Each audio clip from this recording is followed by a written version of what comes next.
The Senate will come to order. The chaplain, Dr. Barry Black, will lead us in the Senate prayer.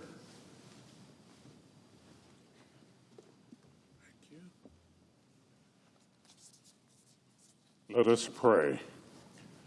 Eternal God, today, give your guidance to our lawmakers. Help them to seek first your kingdom so that everything will fall into its proper place and their lives will honor you. As they seek greater intimacy with you, empower them to relate honestly with themselves and one another. Lord, lead them together to find solutions to the problems that beset this great land. Calm their fears and strengthen their faith. Use them to serve you and country with faithfulness. Let your peace guard their hearts, we pray. In your sovereign name, amen. Please join me in reciting the Pledge of Allegiance. I pledge allegiance to the flag of the United States of America and to the republic for which it stands, one nation, under God, indivisible, with liberty and justice for all.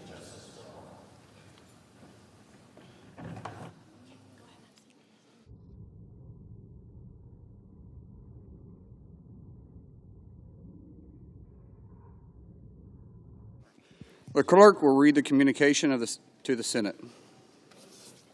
Washington, D.C., March 13th, 2025. To the Senate.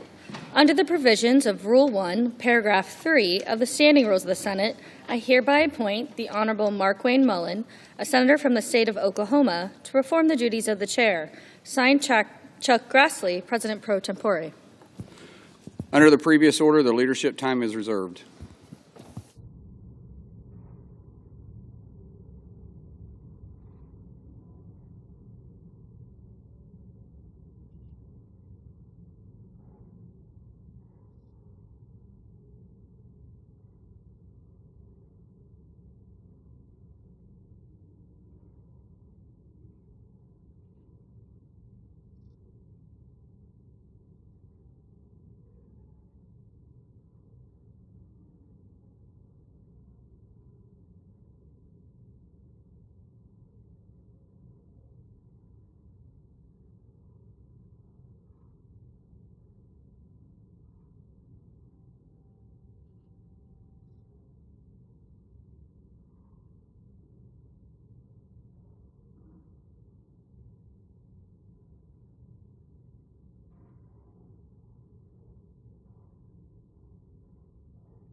Mr. President. Mr. President. Majority Leader. Mr. President, as the expression goes, it's time for Democrats to fish or cut bait. We have 2 days until government funding expires. The Democrats need to decide if they're going to support funding legislation that came over from the House or if they're going to shut down the government. So far, it's looking like they plan to shut it down. The Democrat leader came to the floor yesterday afternoon and had the nerve to complain about the House bill. He wants yet another short-term piece of funding legislation to be, as he said, give Congress time to negotiate bipartisan legislation that can pass, end quote. Well, Mr. President, I'm not sure how long the Democrat leader thinks we should drag out the funding process for fiscal year 2025. Until fiscal year 2026, beyond, we are already nearly 6 months into the 2025 fiscal year. In other words, we are halfway through this fiscal year, and it is past time to get fiscal year 2025 funding situated. You know, I'd like to suggest to the Democrat leader that if he has problems with the current situation, maybe, just maybe, he should have funded the government when he was in charge. The reason we're stuck here voting on a CR for the rest of 2025 is because the Democrat leader refused to consider appropriation bills last year. Senators Murray and Collins, then chair and vice chair of the Appropriations Committee, did a lot of work to deliver the fiscal year 2025 appropriation bills. In fact, they had moved 11 of the 12 bills out of the Appropriations Committee by the end of August last year, or I should say the end of July last year. And 6 of those bills, 6 of the 11 that the Appropriations Committee passed by the end of July last year, passed unanimously coming out of the committee. The others were passed with big bipartisan majorities. And then what happened? Well, then the Democrat leader just sat on them. In his remaining 5 months as majority leader, he didn't bring a single fiscal year 2025 appropriations bill to the floor. And so it is absolutely rich for him to be coming down to the floor now to call for a short-term CR, another short-term CR, to negotiate fiscal 2025 legislation. Mr. President, he had his chance for months. I'm no fan of continuing resolutions. In fact, I intend to do my very best to ensure that from here on out, the government is funded through appropriation bills that proceed through regular order. But at this point, our best option is a continuing resolution to fund the remainder of fiscal year 2025 and clear the decks for the fiscal year 2026 appropriations process to begin. Because while the Democrat leader may have forgotten, given his decision to ignore regular order appropriations last year, it is almost time to start considering fiscal year 2026 appropriation bills. And I fully intend for us to consider them on the floor. My goal is to schedule floor action for every fiscal year 2026 appropriations bill that comes out of the committee, where they can be debated, amended, and passed for further negotiation with the House. And that, of course, will require cooperation from Democrats. But I hope, I really hope, that Democrats will remember this situation and others that we've been placed in and work in partnership with Republicans to restore the regular order appropriations process. Continuing resolutions are never the preferred option. But thanks to the Democrat leader's decision to abandon the fiscal year 2025 appropriations process, the continuing resolution we have before us is the best option we have to fund the government for the balance of this year.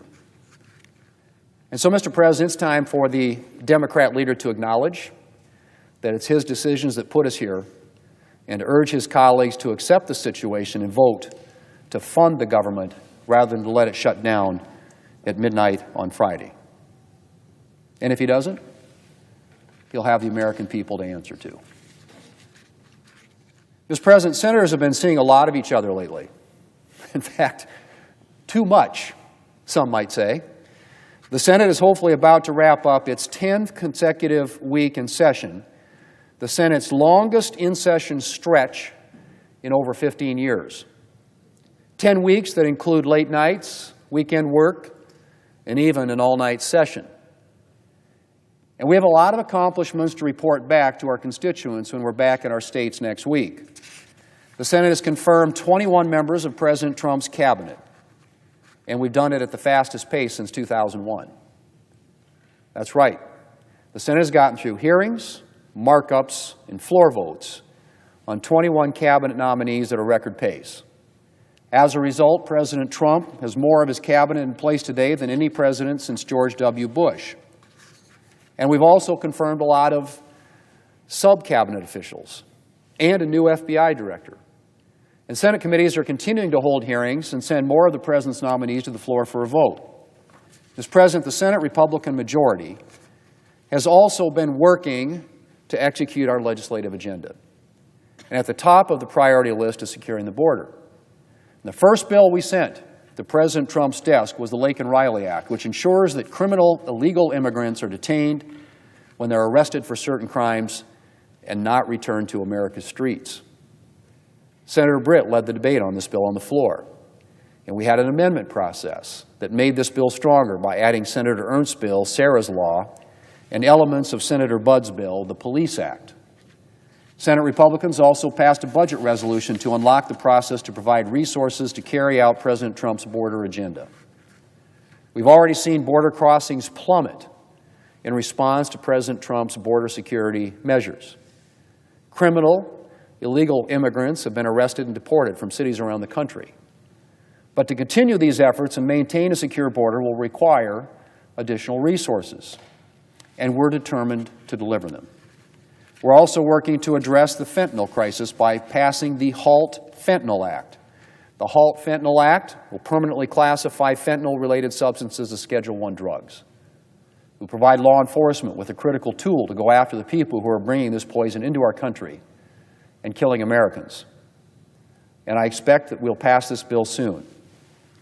Mr. President, Senate Republicans are also working to eliminate some of the Biden administration's burdensome regulations.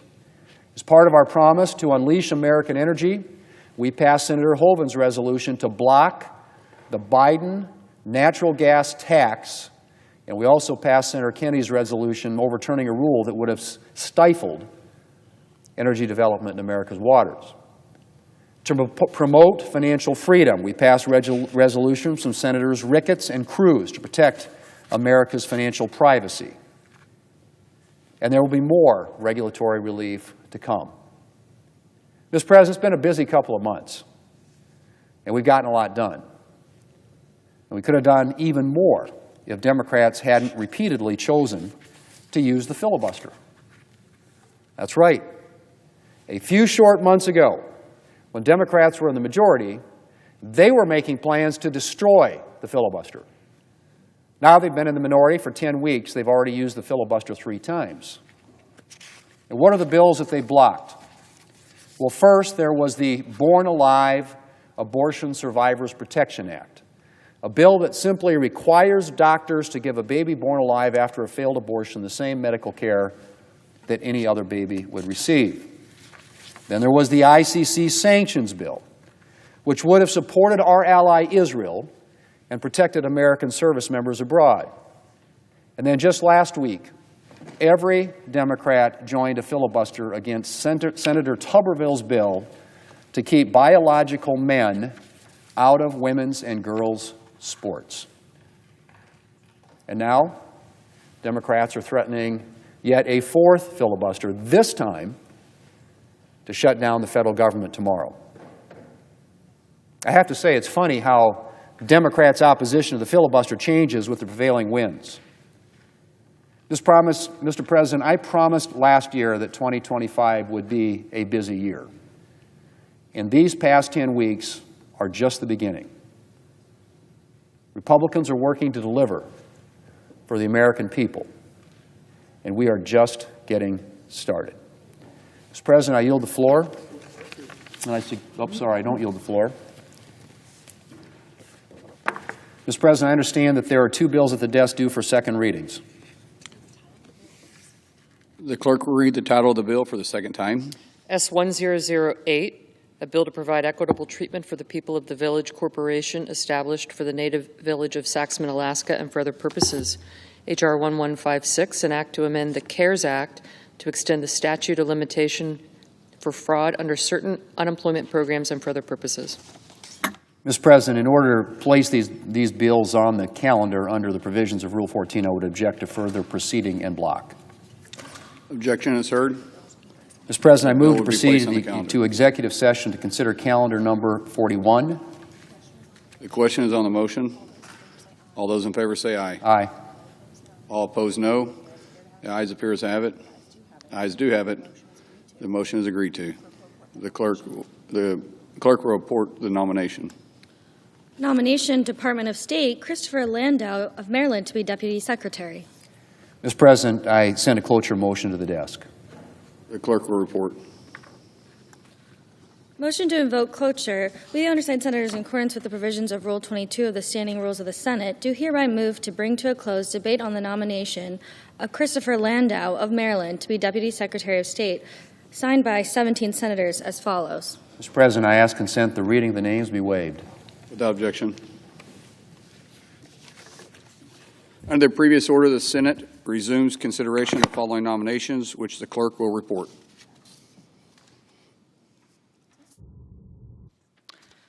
Federal Housing Finance Agency, William Pulte of Florida to be Director.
Democrat leader. In a quorum. Mr. President, yesterday it was reported that Elon Musk and Doge have been pressuring the Social Security Administration to cut phone services that millions of Americans rely on to help with their benefits, to help get their benefits on Social Security. Doge knows all their claims of massive fraud within Social Security are nonsense. So what do? They're trying to cut telephone services that help the elderly and disabled people get their benefits. How cruel. How mean. Why? So some billionaires can get another tax break? This is appalling. What Doge is doing to Social Security is not government efficiency. It's cruelty. Cruelty. It's a direct attack on some of our most vulnerable people, seniors and the disabled. Social Security support lines are vital for seniors who struggle to get out of the house. Many seniors don't have the ability to drive themselves to an in-person local office, many of which are closing. And if they can visit an office in person, guess what? Doge is working on closing the local offices, too. It's almost as if cruelty is the point for Doge, Elon Musk. Elon Musk and Doge are trying to drive Social Security into the ground to make it so dysfunctional they can scream about fraud and justify cutting benefits. And for what? Giving billionaires another tax break. Remember what Elon Musk said a few days ago? Most of the federal government spending is entitlements, so that's the big one to eliminate.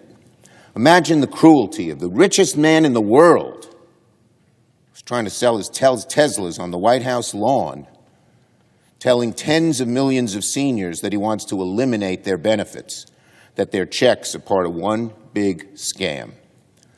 Elon Musk is utterly clueless about what it means to rely on that $1,100 check that seniors need for their food or their medicines.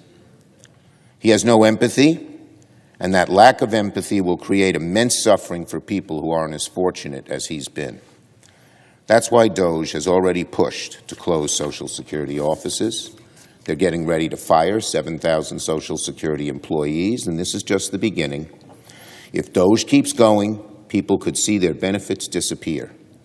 And my Republican colleagues, are my Republican colleagues fine with these attacks against Social Security?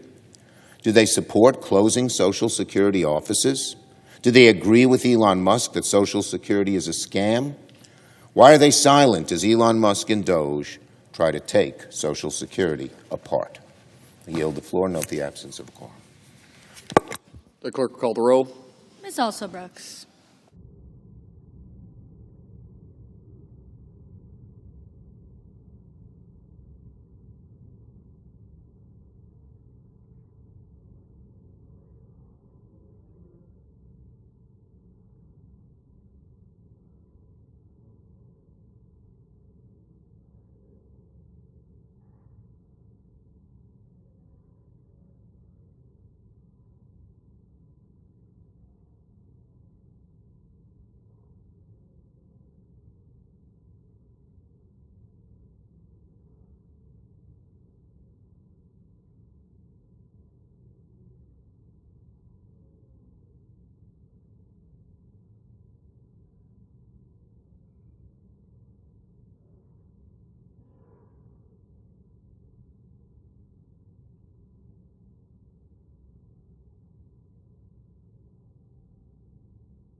President.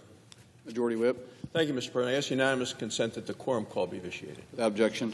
Mr. President, I come to the floor. The minority leader has just spoken on the floor of the United States Senate, and I would like to begin today's comments by quoting the senator from New York.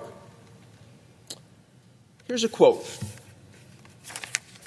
Senator Schumer says, "Shutting down the government over a policy difference is self-defeating." He went on to say, "It accomplishes nothing but pain and suffering for the country, and it incurs an enormous political cost to the party shutting it down."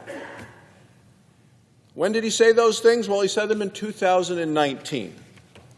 Well, they are as true today as they were then. Apparently, he has forgotten those things. He's forgotten the enormous suffering to the country that is caused and the political cost to the party shutting it down.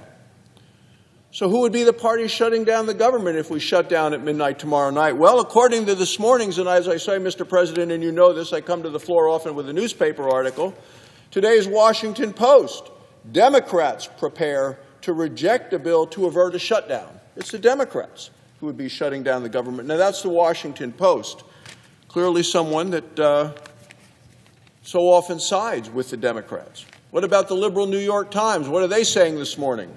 Specter of shutdown is growing as Democrats resist funding. They resist funding the government. It is the Democrats who are doing this. And then there's a picture of Senator Schumer in today's Wall Street Journal. So we've seen the Washington Post, the New York Times, and now the Wall Street Journal. Schumer signals block of funding bill. Let me go back. It accomplishes nothing, he said in 2019, but pain and suffering for the country. That's what the Democrats want, the American people to suffer now, pain and suffering, because they don't want to fund the government. They want to shut it down. As he said, it incurs enormous political cost to the party shutting it down, and that cost should be imposed upon the party shutting it down, and the party shutting it down are the Democrats in the United States Senate. In less than 48 hours, government funding expires, and Senator Schumer and his party are on the verge of shutting down the government of the United States. The deadline is looming. The Democrats now face a crucial choice. Pass the bill that has already passed the House of Representatives, fund the government, or shut it down. There is no magical third option for the Democrats or for the country. We are on the brink of, once again, a Democrat shutdown of government. Why? Because they refuse to accept that President Trump and the Republicans won the election. They hate the fact. Heard a lot of talk about how we got here. Let me set the record straight, because this shutdown has been driven and directed by the Democrats. You remember, Mr. President, last year when the Democrats were in the majority, Senator Schumer was the majority leader. Joe Biden was in the White House, president. And last year, the Senate Appropriations Committee, chaired by a Democrat, passed 11 of 12 appropriations bills. Look, I'm so grateful for the work of Senator Susan Collins of Maine, vice chairman of that committee, worked hard and led Republican efforts to get each of those bills done on time through the committee, and they produced results. Each of the bills passed the committee, bipartisan appropriations bills, strong bipartisan support, some unanimous, and these bills were all passed last summer. From the time they passed the final one of those bills, and let me just point out, Mr. Chairman, I have the list of them. July 11th, they passed military constructions, Veterans Affairs, agriculture, food, legislative branch. Unanimous, 27-0 in each of those passed the committee. July 25th, Commerce, Science, Justice, and Science passed. Interior passed, 28-1. State and Foreign Ops passed, and Transportation. And then on August 1st, Energy and Water Development, 28-0. Defense, 28-0. Labor, Health and Human Services, Education, Financial Services, all of them passed the Appropriations Committee. Done, passed. Senator Schumer had 224 days to bring up any one of those bills on the Senate floor. He absolutely categorically refused to bring a single appropriation bill to the floor of the United States Senate when he was the majority leader, even though the bills came out unanimously and one of his own members was chairman of that committee. He ignored her. She said, take him to the floor. He refused to put a single one of those 11 appropriations bills that came out of the committee to the floor. He refused to govern, and now he wants to shut down the government. His burn the house attitude is what we're dealing with. Rule or ruin approach. It is irresponsible and it is reckless, and he's trying to lead the entire Democrats in the Senate over the cliff and hurt the American public in the process. Look, the right thing to do is to keep the government open. It costs money to shut down the government, it costs taxpayer dollars, and it costs even more to reopen the government. A government shutdown denies the American people services that they need, that they want, that they wait for. It forces our military and our border patrol to work without pay. Look, it's time to move on from the Democrats' failures. It's time to get this done, time to govern. That's what the American people elected the Republicans to do. The business of the Senate will not stop because of Democrats made for TV and made for their liberal base temper tantrums. Senate Democrats want a grandstand. We're going to continue to move deliberately and decisively and continue to work to confirm more of President Trump's well-qualified nominees. So it's the choice of the Democrats on the other side. Govern or grandstand. The American people are watching. You know, they watched a week or so ago, Mr. President, when the President of the United States addressed this joint session of Congress. The American people watched. What they saw was immature antics by the Democrats sitting there in the House chamber, waving their little paddles, refusing to applaud a young man with brain cancer, refusing to applaud families that have gone through great tragedy. It was juvenile. It was wrong. That's what the American people saw. People that were watching that presentation by the President of the United States saw a strong leader and saw a Democrat Party in disarray, acting as juveniles, and now it appears the Senate wants to do exactly the same thing by shutting down the government. The American people that watched the President address a week ago are watching today, and they know that if there is a government shutdown, as it looks like we're heading to tomorrow night, it is going to be at the deliberate direction of the Democrat Party. Thank you, Mr. President. And before yielding the floor, I ask unanimous consent to waive the mandatory quorum call with respect to the Pulte nomination. Without objection. Thank you, Mr. President.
The clerk will report the motion to invoke cloture.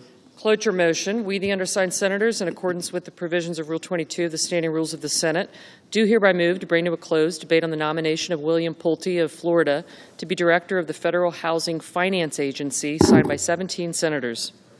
By unanimous consent, the mandatory quorum call will be waived. The question is, in the sense of the Senate, the debate on the nomination of William Pulte of Florida to be director of the Federal Housing Finance Agency shall be brought to close. The yeas and nays are mandatory. Under the rule, the clerk will call the roll. Ms. Alsobrooks, Ms. Baldwin, Mr. Banks, Mr. Barrasso. Thank you. Thank you. Gotcha. Thank you.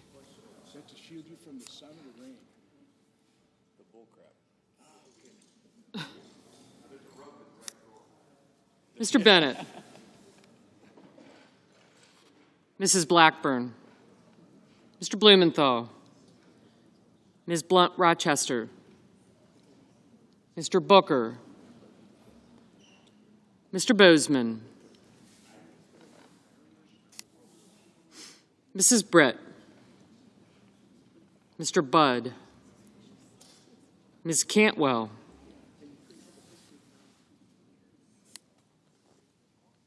Mrs. Capito. Mr. Cassidy. Ms. Collins.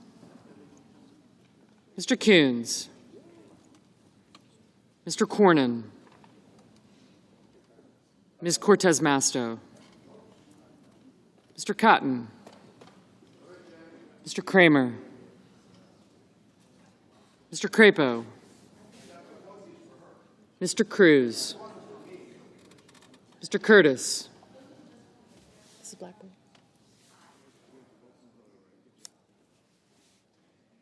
Mr. Daines. Ms. Duckworth. Mr. Durbin. Ms. Ernst.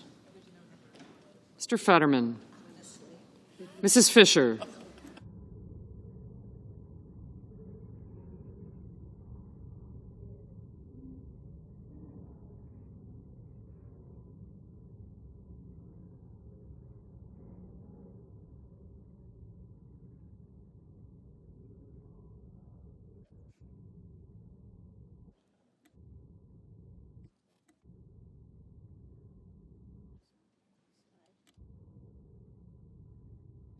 Mr. Gallego.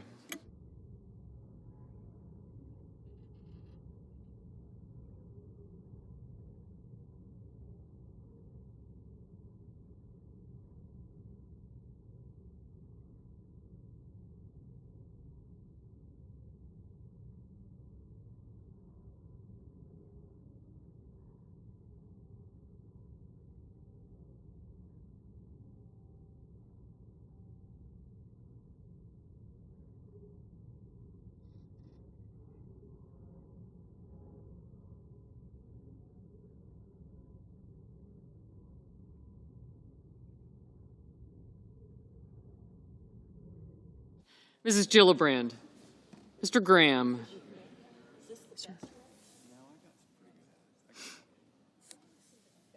Mr. Grassley. Mr. Haggerty.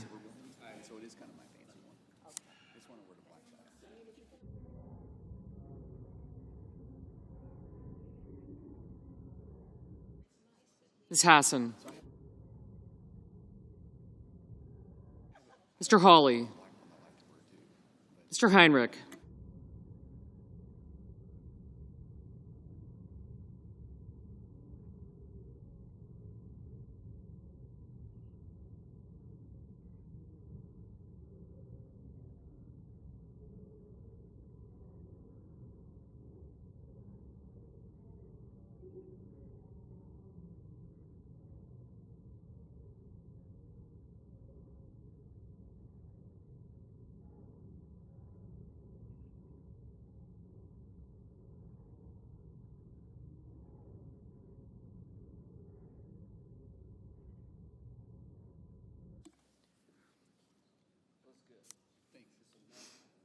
Mr. Hawley.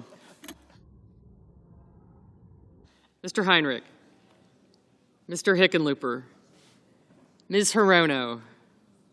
Mr. Hoven, Mr. Husted, Mrs. Hyde-Smith, Mr. Johnson, Mr. Justice,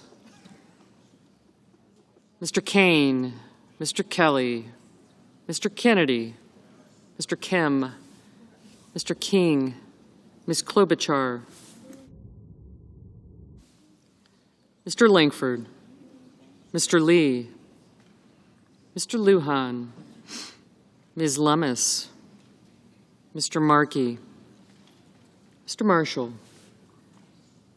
Mr. McConnell, Mr. McCormick, Mr. Merkley, Mrs. Moody, Mr. Moran, Mr. Marino, Mr. Mullen, Aye.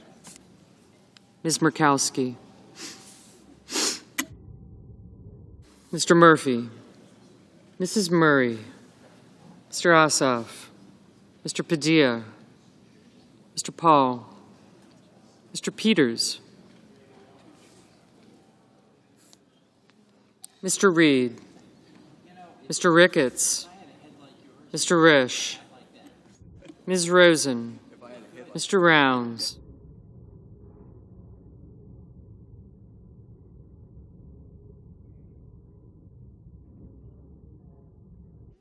Mr. Sanders, Mr. Schatz, Mr. Schiff, Mr. Schmidt, Mr. Schumer, Mr. Scott of Florida, Mr. Scott of South Carolina, Mrs. Shaheen, Mr. Sheehy, Ms. Slotkin, Ms. Smith, Mr. Sullivan, Mr. Thune, Mr. Tillis, Mr. Tuberville, Mr. Van Hollen, Mr. Warner, Mr. Warnock, Ms. Warren, Mr. Welch, Mr. Whitehouse, Mr. Wicker, Mr. Wyden, Mr. Young.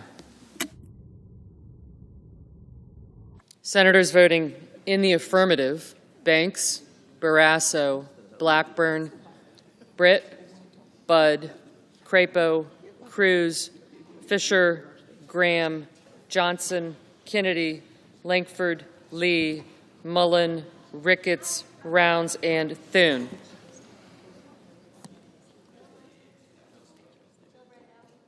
Thank you. Mr. Marino, aye. Senators voting in the negative: Gillibrand, Heinrich, Kim, Rosen, Schiff, and Welch. Mr. Fetterman, no.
En route.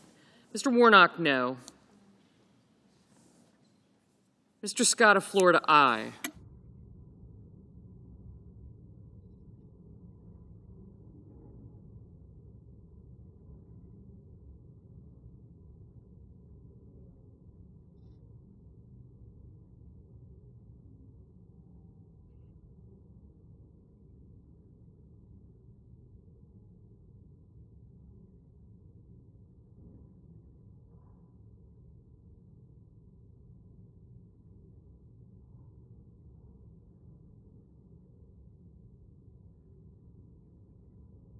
Mr. Ossoff, no.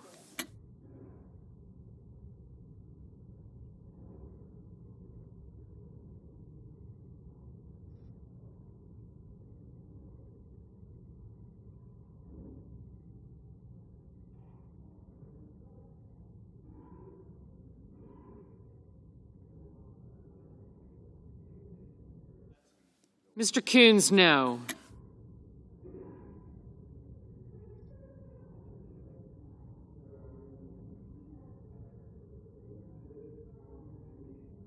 Mr. Justice, aye.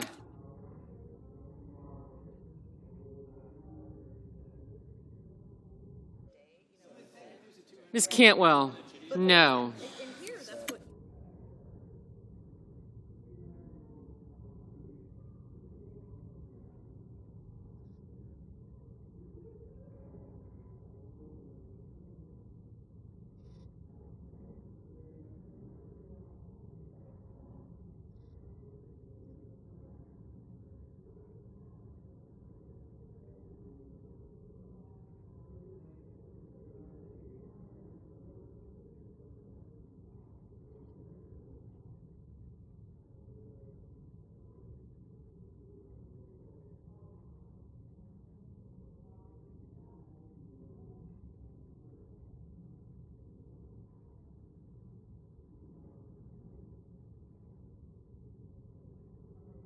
Mr. Marshall, aye.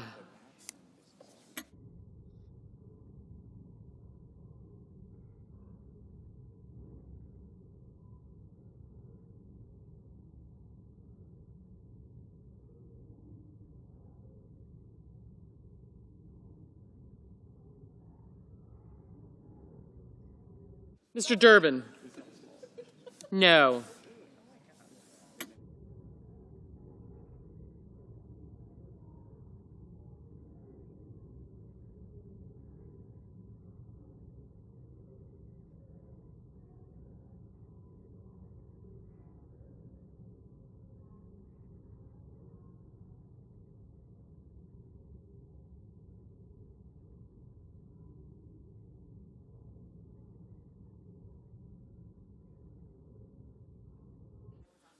Mr. Blumenthal, no.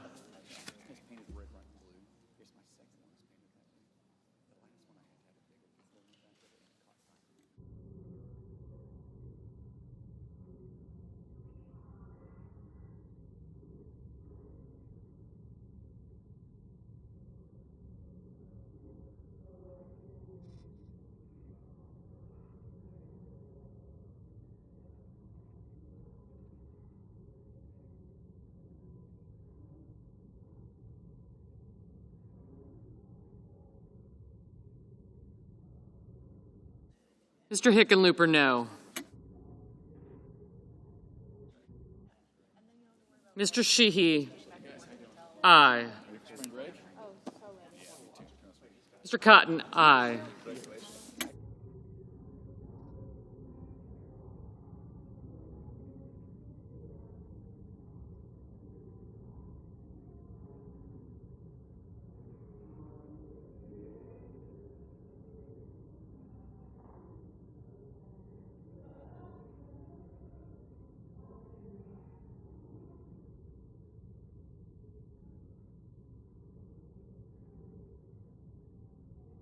Janes, aye.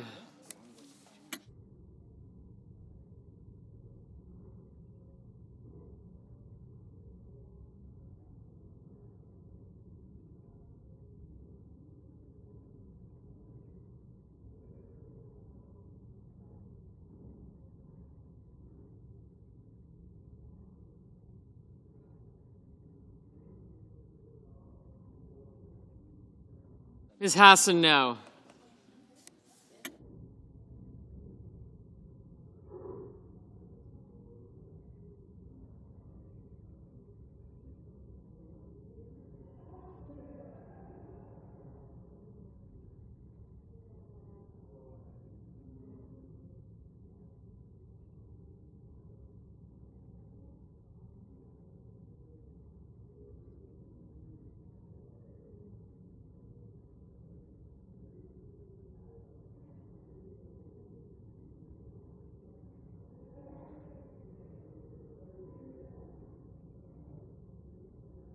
Mr. McConnell?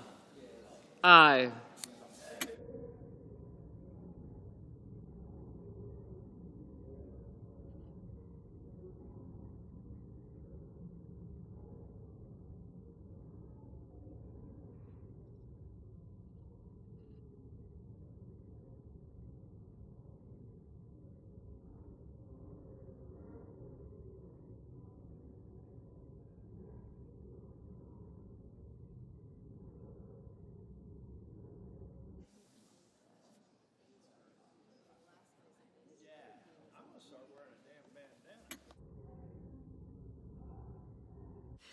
Mr. Tillis, aye. Ms. Collins? Ms. Collins, aye. Mr. Wyden, no.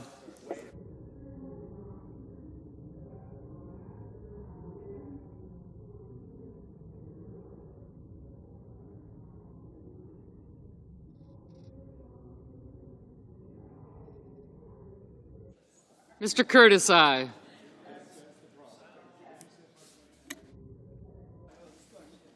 Ms. Slotkin, aye. Mrs. Capito, aye.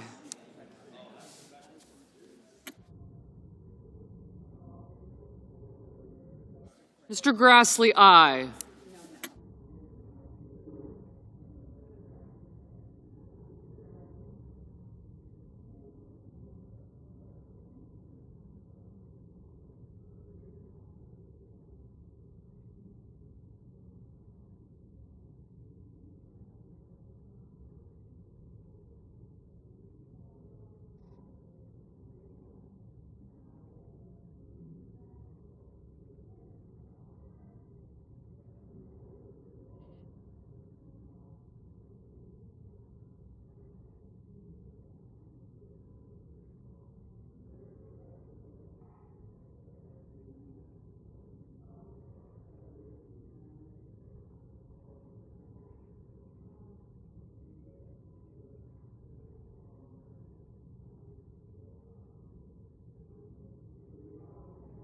Mr. Husted, aye.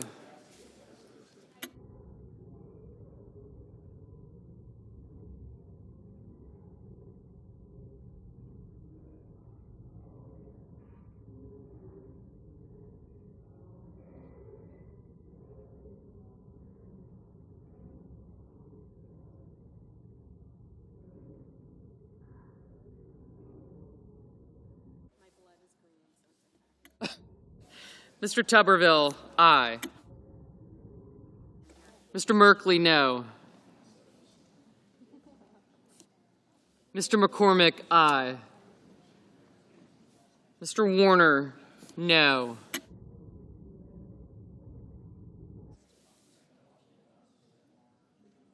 Mr. King, no.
Mr. Young, aye.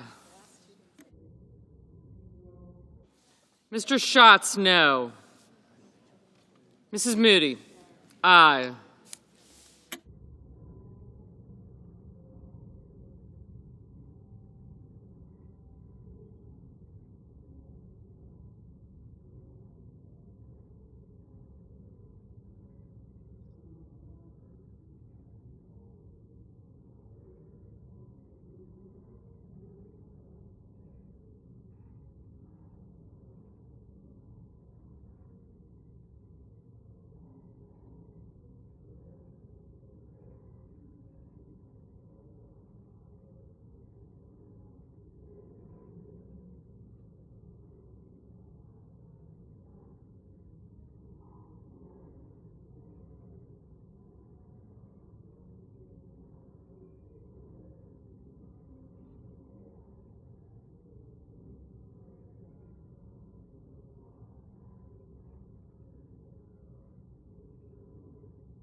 Mr. Murphy, no.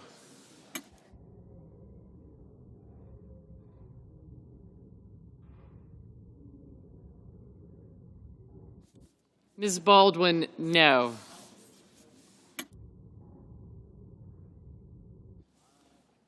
Mr. Peters, aye. Mr. Lujan, no.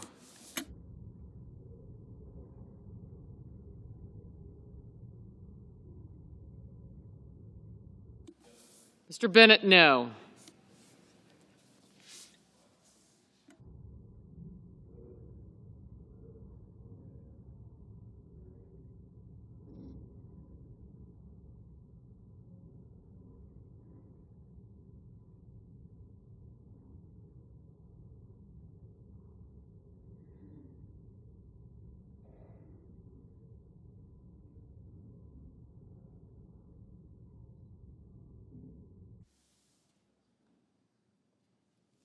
Mr. Reed, no.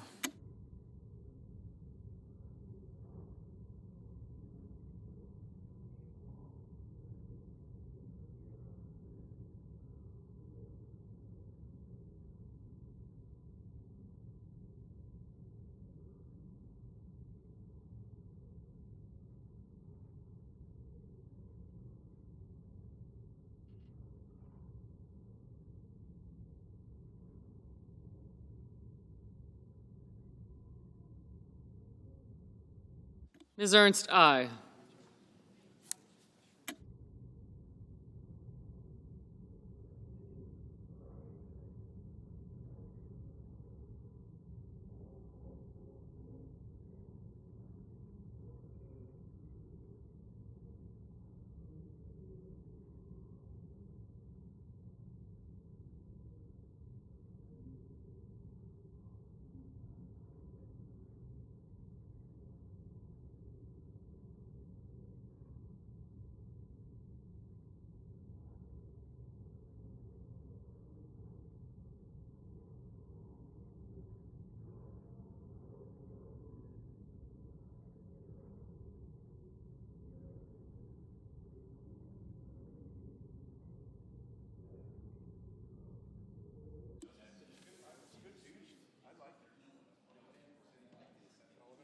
Mr. Sullivan, aye.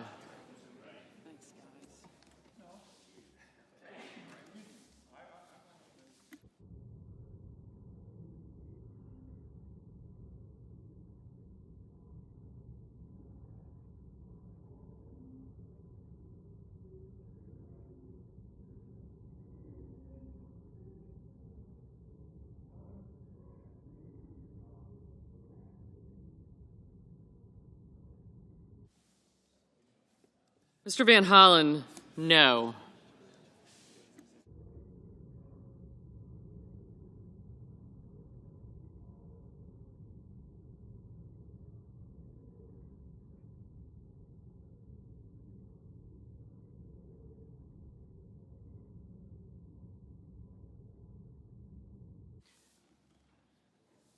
Ms. Blunt Rochester, no. Mrs. Murray, no. Mr. Gallego, aye.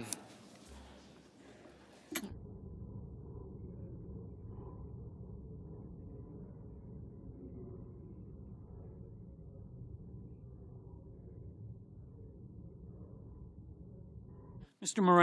Moran, aye. Mrs. Hyde Smith, aye. Mr. Paul, aye.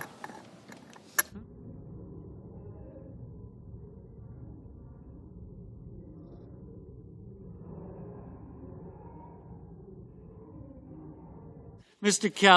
Kelly, no.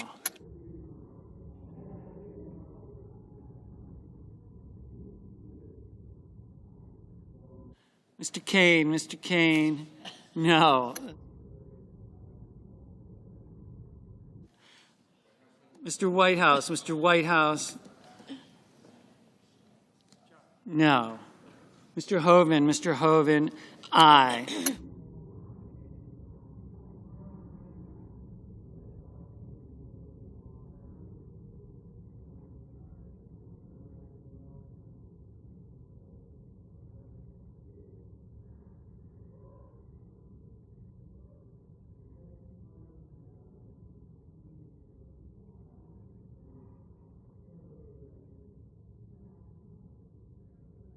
Mr. Cornyn, aye. Well,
Miss Alsobrooks, aye.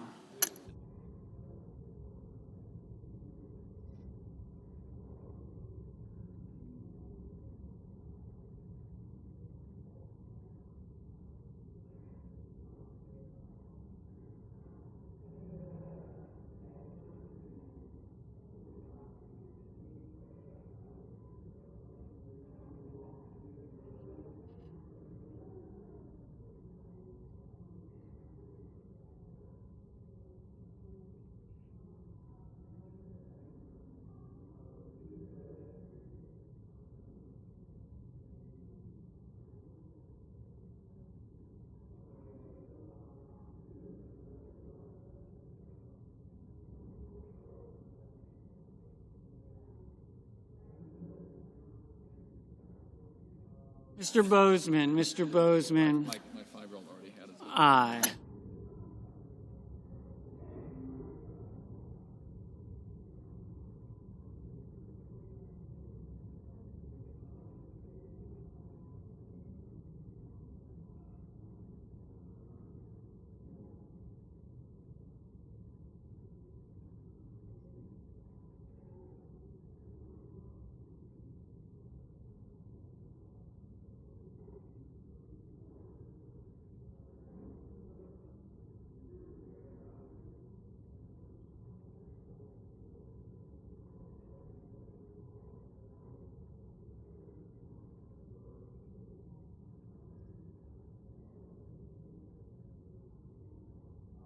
Mr.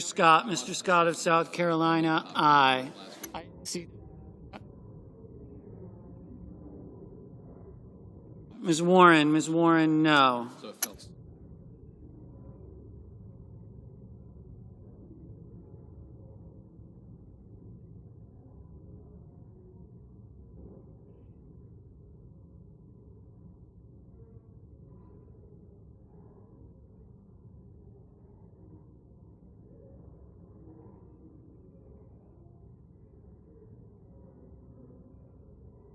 Mr. Haggerty, Mr. Haggerty, aye. Thought it was whatever his name is. Yeah, he did a great job. Ms. Lummis, aye.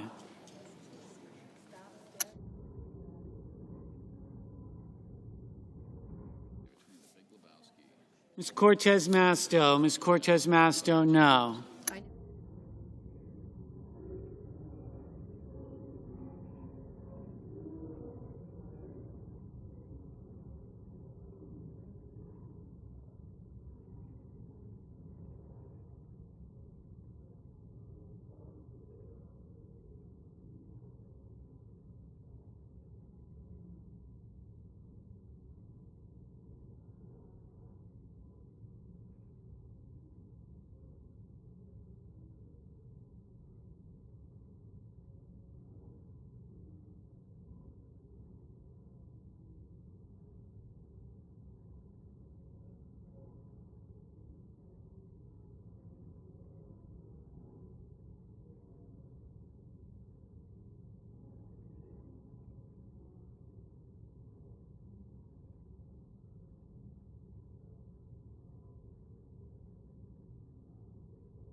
Ms. Hirono, no. Ms. Murkowski, aye.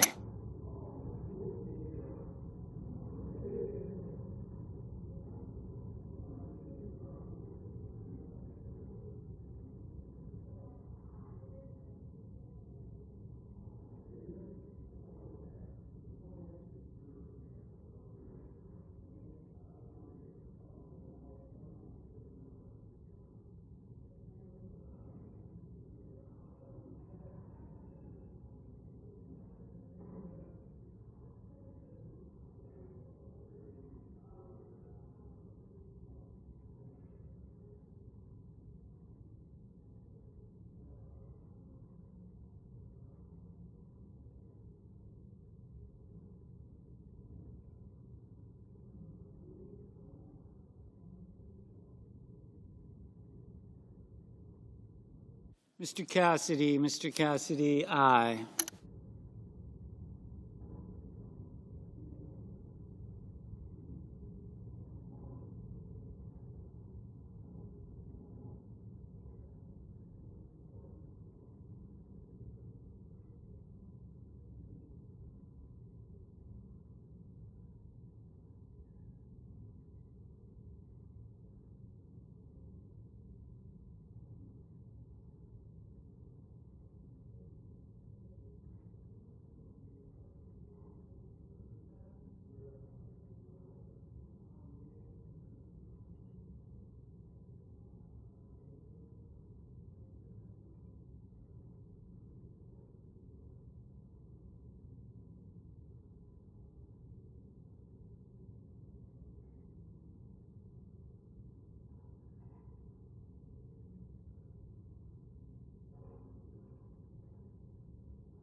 Mr.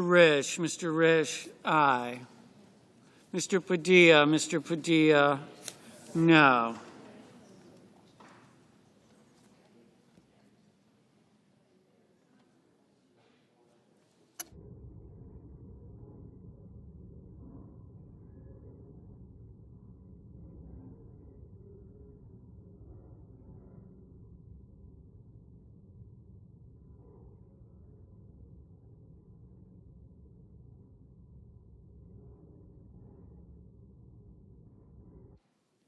Mr. Kramer, aye.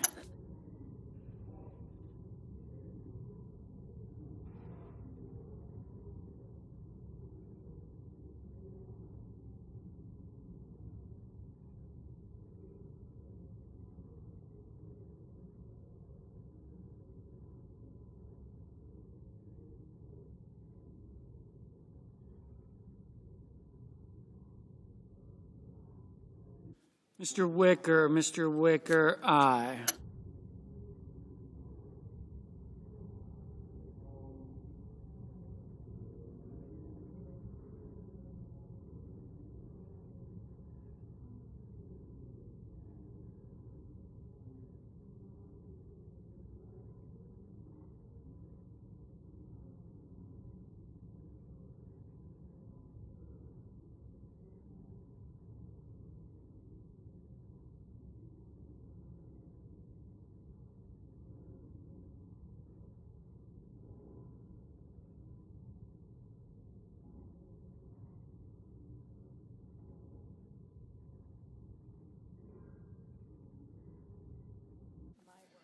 Mr. Markey, no.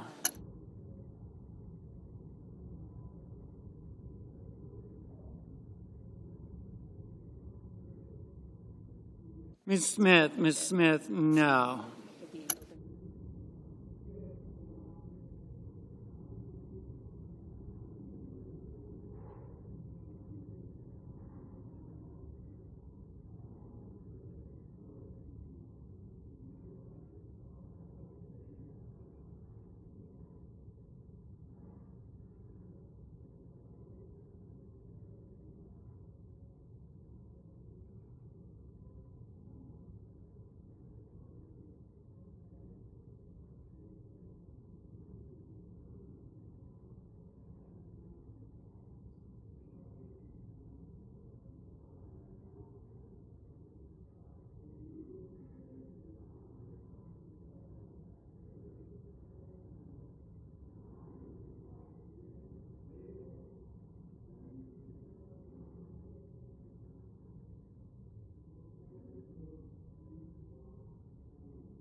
Mr. Hawley, aye. Mr. Schmidt, aye. No, so I just.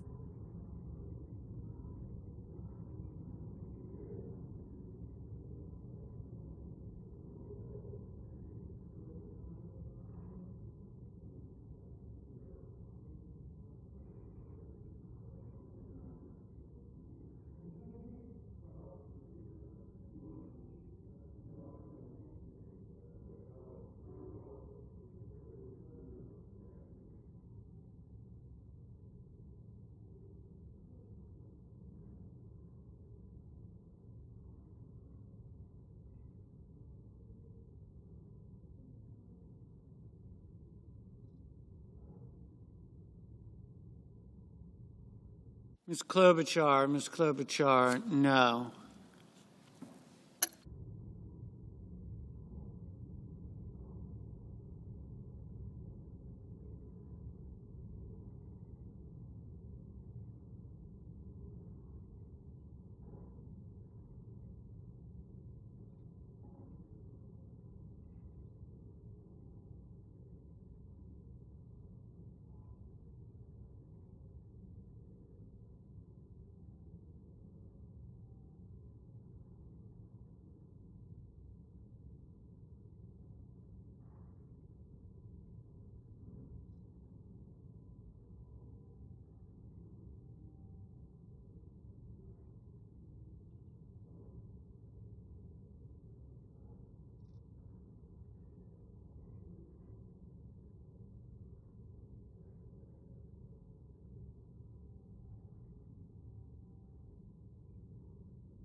Mr. Booker, no.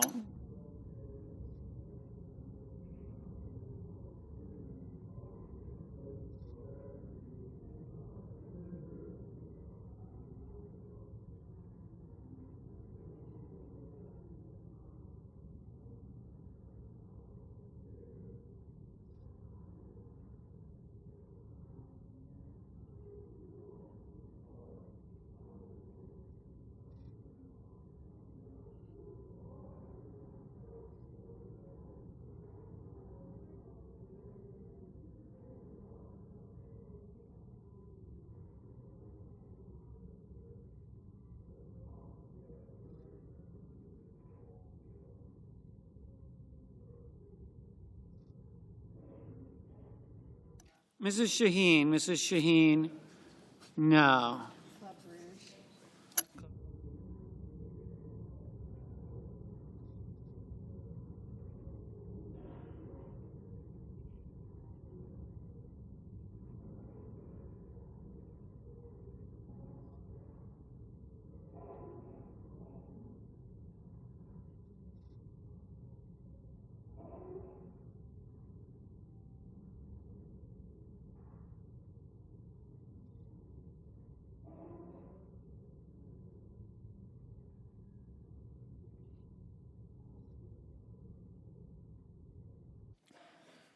Mr. Schumer, no.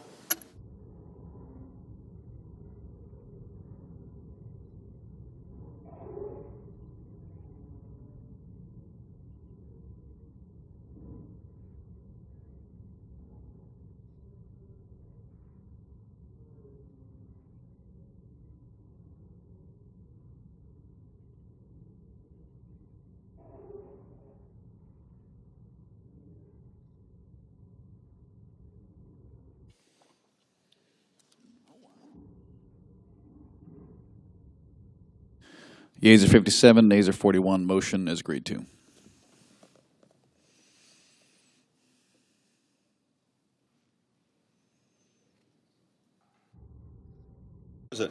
Senator from Missouri. Thank you, Mr. President. I rise again. I spoke on this topic last week, but there's just so much more to talk about this week. And this is about the important work that President Trump and Elon Musk and the other folks at Doge are doing to save taxpayer dollars. Just this past week, Doge canceled contracts within NIH, including $75,000 for researching and studying structural racism, $620,000 for an LGB plus teen pregnancy prevention program for transgender boys. Let me repeat that. It's because it's hard to follow. An LGB plus teen pregnancy prevention program for transgender boys. $699,000 for studying cannabis use among sexual minority, gender diverse individuals. $740,000 for examining social networks among Black and Latino sexual minority men in New Jersey. $50,000 for assessing sexual health among LGBTQ plus Latinx youth in an agricultural community. The State Department, with Secretary of State Rubio, are canceling 83% of the programs under USAID. What's being cut? $4 million for engineering services in Liberia, $1.1 million for an online climate change tool, $4 million for assessing primary education in Kenya, and much, much more. And at the EPA, Secretary Zeldin canceled over 400 DEI and environmental justice grants across 9 grant programs that total $1.7 billion, bringing the EPA's total savings to over $2 billion. And wait till you hear this. According to reports from the Daily Wire, $2 billion in funding was directed towards a group called Power Forward Communities. Who runs Power Forward Communities? That would be Stacey Abrams. And let me just opine just for a second on why my Democrat colleagues on the other side are so nervous about all this Doge stuff. It's because this racket that's been used to launder taxpayer dollars to their buddies and their left-wing radical groups, the gravy train is stopping. And it's terrifying to them, but to normal people in real America, they think this stuff is crazy. And finally, we have somebody in the Oval Office with a team who can root this stuff out. So, keep going. We're just getting started with this stuff, and we'll be back next week with more ridiculous things that the Democrats want funded with your taxpayer dollars. I yield back, Mr. President.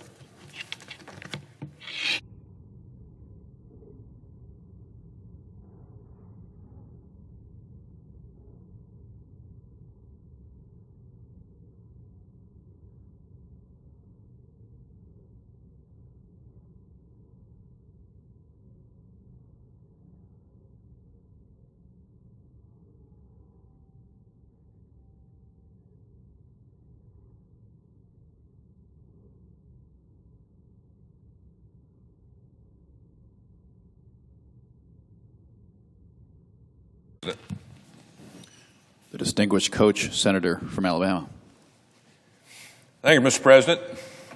You know, I come to the floor today to talk about how delusional my Democratic colleagues have tried to poison our country's young people with what I call a woke mind virus.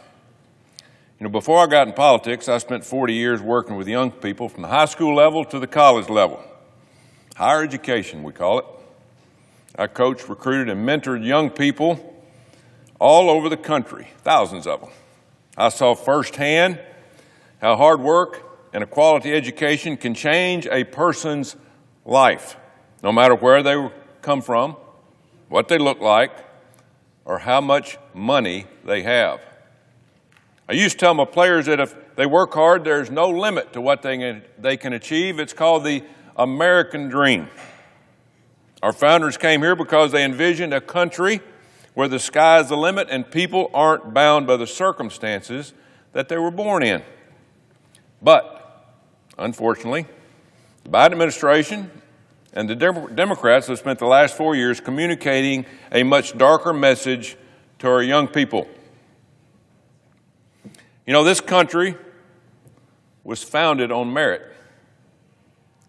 But instead of focusing on hiring the best and brightest, Biden, Harris, Obama, and the woke mind virus Democrats have spent the last 4 years dividing our country based on diversity, equity, and inclusion, or better known to all of us called DEI. This poisonous ideology says that people should be hired based on their skin color or sexual preference, not because of how they might do in a job. And to make matters worse, the Biden administration used $1 trillion American taxpayer dollars to pay for DEI programs in the federal government. $1 trillion. You heard that right. American taxpayers are footing the bill, and they were paying for things that were racist, divisive, and woke. A woke propaganda. So, I don't know about you, I want a refund. I want my money back. We all pay taxes. Why in the world would we do that? Let's call DEI what it really is, a fundamentally racist, prejudiced, and anti-American ideology that is designed to divide and oppress people. Exactly what it is. It's baffling to me how Democrats don't see this, or do they? They claim to be a very tolerant, inclusive party rooted in equality. But as we have all learned, Democrats are only tolerant as long as you agree with them. I thought we left the stain of discrimination and race-basing hiring practice behind in our country a long, long time ago, but apparently not. It's clear that Democrats would rather divide Americans based on their race, gender, creed, or sexual orientation than live in a world where people are hired based on intellect, experience, work ethic, and merit, What a thought. So let's set the record straight. This country owes you nothing except for the opportunity to succeed. That's what's great about this country. And if you don't succeed, you can get back up and go again. We're the only country that allows that. For generations, Americans understood this, all Americans. An opportunity to pursue your dreams, to use your God-given talents to contribute to making this country the greatest place to live in the world. I've always said this, if you were born in the United States of America, you hit the lottery, 100%.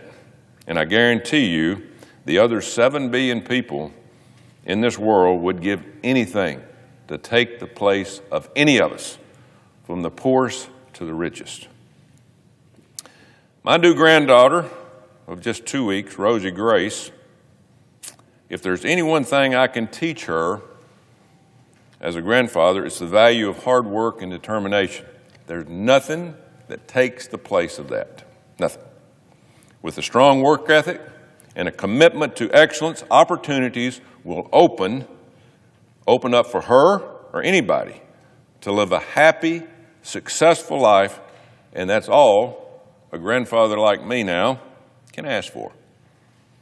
Hard work and determination. So what kind of message is it that if we're teaching our young people that they are victims of their circumstances, and the American dream is only for people who have a certain skin color? That's the opposite of the American dream. But Democrats don't care one bit about that. Not one bit. I've listened to it for 4 years. Obama started a horrible trend that Democrats carry on to this day.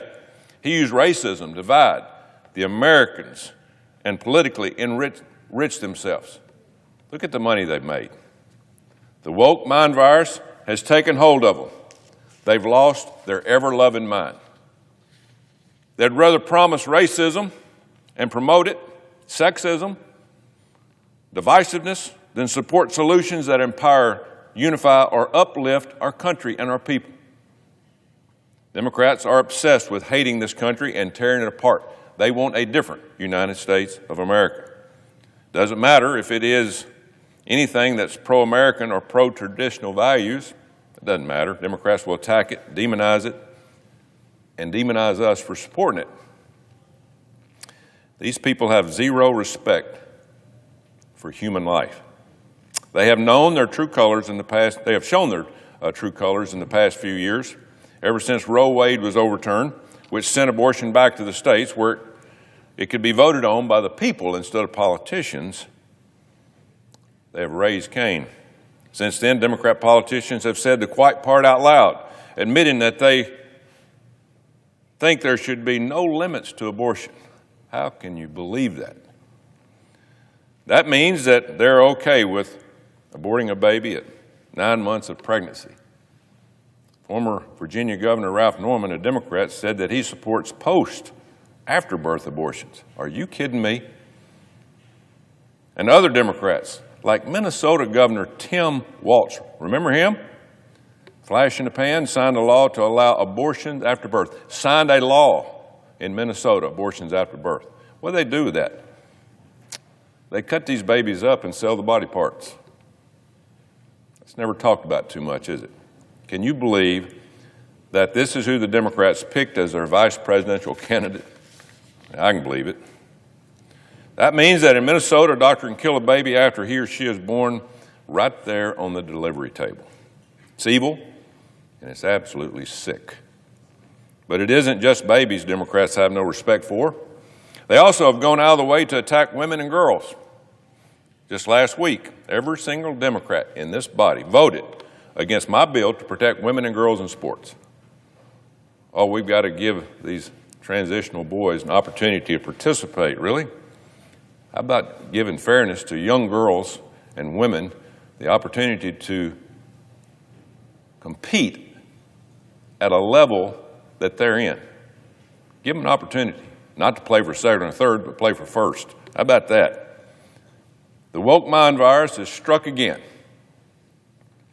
Democrats who claim to be pro-women would rather protect a few transgender people than protect the millions of women and girls who make up half of this country. Oh, we got to be nice. We got to be nice to everybody. No, we need a mental health program in this country. It's what we need. Democrats who claim to be pro-women would rather protect a few transgender people than protect the entire country of women and girls. It's backwards, it's disgusting, it's downright wrong. You'd have to be dumber than a box of rocks to celebrate this, but that's what they did. They celebrated the handful of transgenders participating women. Oh, we knocked it down because it was supported by Donald Trump, who wrote out an executive order protecting women and girls. Thank you, President Trump. By the way, 79% of Americans and 67% of Democrats support that men do not compete against women. Huge majority. But every single one of my Democrat colleagues went against their constituents and voted against this common sense bill to protect women and men out of women's sports. Democrats, basically, are hypocrites, big time. They claim to be pro-woman, but allow men to dress up as women and take rights away from actual women. When we saw this firsthand during the Biden administration, when they had actual drag shows at the White House, made me sick at my stomach. But the hypocrisy doesn't end there. Democrats celebrate when Hamas protectors violently attack Jewish students, but they demonize and imprison pro-life activists who peacefully protest outside an abortion clinic. Whose side are you on? Democrat colleagues say they are pro-choice, but choose and lose their minds if a parent dares to ask a question about vaccines, for instance. I mean, they go off the deep end. We talk about vaccines. They claim they are the party of decency. Really? Tolerance. Are you kidding me? But turn a blind eye to multiple Democratic mayors being arrested of being pedophiles. Yes, that's what I said, pedophiles. The former Democrat mayor of University Park, Maryland, was arrested and charged in 2024 with 28 counts of possessing and soliciting child pornography. In jail, 24. Mayor, right down the street. The year before, 2023, a different Democrat mayor was the one from College Park, Maryland, pleaded guilty to 140 counts of possessing and distributing child sexual abuse images. Mayor, leader, Democrat, believes in the way of life for the Democratic Party, a pedophile. So, 2 Democratic mayors in Maryland have been arrested in the past 2 years for pedophilia. You can't make it up. The woke mind virus strikes again. I've yet to hear a single floor speech from my Maryland Democratic colleagues about this catastrophe. A leader caught doing this. They don't care. It doesn't bother them. They seem to find plenty of time to criticize President Trump every time he breathes, but they don't worry about pedophilia. How about we all speak out about it? I have yet to see them take the time to condemn multiple elected officials from their state who have been arrested and contributed to all this child pornography. It's sad, but we shouldn't be surprised. Democrats only pretend to care about the oppressed or the most vulnerable among when it benefits their agenda. After all, it was Democrats in the states like California and Washington who introduced bills to change the term, the name of it, sex offenders, to minor attracted persons. Well, you're not a sex offender anymore. If you beat up a little child, molest a child, you're a minor attracted persons. We don't want to hurt anybody's feelings, okay? So what a joke. It makes me sick again in my stomach. If it wasn't for the re-election of President Trump on November the 5th, I really don't know whether we'd have made it. Our country was headed straight to the gutter. Straight to the gutter. I mean, just listen to all this. It makes no sense. Now we have common sense. Trying to get common sense back into our country. We have to push for it. Thanks to President Trump and the ideas he's brought back to 1600 Pennsylvania Avenue. This administration is working around the clock to get this woke crap out of our government. Our military, out. Classrooms, out. Get back to teaching our kids. President Trump is committed to abolishing the U.S. Department of Education, a federal agency that has failed our students for the past 40 years that I've been in education, and especially under Joe Biden and Barack Obama. President Trump believes, and is correct, that our young people are the country's most important, precious commodity that we have. They are the future. He understands that under President Biden, the Department of Education allowed radical left-wing teachers to push radical, hateful ideologies onto our kids. We don't need opinion teaching. We need to teach reading, writing, math, science, and history. What's wrong with that? What's wrong with giving them a chance? Because they have ruined the lives of thousands of young people because they've indoctrinated them. You had drag shows that were being performed recently in elementary schools. I mean, in my day, you'd have been arrested for that. Woke anti-American curriculum taught kids to hate each other. Actually in classroom, teaching them, hey, you hate them because of who they are, where they're from, what skin color they are, absolutely a crime. Schools help children secretly transition genders behind the parents' back. Oh, you want to transition? You're 8 years old, don't tell your parents. We'll get it all set up for you. Mind-boggling. The woke mind virus has struck again. All of this, by the way, on the taxpayer's dime. You're paying for it. Meanwhile, we're 26th in the world in math. We're 6th in reading. That's simply not good enough for the most powerful country in the world. When I coached and recruited, I was shocked if anybody was over a 9th grade reading level. That's everybody. I don't care what color, where they're from, urban, rural. If you can't read, you can't learn. If you can't learn, you're going to end up working for somebody or just scraping to try to make a living. But instead of teaching our kids to read and write, the Department of Education under Joe Biden became ground zero for woke indoctrination. All they were concerned about was bowing to the teachers' unions. You heard that, teachers' unions. Teaching our kids to hate this country, its government, our Constitution, and each other. What are we doing? Thankful President Trump is sending education back to the states where it belongs. I've advocated this for the last 20 years. Just this week, the Department of Education announced it was firing more than 1,000 people right down the street. Thank goodness. They hadn't been doing anything. They've been working from home. And what they do, we can do it back in the states a lot better, and we can use that money to educate kids. What an idea. Good, the Federal Department of Education needs to be completely shut down. It's not done yet, but we just got started. I've been saying it for a long time. We can't have a one-size-fit-all, top-down approach to education. You know, I'm from Alabama. We teach kids a little bit different because we're a different environment.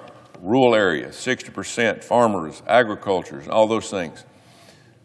We don't teach the same things that you would teach in Chicago or New York. Send it back to the states. Let them control it. Let them teach our kids to have a chance in the future. Each child is totally different. You know, the federal government can't do that. I hadn't figured out in my 4 years here yet what we can do. But at least we're figuring out, hey, it's not working here, close it down, quit spending money and send it back to the states. Which is why President Trump's plan to empower the states makes all the sense in the world. But of course, Democrats don't believe in common sense. They are the only concerned about we have to control this.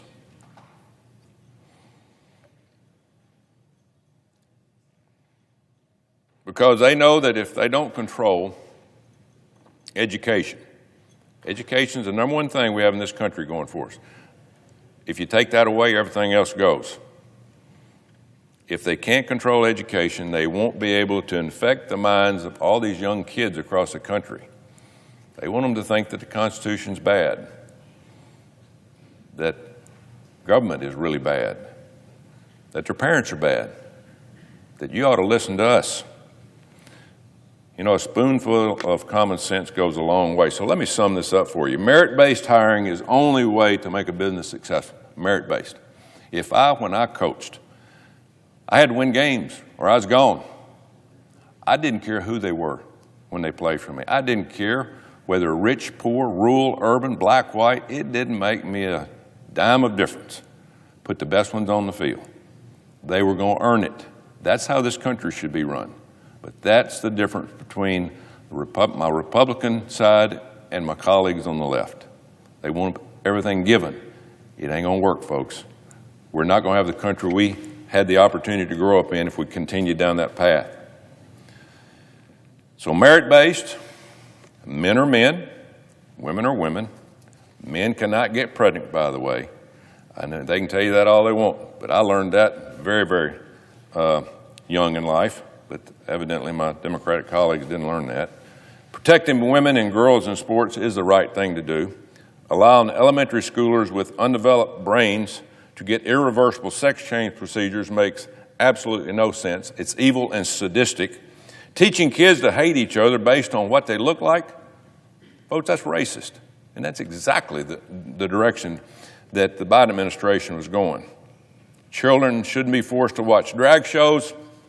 If you're an adult, you can do what you want in this country, but forcing this woke agenda on kids is downright wrong. Making taxpayers pay for abortions in the military, wrong. Against the law. But they did it anyway. I fought it for a year. I lost out in the end, but you know what? It was worth the fight. Pedophilia is straight from the pit of hell. And no, these aren't minor attracted persons. These creeps, they're criminals, and they're sick in the head. And I thank God every day for President Trump and the return of common sense in this country. Hope some of my Democrat colleagues will wake up to how the past 4 years of this woke ideology has poisoned our country, and especially our young people. Folks, we got a long way to go. Long way to go. Our future is in the hands of our kids. Let's give that future back to our kids. Let's educate them, put them on the right track, teach them the Constitution, teach them that we have a higher being in God. Put that back in our schools. What a thought that would be. But stay away from our young kids and let them have a chance to develop. I yield the floor, Mr. President.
Senator from Texas. Mr. President, a lot has changed in Washington, D.C. in the last 6 weeks. That is an understatement, perhaps. But one of the things that President Trump has done is shifted the Overton window when it comes to the People's Republic of China. Years ago, when the Clinton administration invited China to join the World Trade Organization, the idea behind that was that somehow Communist China would change with being part of the rules-based international order. Well, of course, we know China doesn't follow the rules and has taken advantage of the United States for decades.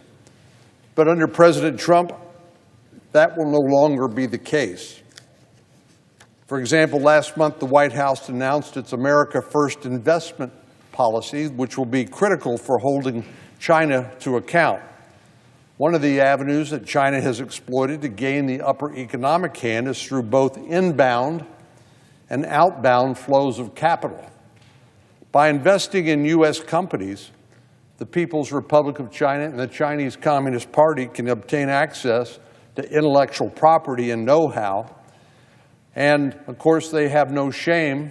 Again, they don't play by the rules. They are not afraid to cheat or steal our technology, if it's possible. On the other side of the coin, U.S. investments from the United States are flowing into China and have for a long time.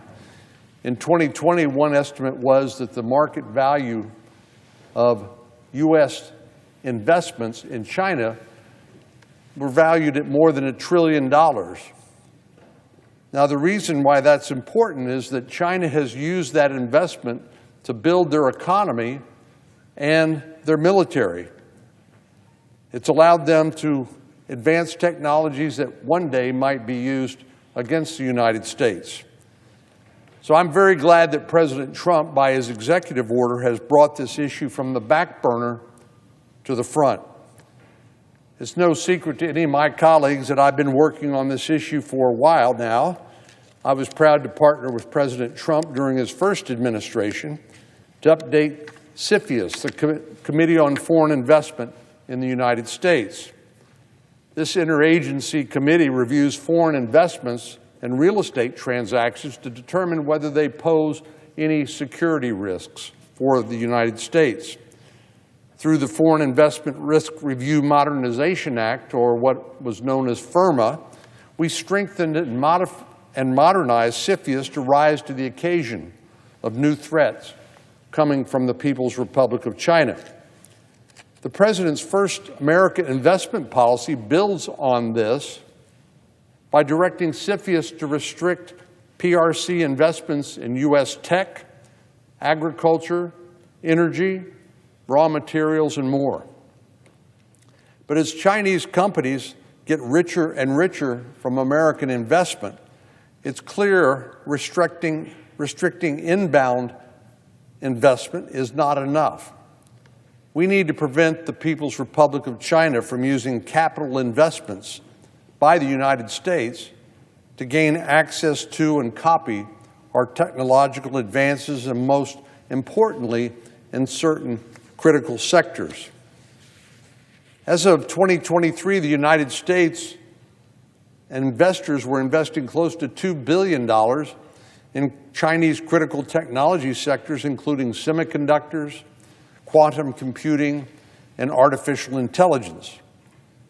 A report from the U.S.-China Economic and Security Review Commission noted that, quote, the United States is the most important foreign source of investment to semiconductors, quantum computing, and AI in China. Let me say that again. The United States is the most important foreign source of investment in China to semiconductors, quantum computing, and AI. So it's these investments, which are largely opaque to we as policymakers, that are helping China basically compete with us. And we know, of course, it's not just about economic competition. We know that China has a strategy of military-civil fusion. which means that these investments are not simply benefiting China's economy and consumer tech sector, they are directly helping build China's military strength. It's not too dramatic to say that as I stand here, US dollars are funding the development of technologies that could one day be used against Americans, potentially even to kill Americans or American troops. Inbound and outbound investments are simply two sides of the same coin. We can't be giving away all of our intellectual property and our incredible innovation for Chinese companies to copy at will. And we can't be giving them the capital to recreate our ideas or reverse engineer and then use them against us. How can we expect to outcompete our most significant competitor on the world stage if we're sending billions of dollars directly into their arsenal? President Trump has been a great partner with Congress on ending this exploitive relationship with China. Again, this is not dealing with another country on the basis of good faith and a knowledge that everybody is operating from the same set of rules and norms. China does not. And we've recognized that more recently, but it's important to reemphasize because some people, I think, still naively assume that China operates by the same rules that the United States does. So I'm glad the President is as excited as I am to finish the job that we started with CFIUS reform. Today, I'm proud to announce I'm introducing legislation to finally tackle this issue called the Foreign Investment Guardrails to Help Thwart China Act, or the acronym is FIGHT China.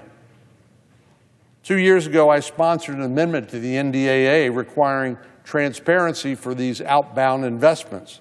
It passed the Senate overwhelmingly with a final bipartisan vote of 91-6. We don't see many votes here in the Senate these days where there's such strong bipartisan support, so I'm grateful for that.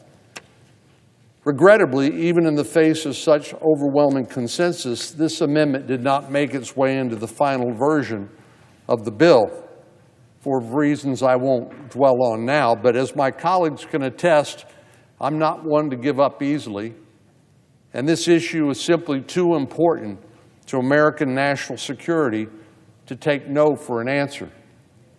So I've continued to work with great partners in the House and the Senate and the Trump administration to continue to make progress on this and bring us to where we are today. The legislation we're introducing today has been the culmination of years' work, and I believe it's stronger as a result of the input and the collaboration that's occurred. The Fight China Act will establish a program at the Department of Treasury to prohibit U.S. investments in certain sensitive technologies in the PRC. Now, some people may say, well, if you stop all U.S.-based investment in China, that's a big problem.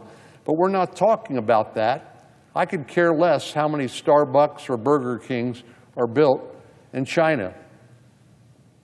It only addresses certain of the most sensitive technologies. These include advanced semiconductors, artificial intelligence, quantum computing, and hypersonics.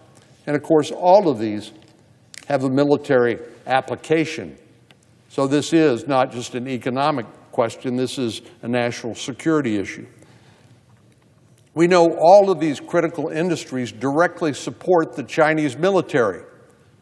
And this is a military that's been instructed by President Xi to be ready to invade Taiwan or to absorb Taiwan one way or another, either by force or by coercion by 2027. It's simply foolish to continue to send money to fuel these technologies that could be used perhaps in the next few years against the United States and our allies. This legislation would require a notification regime to require more transparency around investments that are not prohibited. You know, as long as we are blind to how much money is being invested in China and in what technology and what sectors it's being invested in, we as policymakers can't do our job. And the administration can't do its job, which is primarily to keep our country safe and the American people safe.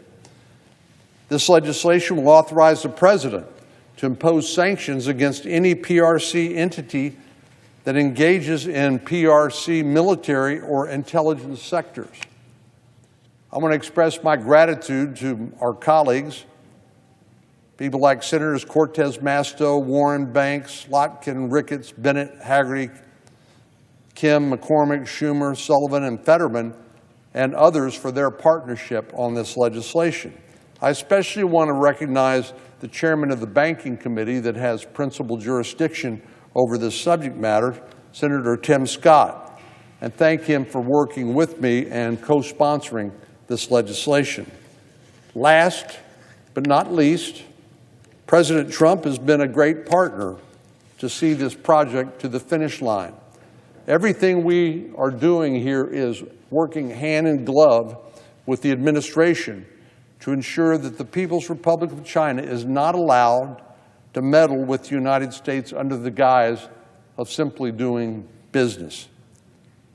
But time is running short. We know China, as I said, has an interest in reincorporating Taiwan as early as 2027, not 2 years from now.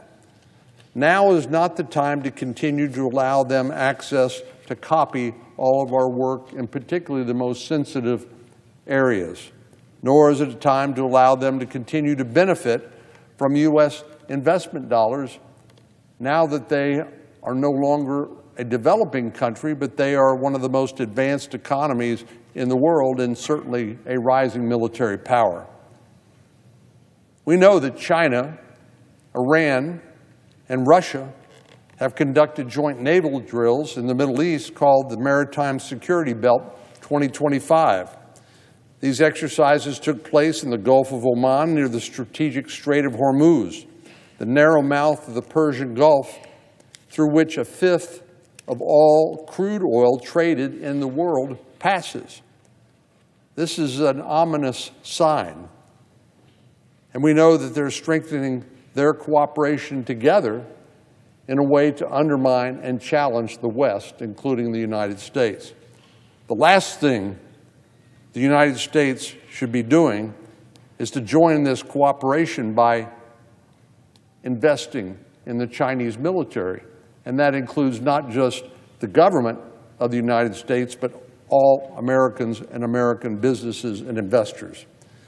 So the President has been right to highlight this growing threat, and I look forward to continuing to work with President Trump and Secretary Bessent to ensure that U.S. dollars no longer are able to help build the Chinese military and line the pockets of the country that's working to undermine the international rules-based order and the United States first and foremost. Mr. President, I yield the floor. I would note the absence of a quorum. The clerk will call the roll. Ms. Also-Brooks.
Senator from North Carolina. Just last week, in my home state of North Carolina, narcotics investigators The Senate is in a quorum call. asked to officiate the quorum. Without objection. Proceed. Mr. President, just last week in my home state of North Carolina, narcotics investigators from the Iredell County Sheriff's Office and the Gaston Police Department seized 5 pounds of fentanyl that was in possession of an illegal alien. It was enough to kill over 1 million people. That's nothing short of a weapon of mass destruction. Now, the reality is that's not just a public health crisis. It's a nightmare that is destroying families, shattering communities, and devastating our country. On average, 9 North Carolinians die every single day from fentanyl overdoses. Enough fentanyl claims nearly 200 lives across every day. Fentanyl claims 200 lives across our country. And just last year, this silent killer took more than 70,000 Americans. But they're not just numbers. These are sons and daughters, their parents and siblings. These are our friends and our neighbors. These are people who should be living full, meaningful lives, but instead have become statistics. So let's put this into perspective. Just 2 milligrams of fentanyl, similar to 7 grains of salt, it's enough to kill a person. Just if it's a sugar packet and you pour it in your morning coffee and it were to be filled with fentanyl, it could take the lives of 500 people. The quantity equal to a sugar packet. Now, if it was a standard 4-pound bag of granulated sugar, the kind that we all have in our pantries, if it were filled with fentanyl, it would wipe out 905,000 individuals. This deadly drug, it's flooding our communities, and it's not by accident. When I talk to law enforcement across all 100 counties in North Carolina, I repeatedly hear the same alarming message. Every single county is a border county. Now, North Carolina is roughly 1,000 miles from the southern border, yet the fentanyl pouring into our country, it knows no distance and no boundaries. This is a direct consequence of the Biden administration's reckless open border policies that allowed the drug cartels to exploit our immigration system and to flood our communities with illegal drugs. President Trump, however, is taking necessary steps to restore our border, restore order, and dismantle the criminal networks profiting off of human suffering. But the consequences of President Biden's open borders and lack of action to mitigate the fentanyl crisis in our country remain the deadly reality facing our communities every day. This was not just a failure of policy by the previous administration.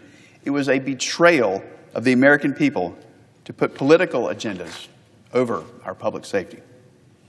Now, even in the face of these staggering losses, Democrats continue to block bipartisan efforts to dismantle the criminal networks fueling the crisis. They refuse to support measures that would cut off the supply, crack down on traffickers, and strengthen our border security. So I ask my colleagues, how many more lives are you willing to sacrifice before standing up and saying enough? We can't afford to turn a blind eye to the sobering reality and traumatic consequences of this crisis. We need to make our streets safer, and we need to do it right now. That's why I proudly stand with my colleague, Senator Cassidy, in supporting the HALT Fentanyl Act. It's common sense, bipartisan legislation that will give law enforcement the tools they need to close loopholes and stop criminals from evading the law by simply doing 2 things. First, permanently classifying fentanyl and related substances under Schedule 1. And second, increasing the sentences for fentanyl traffickers. This bill has already passed the House with strong bipartisan support, and now it's time for the Senate to do the same. So let's secure our streets, let's stop the flow of fentanyl, let's protect the American people, and let's do it before another innocent life is lost. I yield the floor.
Mr. President.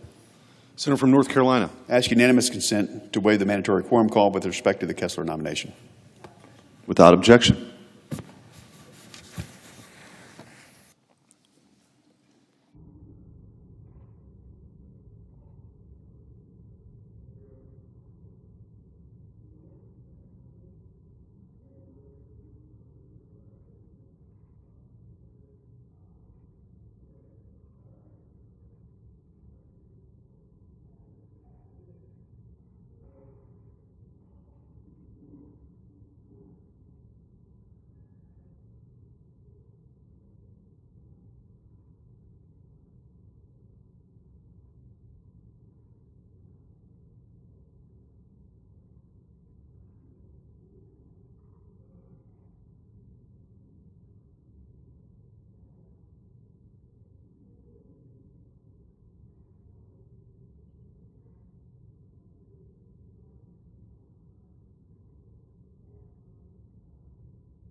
Mr. President, Senator from North Carolina. I ask unanimous consent that the previously scheduled roll call vote occur immediately.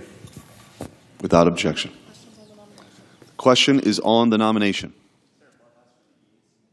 The yeas and nays. Is there a sufficient second?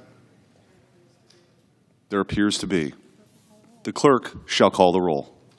Ms. Also Brooks, Ms. Baldwin, Mr. Banks, Mr. Barrasso, Mr. Bennett, Mrs. Blackburn, Mr. Blumenthal, Ms. Blunt Rochester, Mr. Booker, Mr. Bozeman, Mrs. Britt, Mr. Budd.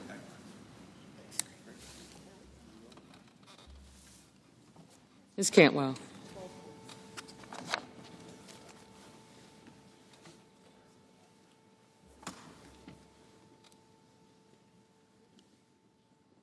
Mrs. Capito.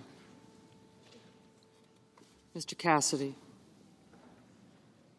Ms. Collins. Mr. Coons. Mr. Cornyn. Ms. Cortez Masto. Mr. Cotton. Mr. Kramer. Mr. Crapo. Mr. Cruz. Mr. Curtis. Mr. Daines. Ms. Duckworth. Mr. Durbin. Ms. Ernst. Mr. Fetterman. Mrs. Fisher. Mr. Gallego. Mrs. Gillibrand. Mr. Graham. Mr. Grassley. Mr. Haggerty. Ms. Hassan. Mr. Hawley. Mr. Heinrich. Mr. Hickenlooper. Ms. Hirono. Mr. Hoven. Mr. Husted. Mrs. Hyde-Smith. Mr. Johnson. Mr. Justice. Mr. Kane. Mr. Kelly. Mr. Kennedy. Mr. Kim. Mr. King. Ms. Klobuchar.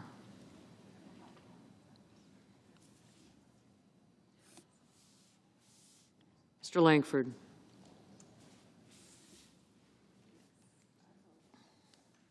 Mr. Lee. Mr. Lujan. Ms. Lummis. Mr. Markey. Mr. Marshall. Mr. McConnell. Mr. McCormick. Mr. Merkley. Mrs. Moody. Mr. Moran. Mr. Marino. Mr. Mullen. Ms. Murkowski. Mr. Murphy. Mrs. Murray. Mr. Ossoff. Mr. Padilla. Mr. Paul. Mr. Peters. Mr. Reed. Mr. Ricketts. Mr. Risch. Ms. Rosen. Mr. Rounds. Mr. Sanders. Mr. Schatz. Mr. Schiff. Mr. Schmidt.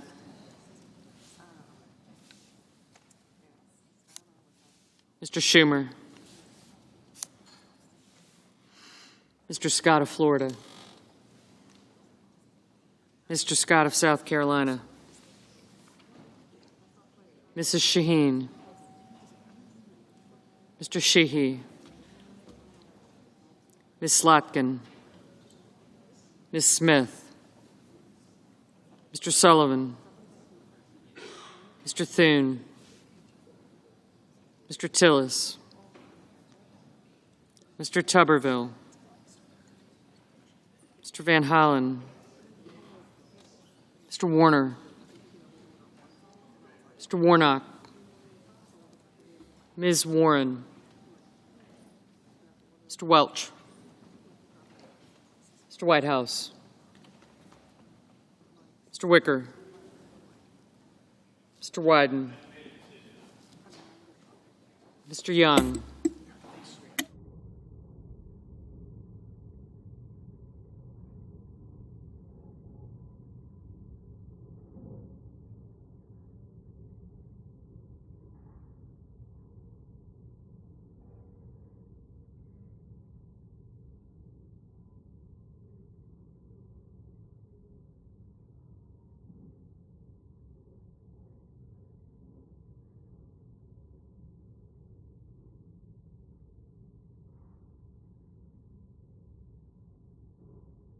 Senators voting in the affirmative: Budd, Hyde-Smith, Mullen, and Schmidt. Senators voting in the negative: Kelly and Rosen.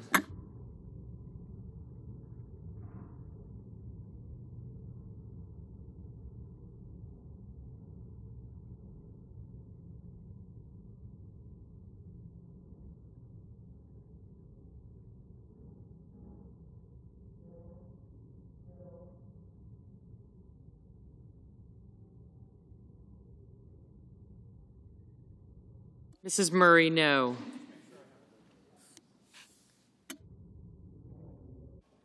Mr. Cassidy, aye. Mr. King, no.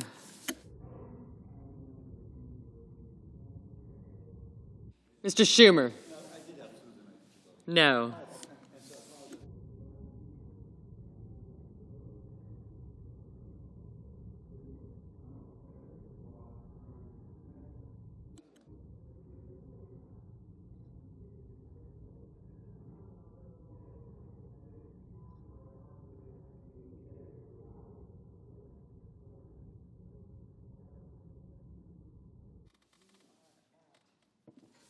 Ms. Hassan, no. Mr. Lujan, no. Mr. Bozeman, aye.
Ms. Blunt Rochester, no.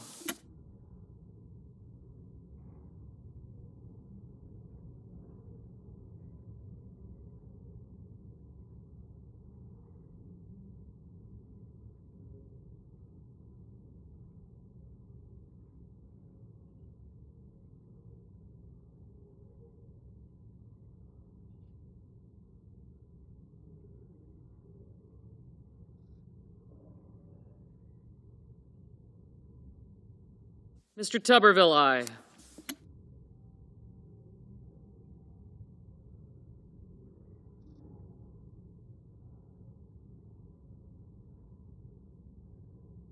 Mr. Fetterman, no.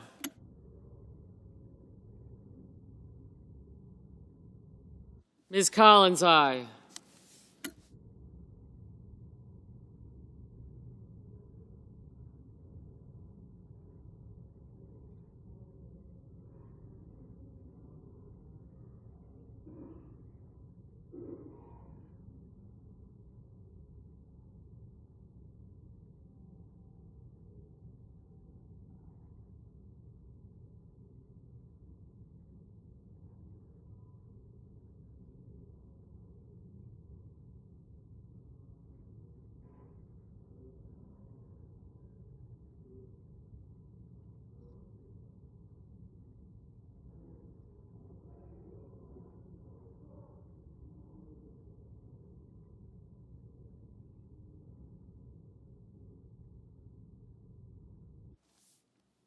Ms. Alsobrooks, aye.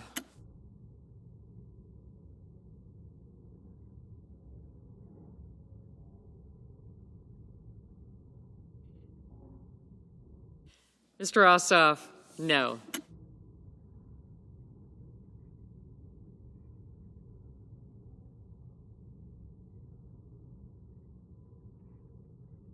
Mr. Booker, no.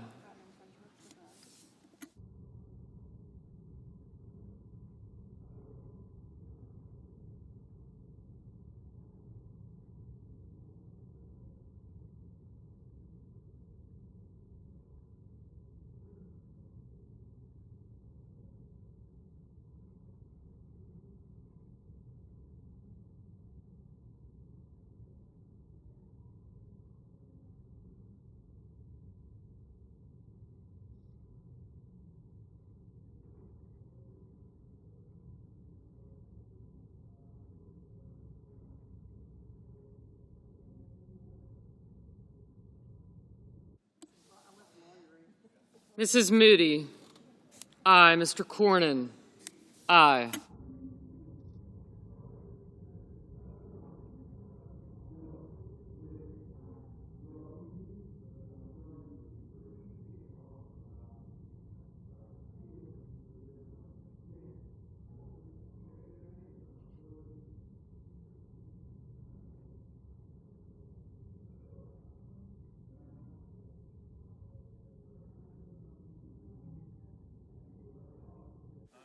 Mr. Sullivan, aye.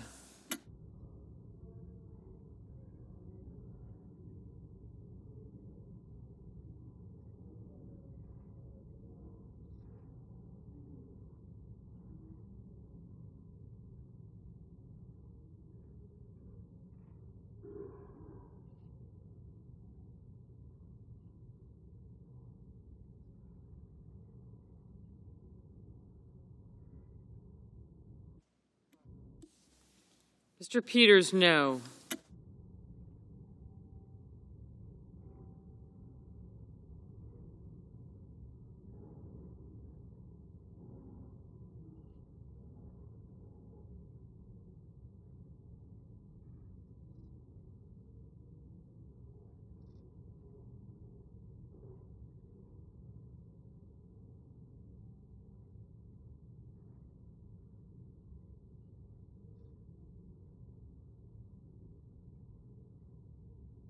Mrs. Fisher, aye.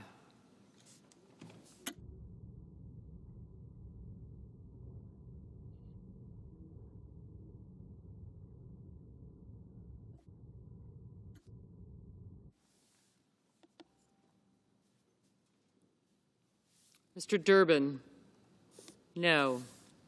Mr. Heinrich, No.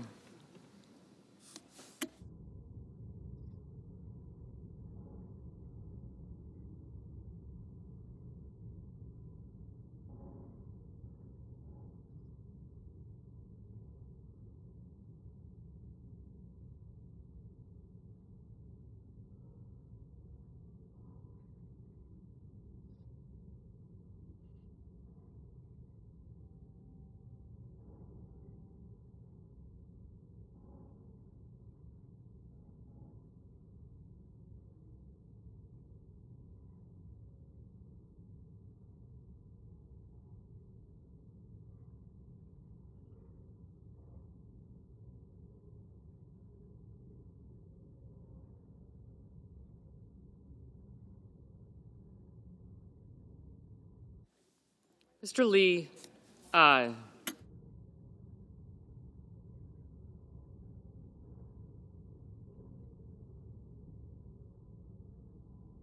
Mr. Cotton.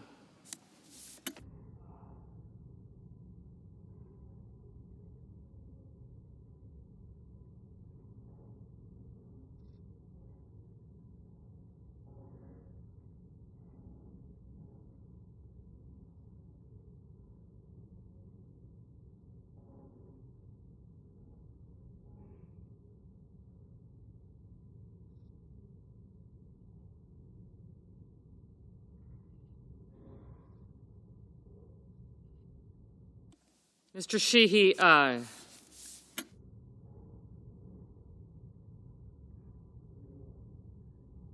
Mr. Justice, aye.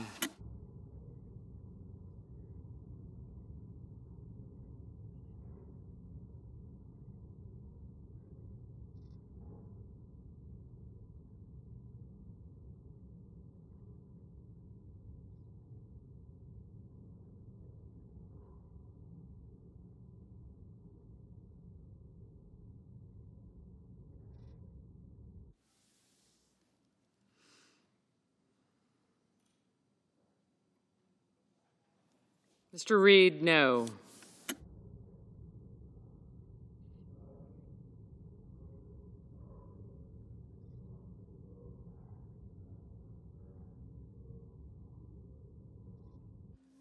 Ms. Baldwin, no.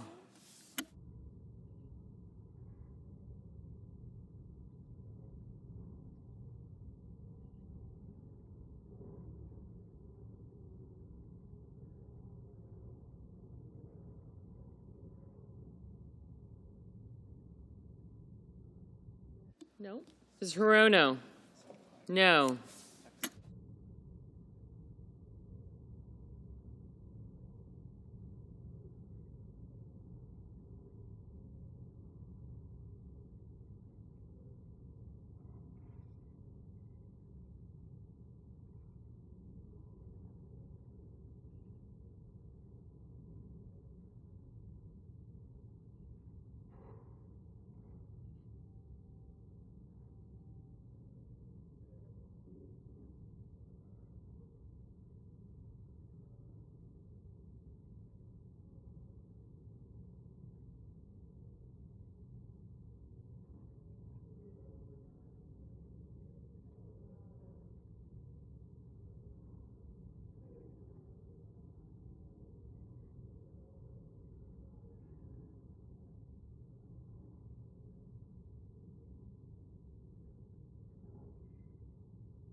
Mr. Kane. Mr. Kane, no. Mr. Bennett. Mr. Bennett, no. Ms. Klobuchar. Ms. Klobuchar, no. Mrs. Blackburn. Mrs. Blackburn, aye. Mr. Grassley. Mr. Grassley, aye. Mr. McConnell. Mr. McConnell, aye.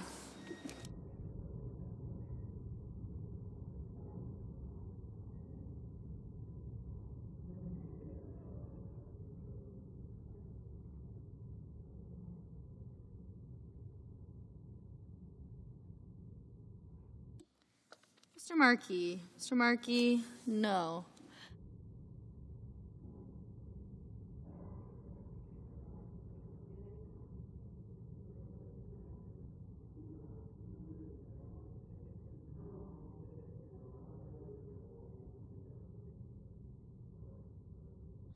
Mr. Paul. Mr. Paul, aye. Mr. Moran. Mr. Moran, aye.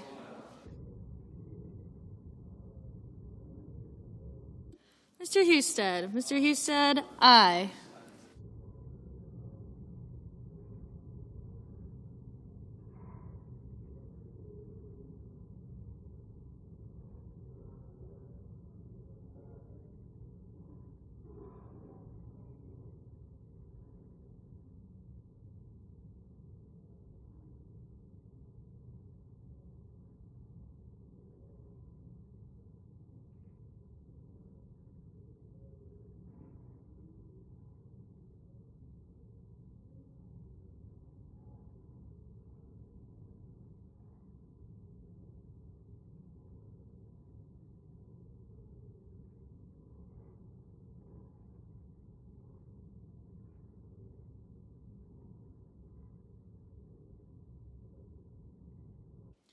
Mr. Moreno. Mr. Moreno, aye. Mr. McCormick. Mr. McCormick, aye.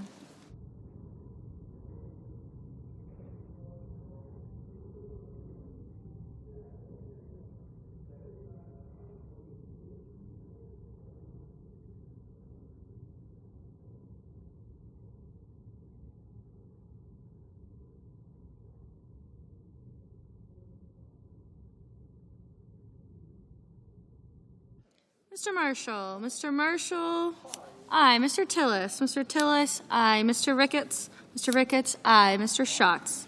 Mr. Schatz, no.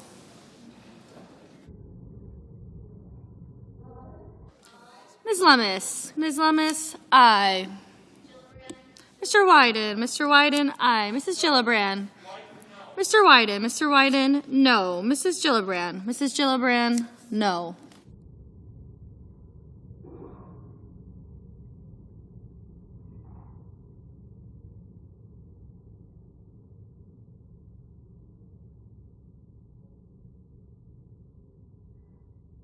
Mrs. Shaheen. Mrs. Shaheen, no.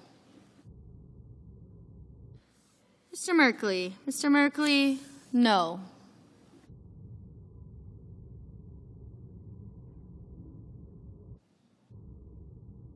Mr. Thune. Mr. Thune, aye.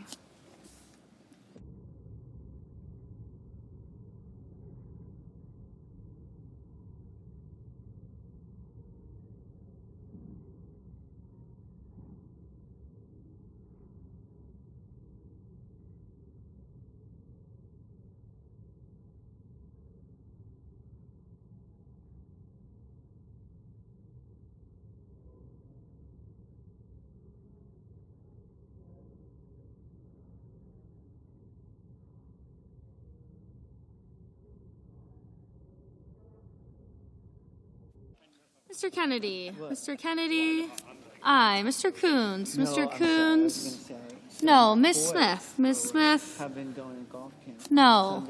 Mr. Whitehouse. Mr. Whitehouse, no. Mr. Rounds. Mr. Rounds, aye. Mr. Welch. Mr. Welch, no. We've been doing this Mr. Banks. Mr. Banks, aye. there. Mr. Kim. Mr. Kim, no. I haven't.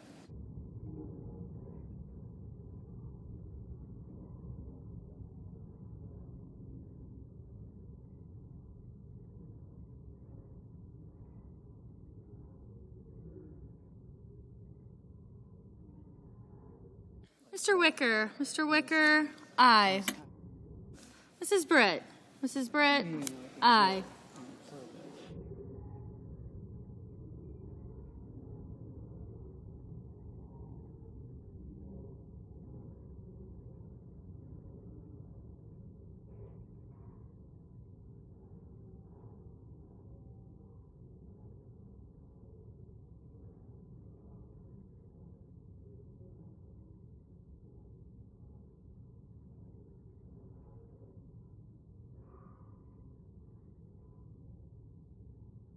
Ms. Cortez Masto. Ms. Cortez Masto, no.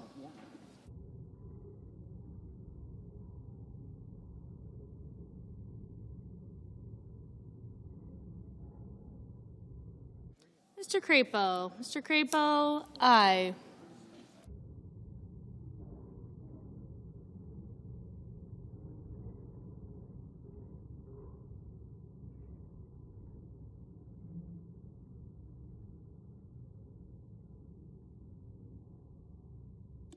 Mr. Cruz. Mr. Cruz, aye.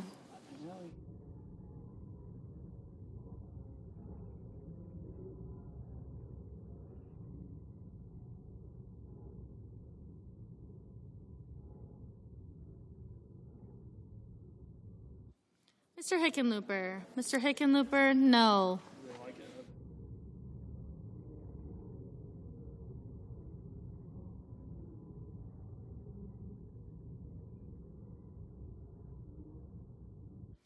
Mrs. Capito. Mrs. Capito, aye.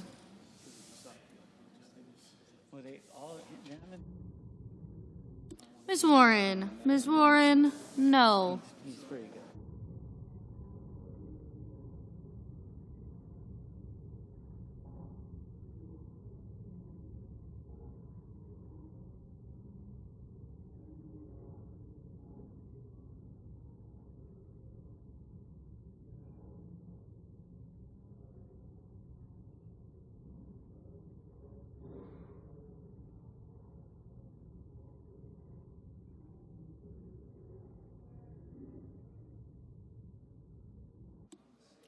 Mr. Schiff. Mr. Schiff, no.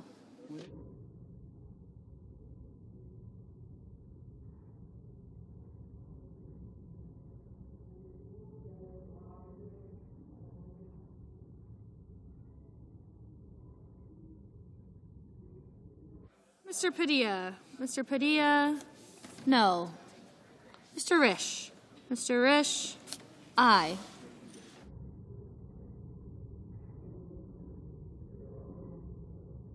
Mr. Warnock. Mr. Warnock, no.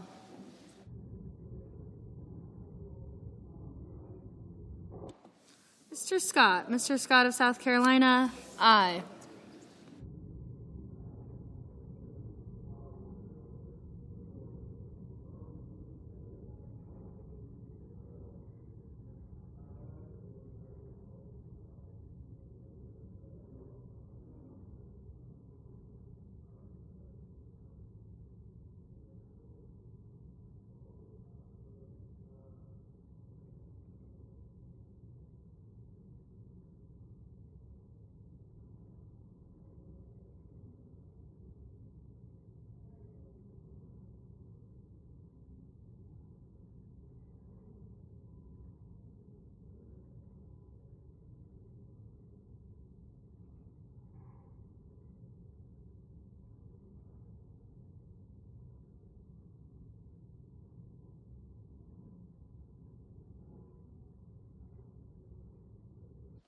Mr. Kramer. Mr. Kramer, aye.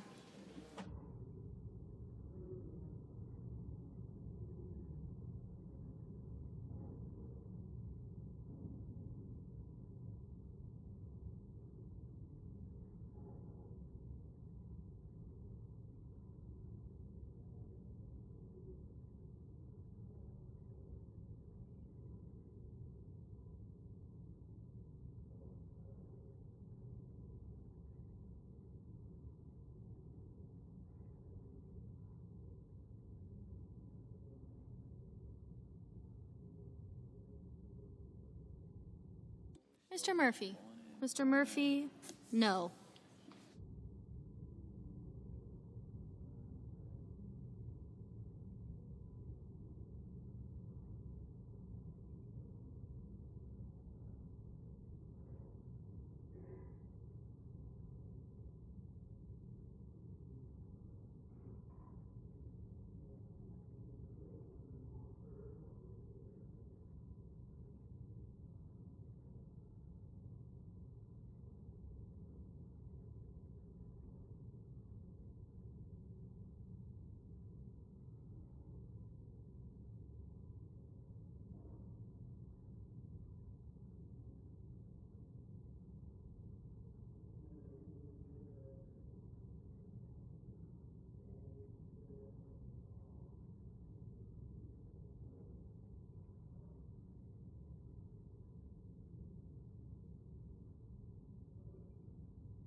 Ms. Murkowski. Ms. Murkowski, aye.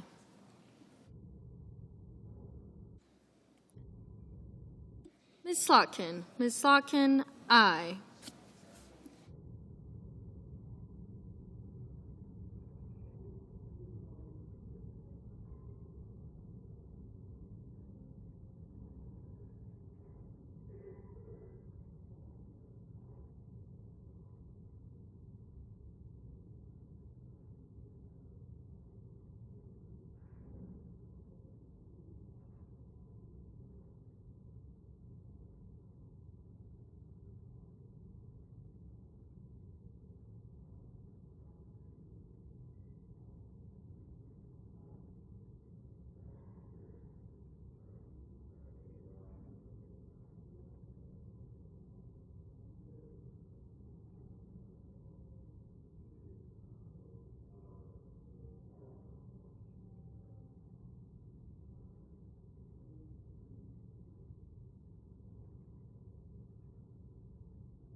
Mr. Warner. Mr. Warner, no.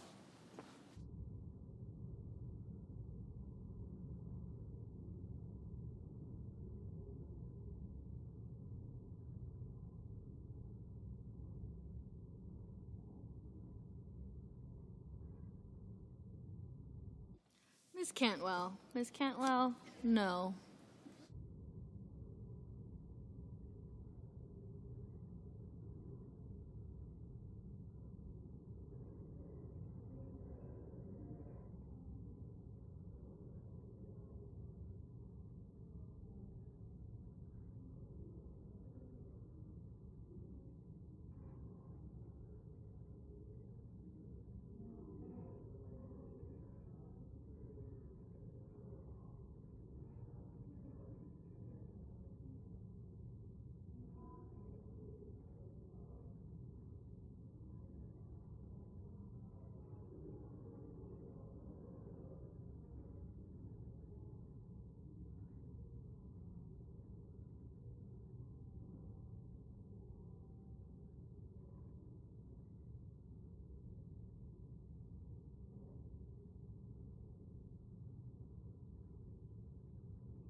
Mr. Johnson. Mr. Johnson, aye.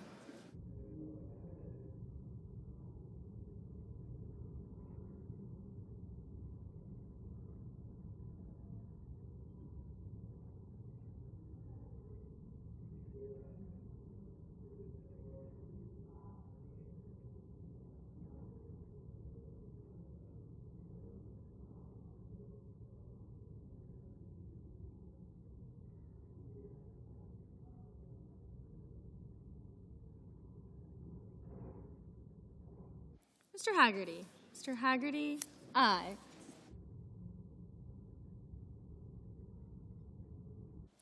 Mr. Graham. Mr. Graham, aye.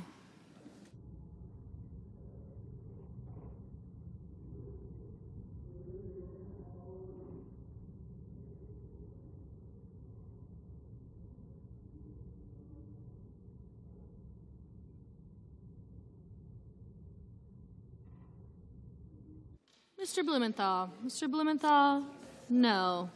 Mr. Curtis. Mr. Curtis, aye.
Mr. Sanders. Mr. Sanders, no.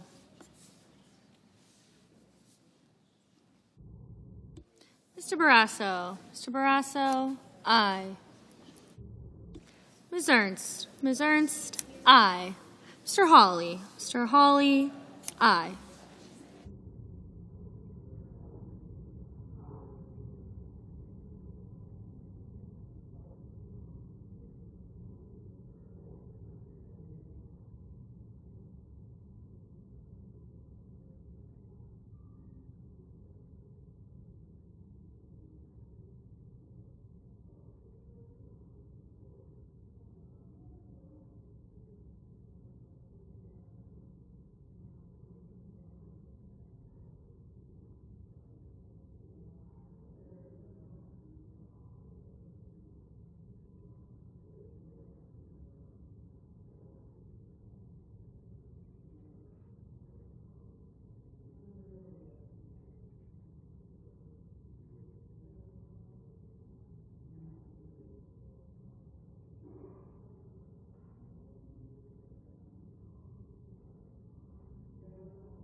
Mr. Scott. Mr. Scott of Florida, aye. Mr. Young. Mr. Young, aye.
Mr. Daines. Mr. Daines, aye.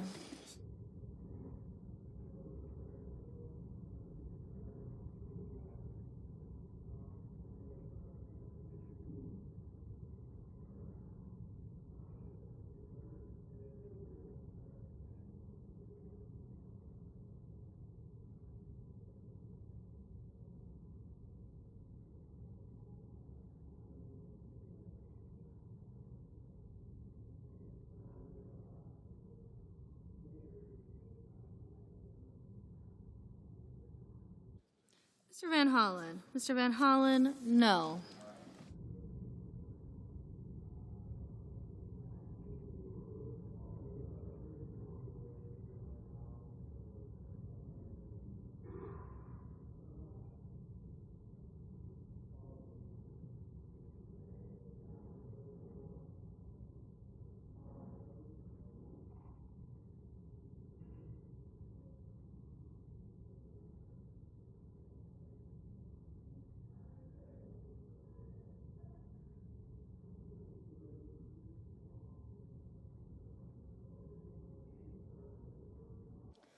Mr. Hoven. Mr. Hoven, aye. Mr. Langford. Mr. Langford, aye.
Mr. Gallego. Mr. Gallego, aye.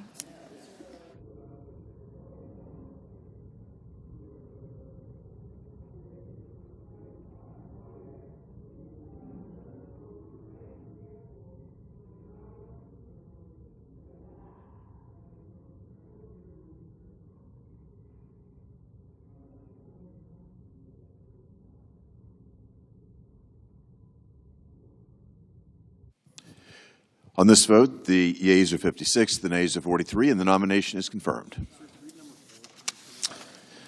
Under the previous order, the motion to reconsider is considered made and laid upon the table, and the President will be immediately notified of the Senate's action. The clerk will report the motion to invoke cloture. Cloture motion, we, the undersigned senators, in accordance with the provisions of Rule 22 of the Standing Rules of the Senate, do hereby move to bring to a close debate on the nomination of Jeffrey Kessler of Virginia to be Under Secretary of Commerce for Industry and Security, signed by 17 senators. By unanimous consent, the mandatory quorum call has been waived. The question is it the sense of the Senate that debate on the nomination of Jeffrey Kessler of Virginia to be Under Secretary of Commerce for Industry and Security shall be brought to a close? The ayes and nays are mandatory under the rule. The clerk will call the roll. Ms. Also Brooks, Ms. Baldwin, Mr. Banks, Mr. Barrasso, Mr. Bennett, Mrs. Blackburn, Mr. Blumenthal, Ms. Blunt Rochester, Mr. Booker, Mr. Bozeman, Mrs. Britt, Mr. Budd, Ms. Cantwell, Mrs. Capito, Mr. Cassidy, Ms. Collins, Mr. Coons, Mr. Cornyn, Ms. Cortez Masto, Mr. Cotton, Mr. Kramer, Mr. Crapo, Mr. Cruz, Mr. Curtis, Mr. Daines, Ms. Duckworth, Mr. Durbin, Ms. Ernst, Mr. Fetterman, Mrs. Fisher, Mr. Gallego.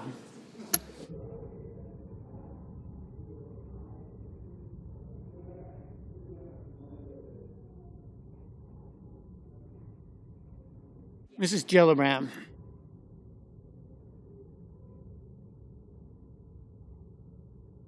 Mr. Graham.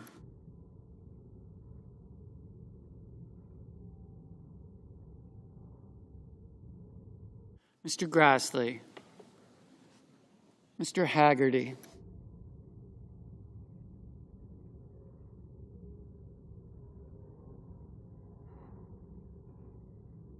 Ms. Hassan.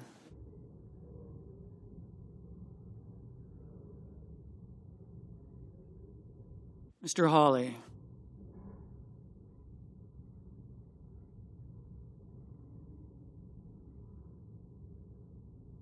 Mr. Heinrich.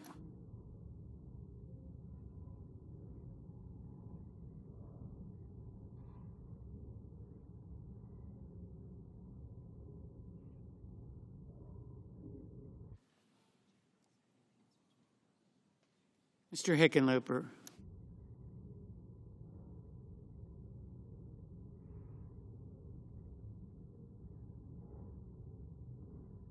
Ms. Hirono.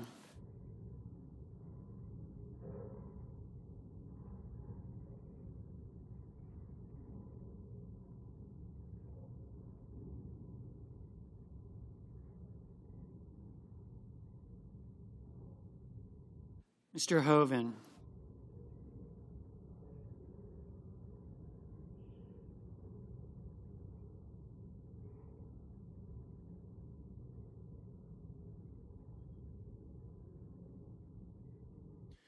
Mr. Hoven, Mr. Husted, Mrs. Hyde-Smith, Mr. Johnson, Mr. Justice,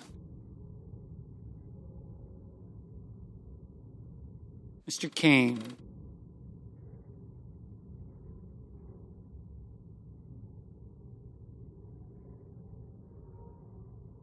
Mr. Kelly,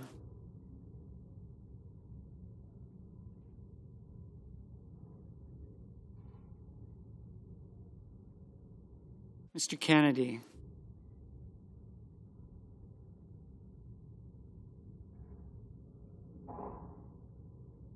Mr. Kim, Mr. King,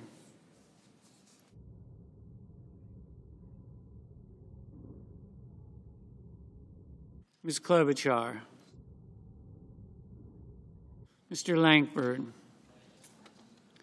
Mr. Lee,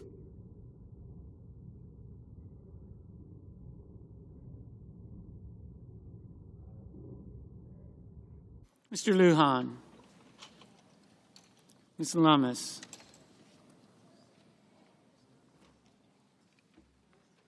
Mr. Markey, Mr. Marshall,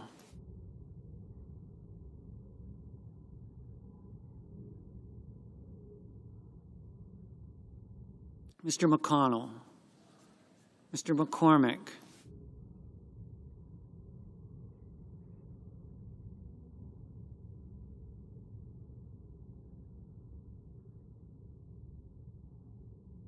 Mr. Merkley, Mrs. Moody, Mr. Moran,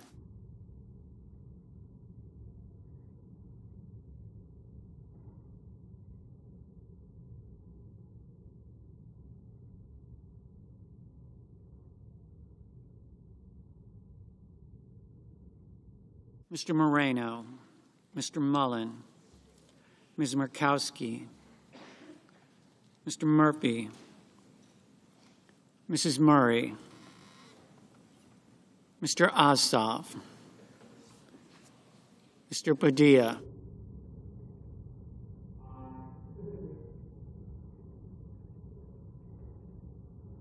Mr. Paul, Mr. Peters, Mr. Reed, Mr. Ricketts, Mr. Risch,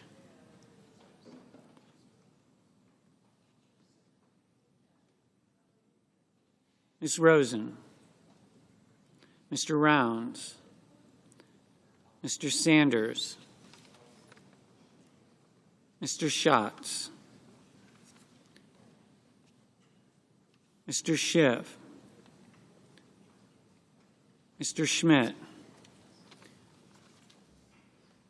Mr. Schumer, Mr. Scott of Florida,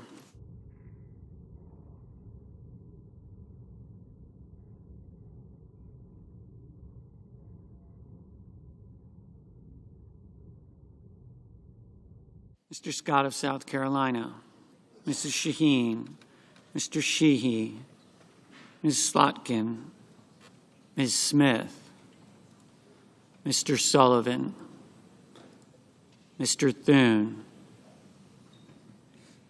Mr. Tillis, Mr. Tuberville, Mr. Van Hollen, Mr. Warner, Mr. Warnock, Ms. Warren, Mr. Welch, Mr. Whitehouse, Mr. Wicker, Mr. Wyden, Mr. Young.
Senators voting in the affirmative: Blackburn, Capito, Graham, Haggerty, Hoeven, Husted, Hyde-Smith, Marshall, Moran, Moreno, Murkowski, Ricketts, Sullivan, Tillis, Young. Mr. Crapo, aye. Senators voting in the negative: Gallego, Sanders.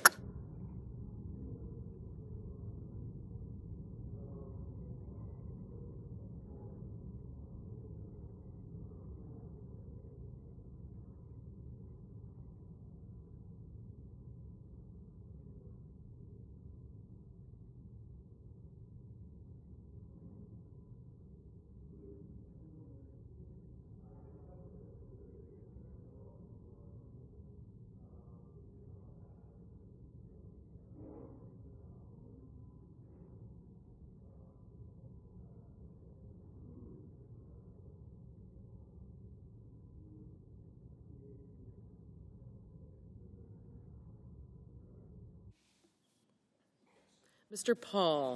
Paul, aye.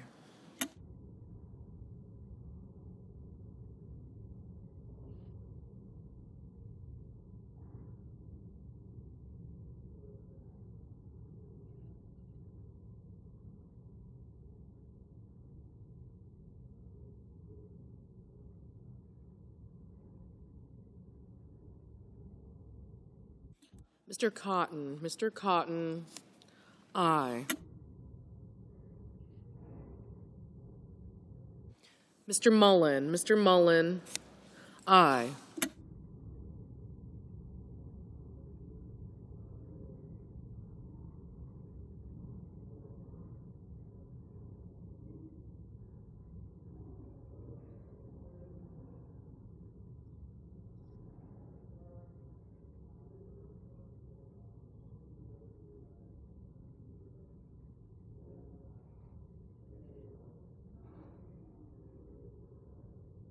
Mr. Johnson, aye.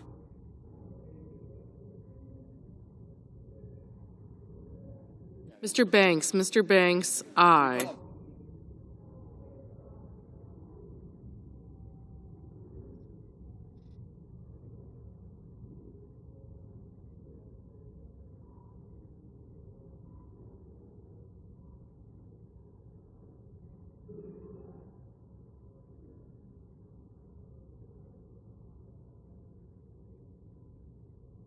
Mr. Sheehy, aye. Mr. Tuberville,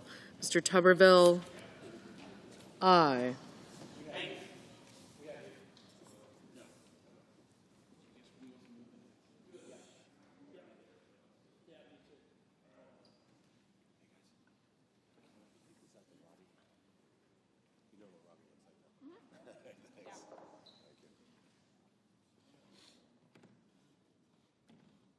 Mr. Grassley, aye. Mr. Kennedy, aye.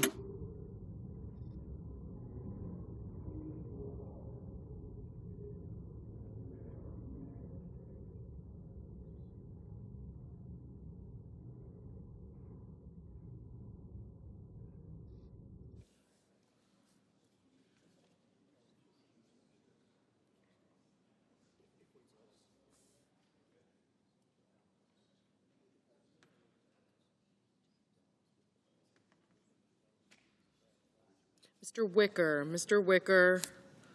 aye.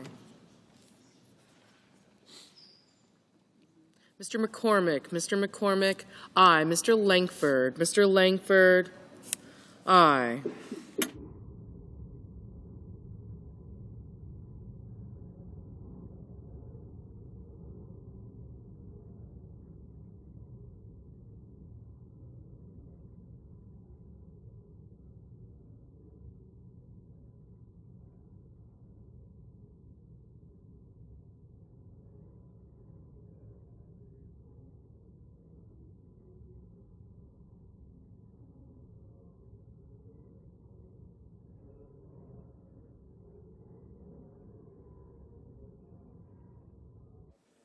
Mr. Daines, aye.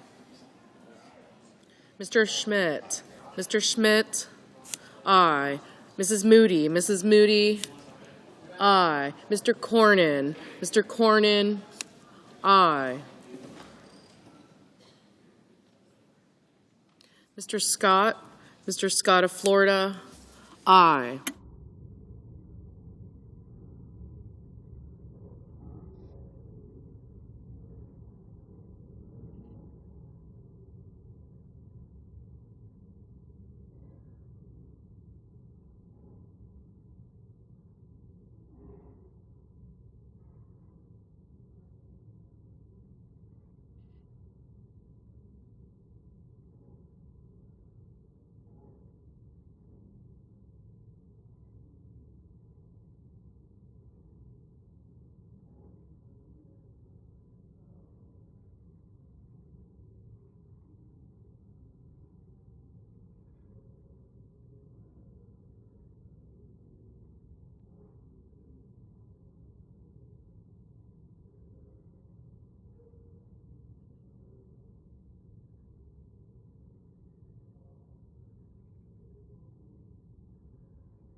Mr. Scott. Mr. Scott of South Carolina.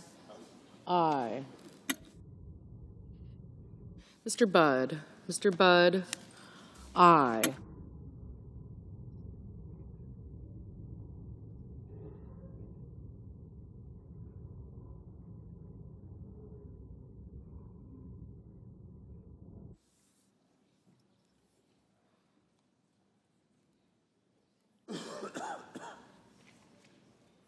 Mr. Risch. Mr. Risch. Aye. Mr. Barrasso. Mr. Barrasso. Aye.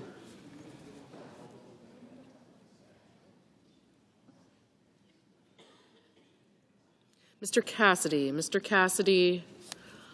Aye. Mrs. Fisher. Mrs. Fisher. Aye.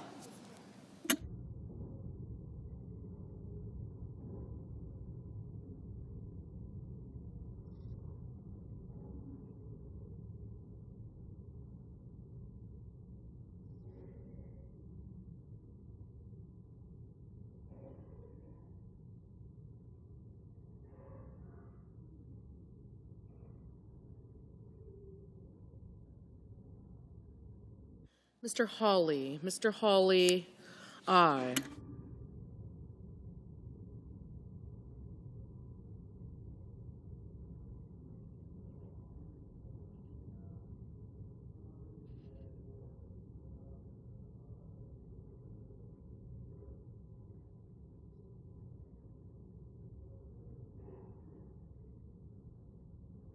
Mrs. Britt. Mrs. Britt. Aye. Mr. Thune. Mr. Thune. Aye.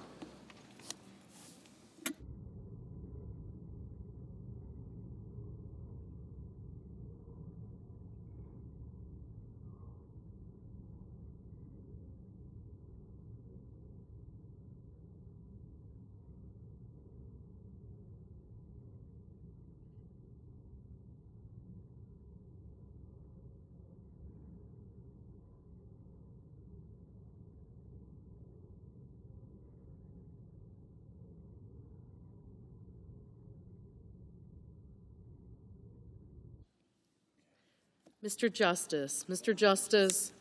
Aye.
Ms. Collins. Ms. Collins, aye.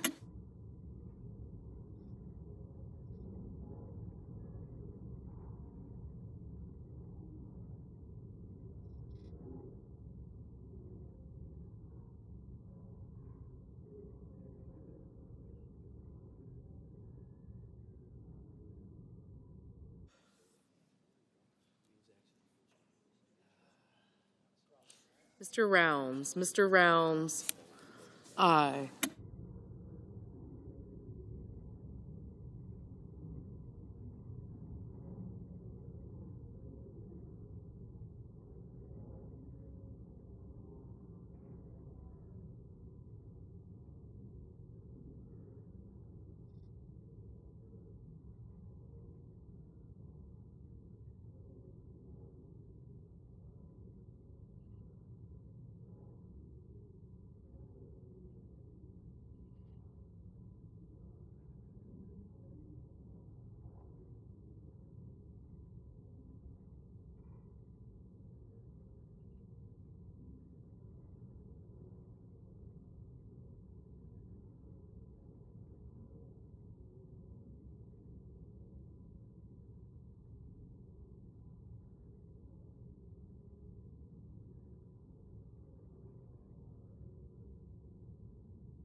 Mr. McConnell.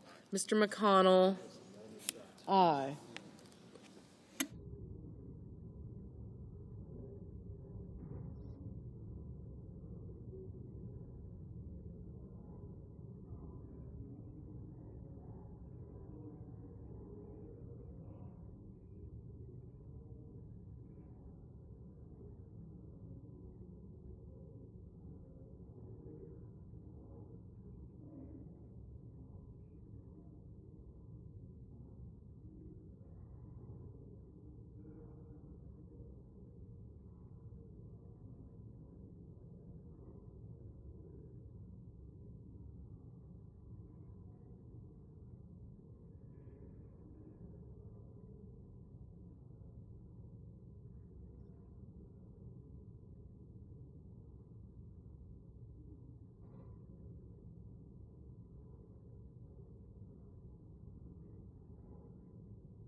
Mr. Curtis. Mr. Curtis, aye.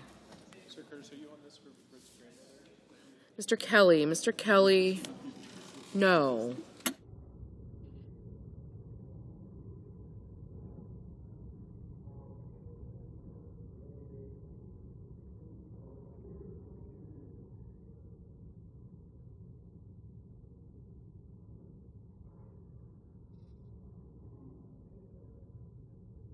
Mr. Lee, aye. Mr. Cruz, aye.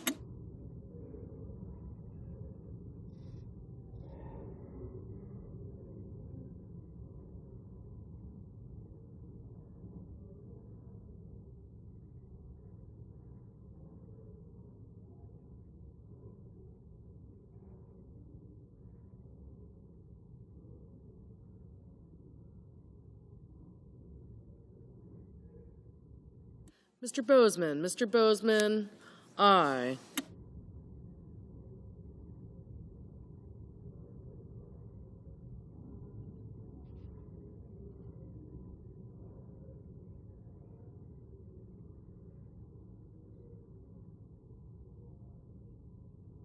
Ms. Ernst, aye.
Mr. Markey. Mr. Markey, no. Ms. Baldwin. Ms. Baldwin, no.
Mr. Kramer. Mr. Kramer, aye.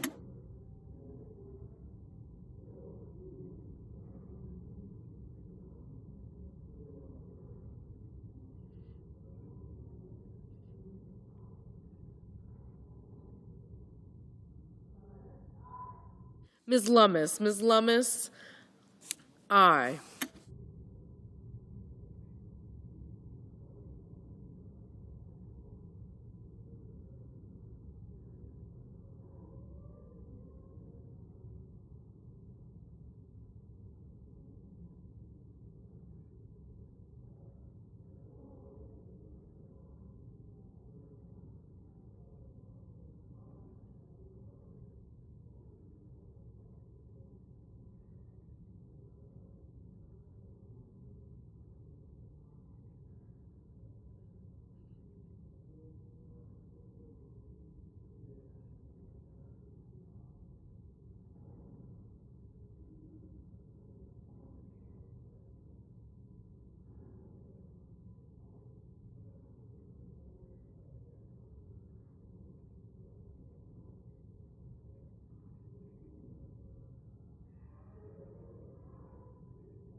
Mr. Fetterman. Mr. Fetterman, no.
Mr. Coons, no.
Mr. Murphy, no.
Mr. Blumenthal, no.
Ms. Warren, no.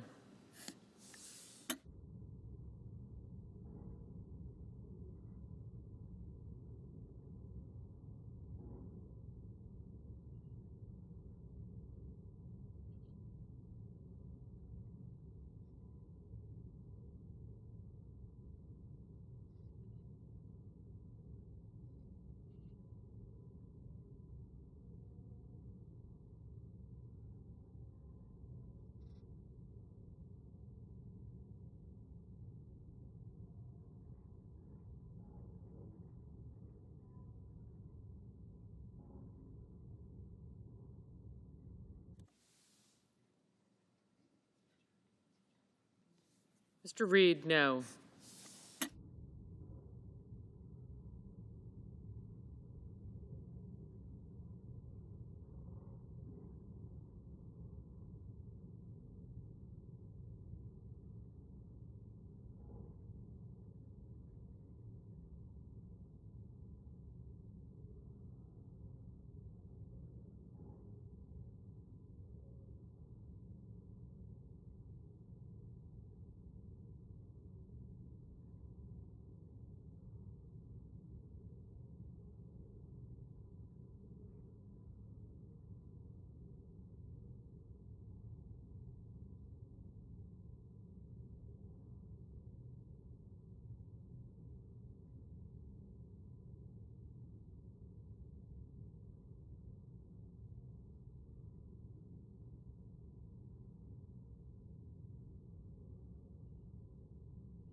Ms. Hassan, no.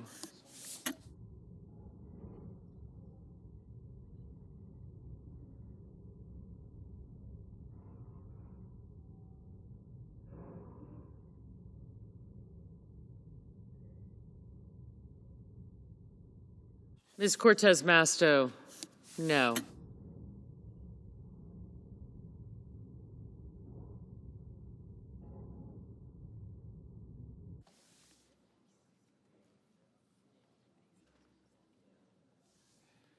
Ms. Smith, no.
Mrs. Shaheen, no.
Mr. Peters, no.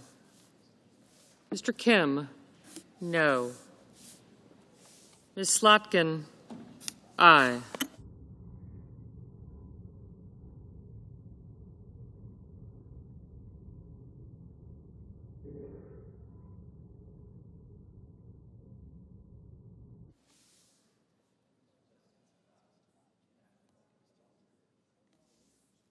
Mr. Wyden, no.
Ms. Cantwell, no.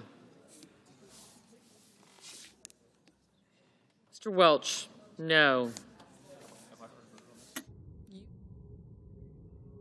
All right. Mr. Hickenlooper, no.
Mr. Kane, no.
Mr. Durbin, no.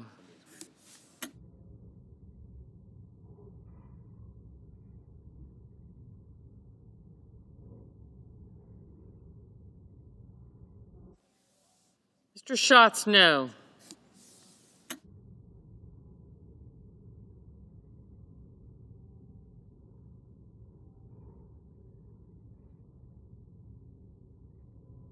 Ms. Hirono, no.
Mr. Warnock?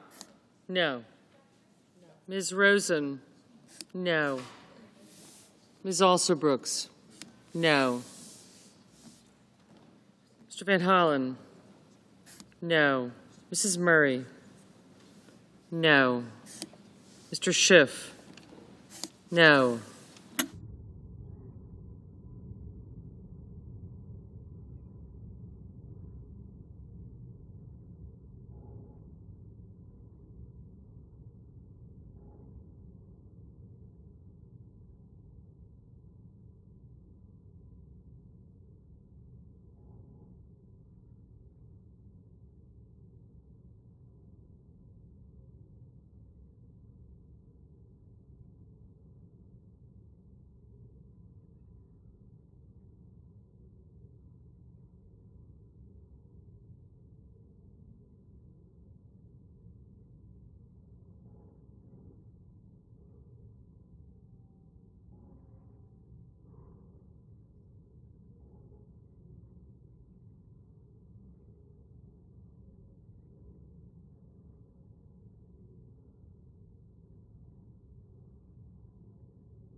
Mr. Padilla, no.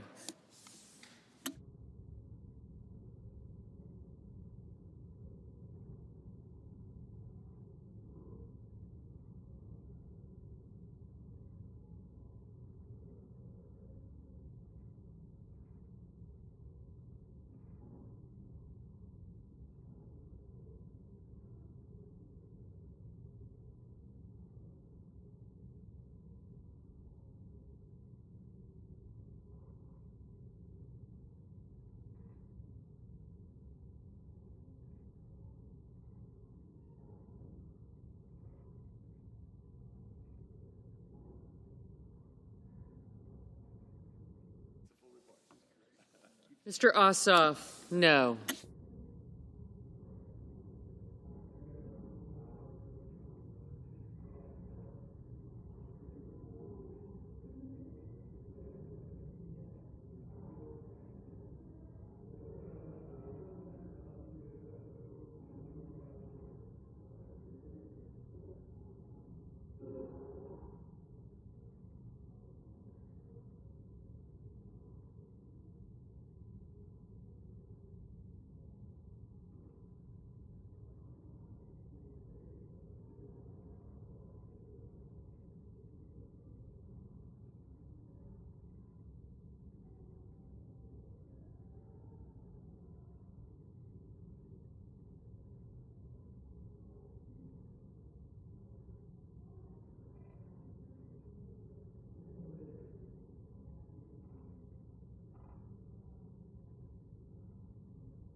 Mrs. Gillibrand, no. Mr. Whitehouse, no.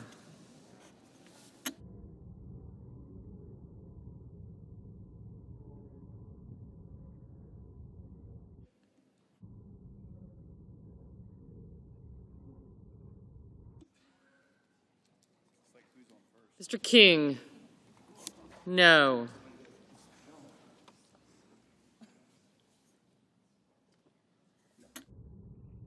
Mr. Lujan, no.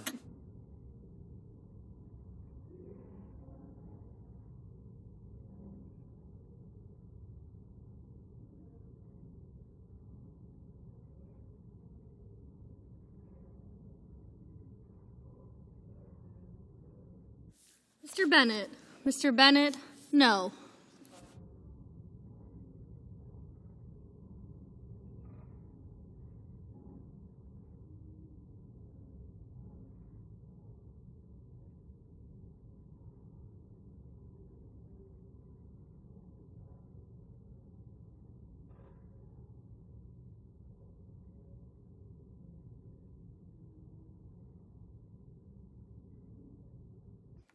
Ms. Klobuchar. Ms. Klobuchar, no.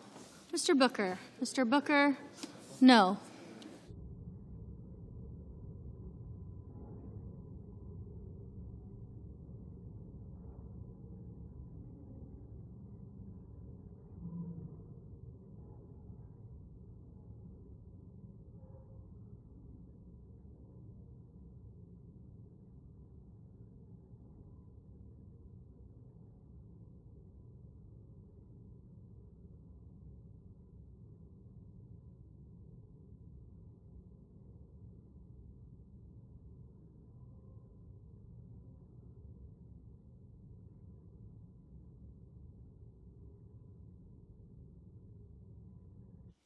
Mr. Heinrich. Mr. Heinrich, no.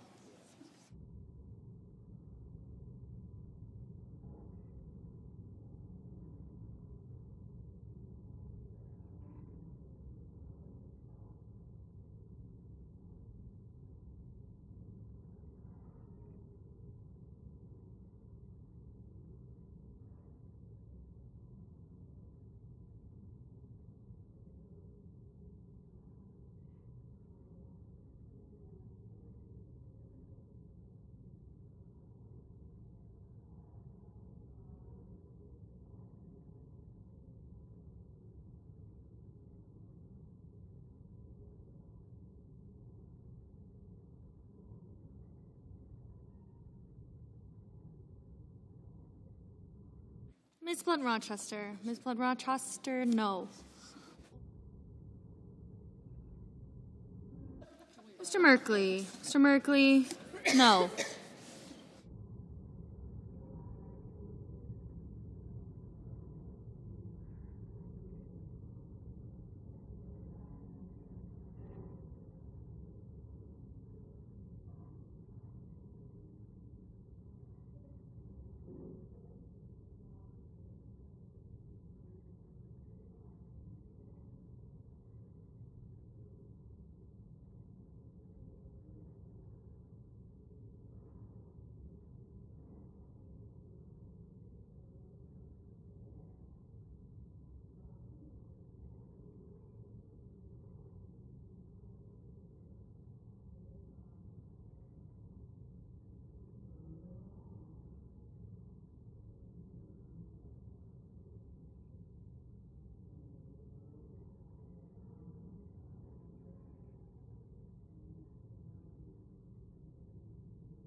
Mr. Schumer. Mr. Schumer, no.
Mr. Warner. Mr. Warner, no.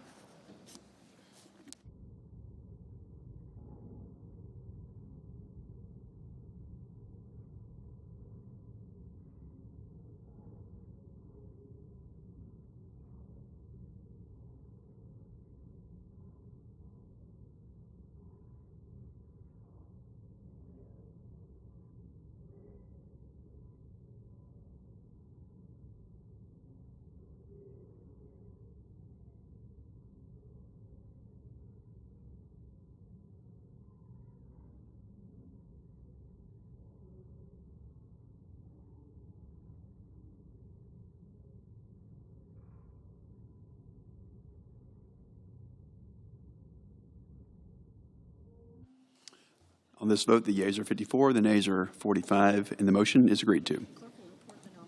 The clerk will report the nomination.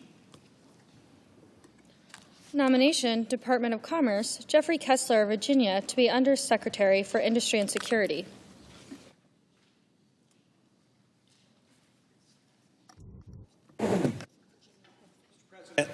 Senator from Virginia. Mr. President, I rise to discuss the House continuing resolution that will be before this body over the next couple of days.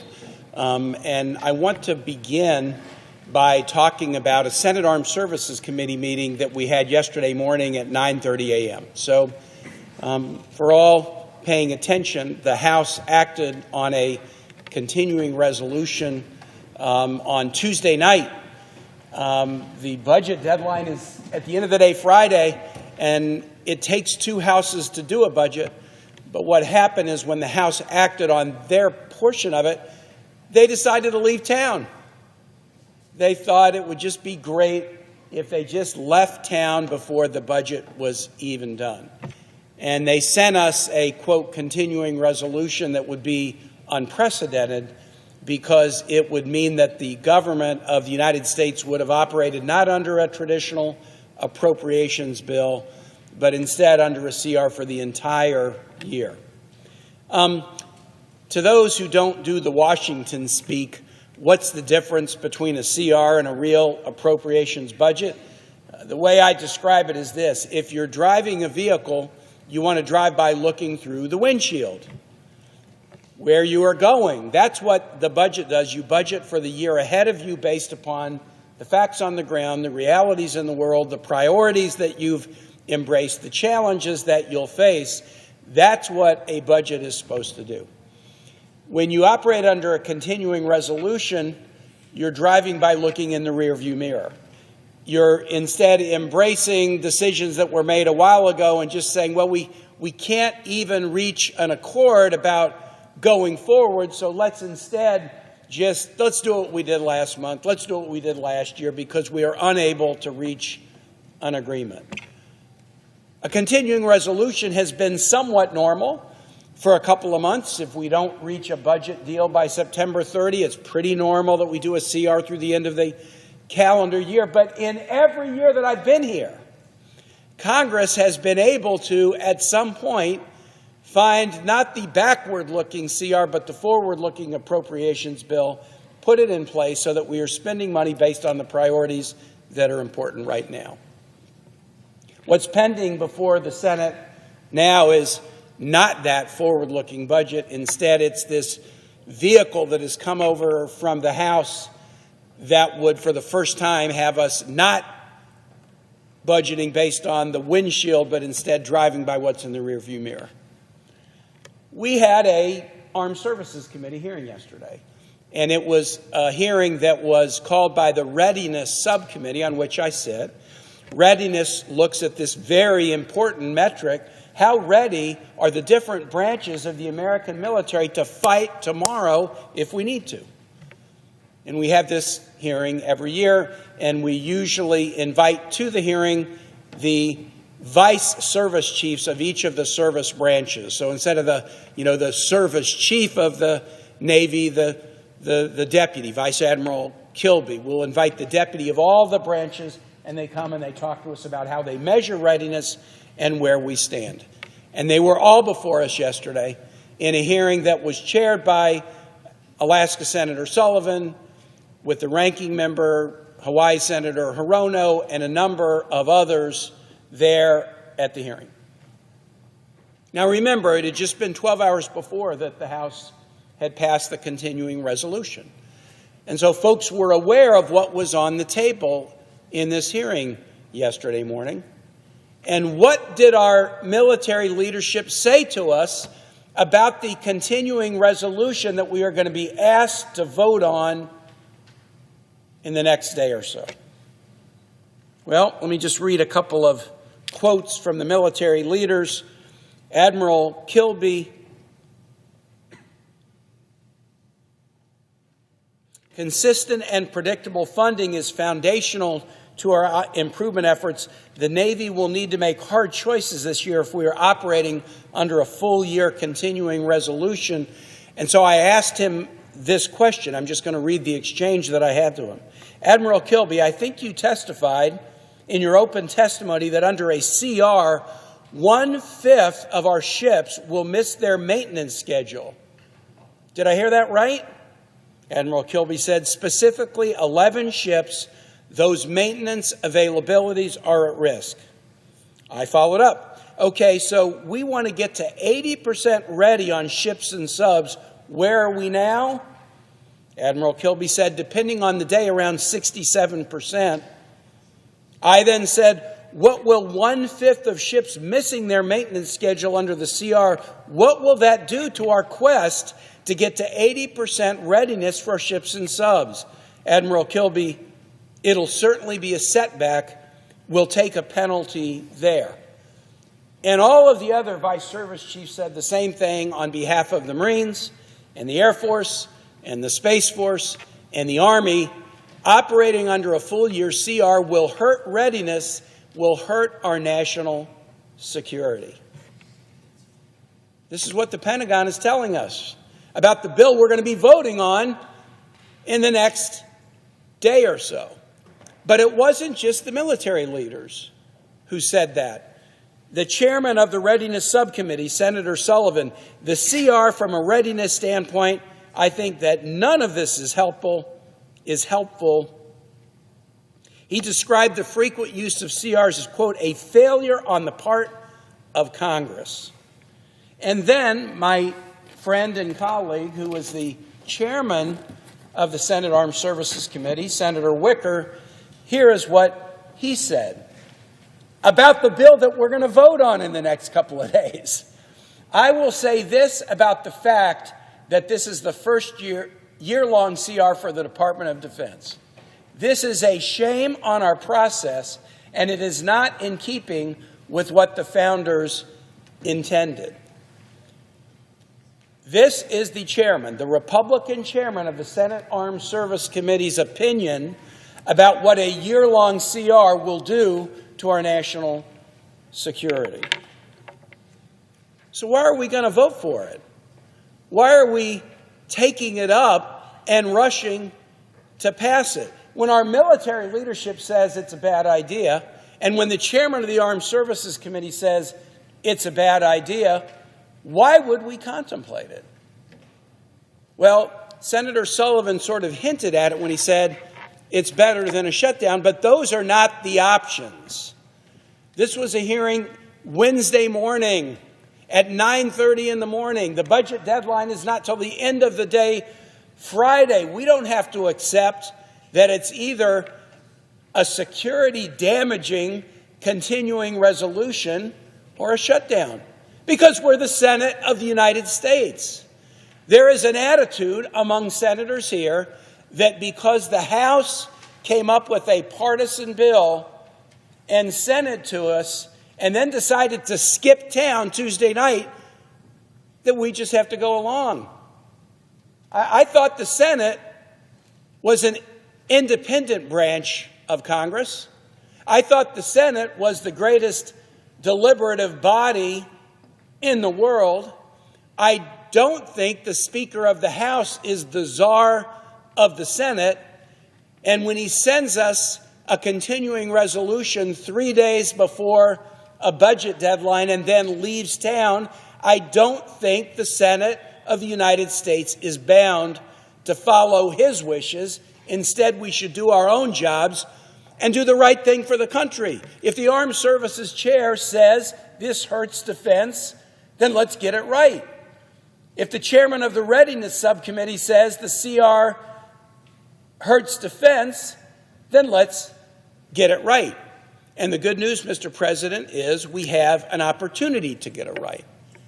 It is not completely clear as I stand on the floor, but it looks likely that there could be a vote today or tomorrow on an alternative that I'll call the getting it right alternative. What is the getting it right alternative?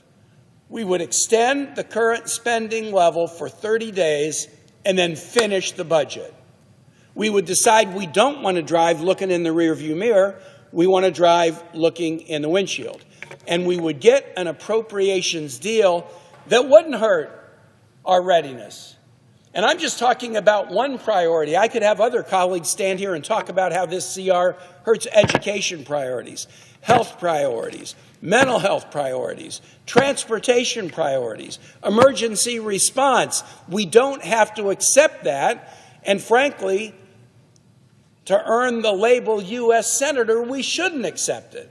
We should do the get it right alternative. And the get it right alternative, which has been proposed by Senator Murray and others, is to do a simple 30-day extension of existing spending, no amendments, no adjustments, no anomalies, no quirks, for 30 days, and then get an appropriations deal done that can pass this body and pass the House, and we can do it. We're very, very close. I'm not in the Appropriations Committee, but in my discussions with appropriators, they say we're extremely close, we can do this, and we should. And so, Mr. President, I'll just urge my colleagues, as you contemplate a vote on this House CR that, in my view, does great damage to many priorities, you don't just have to go along with the House work product, especially when they show disrespect to the Senate by skipping town Tuesday night, thinking that they could jam us by doing so. You don't have to go along with a work product that even the chairman of the Armed Services Committee says hurts our national readiness. You don't have to go along with a work product when Pentagon officials who have made this their lives look at us and tell us this will hurt national security. There's a better strategy, and we should embrace it. And with that, Mr. President, I yield the floor, and I note the absence of a quorum. Clerk, call the roll. Ms. Alsobrooks.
Mr.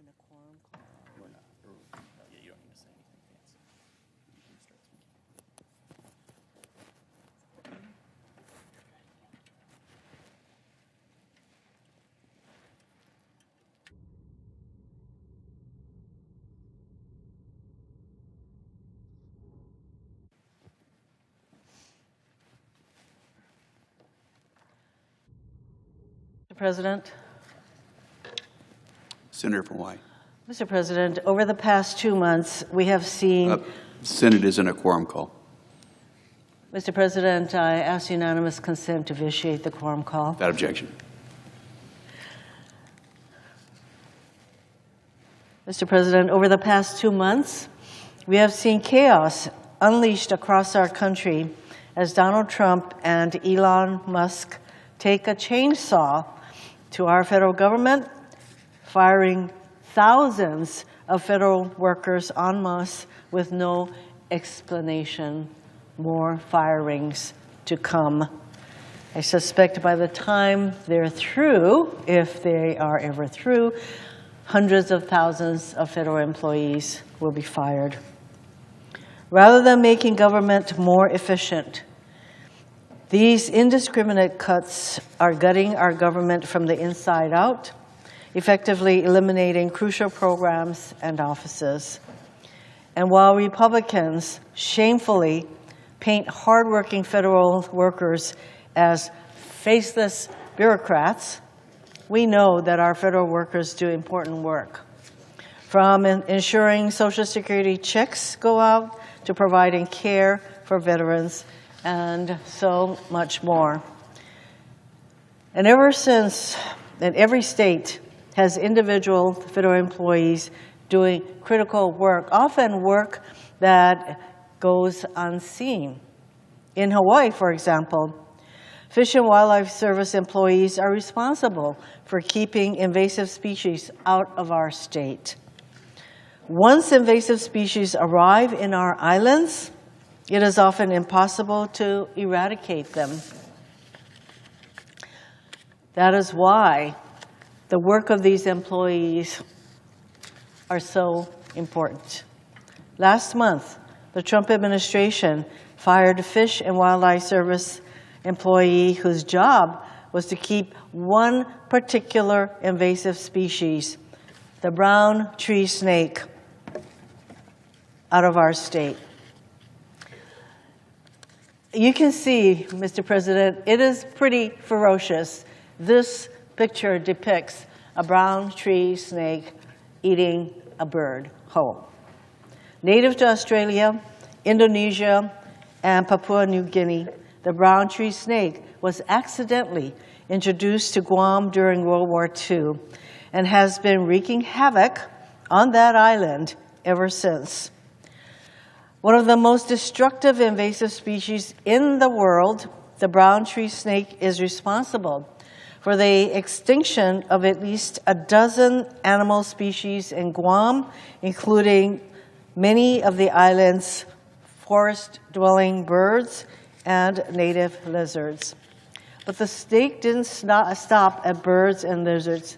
It also went after Guam's native bats, domestic poultry, even pets. As its population grew, the brown tree snake began invading power facilities, causing short circuits and frequent power outages. To this day, brown tree snakes cause nearly 200 outages a year in Guam, costing $4.5 million each year in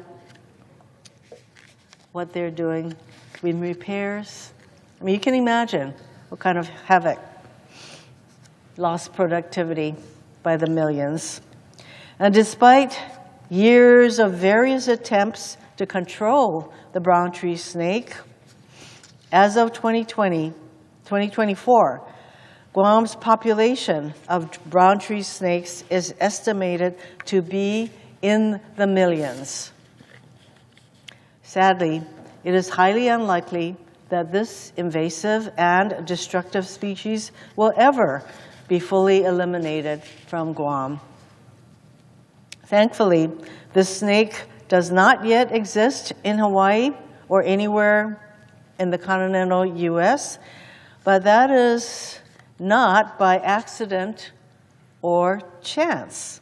It is because of the tireless work of federal employees from several agencies that has kept this snake out of Hawaii. Since the creation of the brown tree snake program nearly 20 years ago, not a single brown tree snake has been found in Hawaii because the program works. The federal investment in equipment, training, and hiring personnel works. Several agencies, including the Department of the Interior, the Department of Agriculture, and the Department of Defense, work together on the research, interdiction, and management of the brown tree snake. But the firing of just one individual who served as the brown tree snake program coordinator in Hawaii threatens to nullify all of that successful work. This individual was responsible for ensuring that biosecurity protocols were being followed and coordinating amongst the different agencies involved in the program.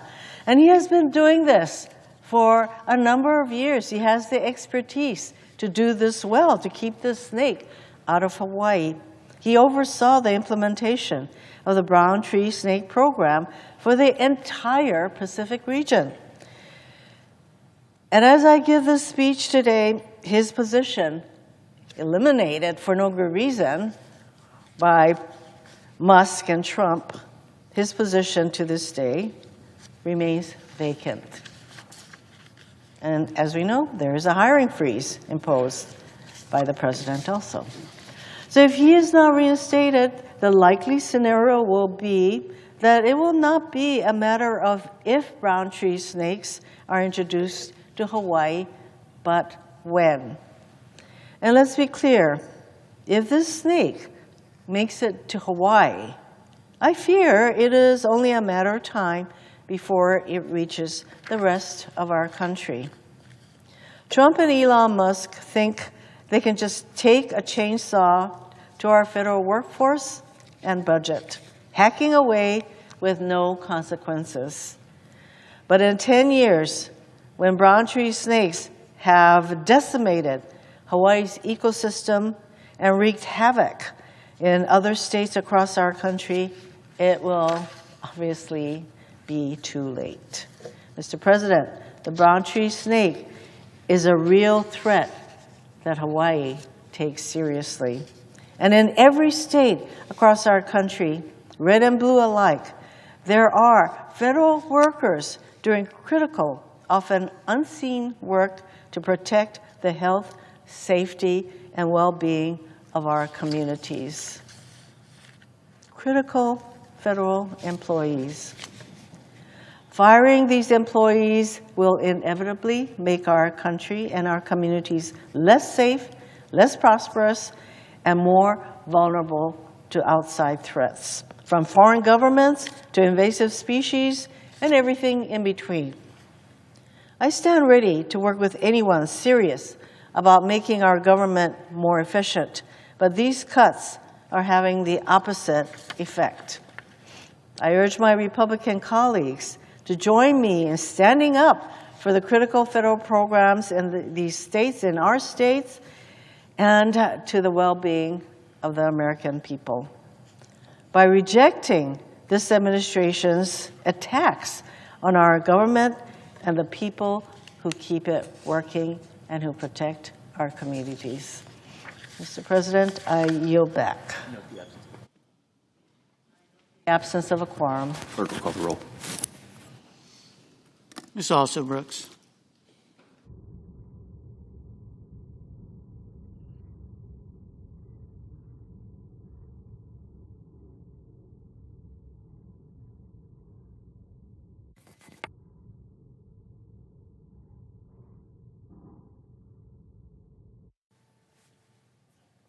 Mr. President, Senator from Arkansas. I ask consent to end the quorum call. Without objection. Mr. President, I have 6 requests for committees to meet during today's session of the Senate. they have the approval of the majority and minority leaders. Duly noted.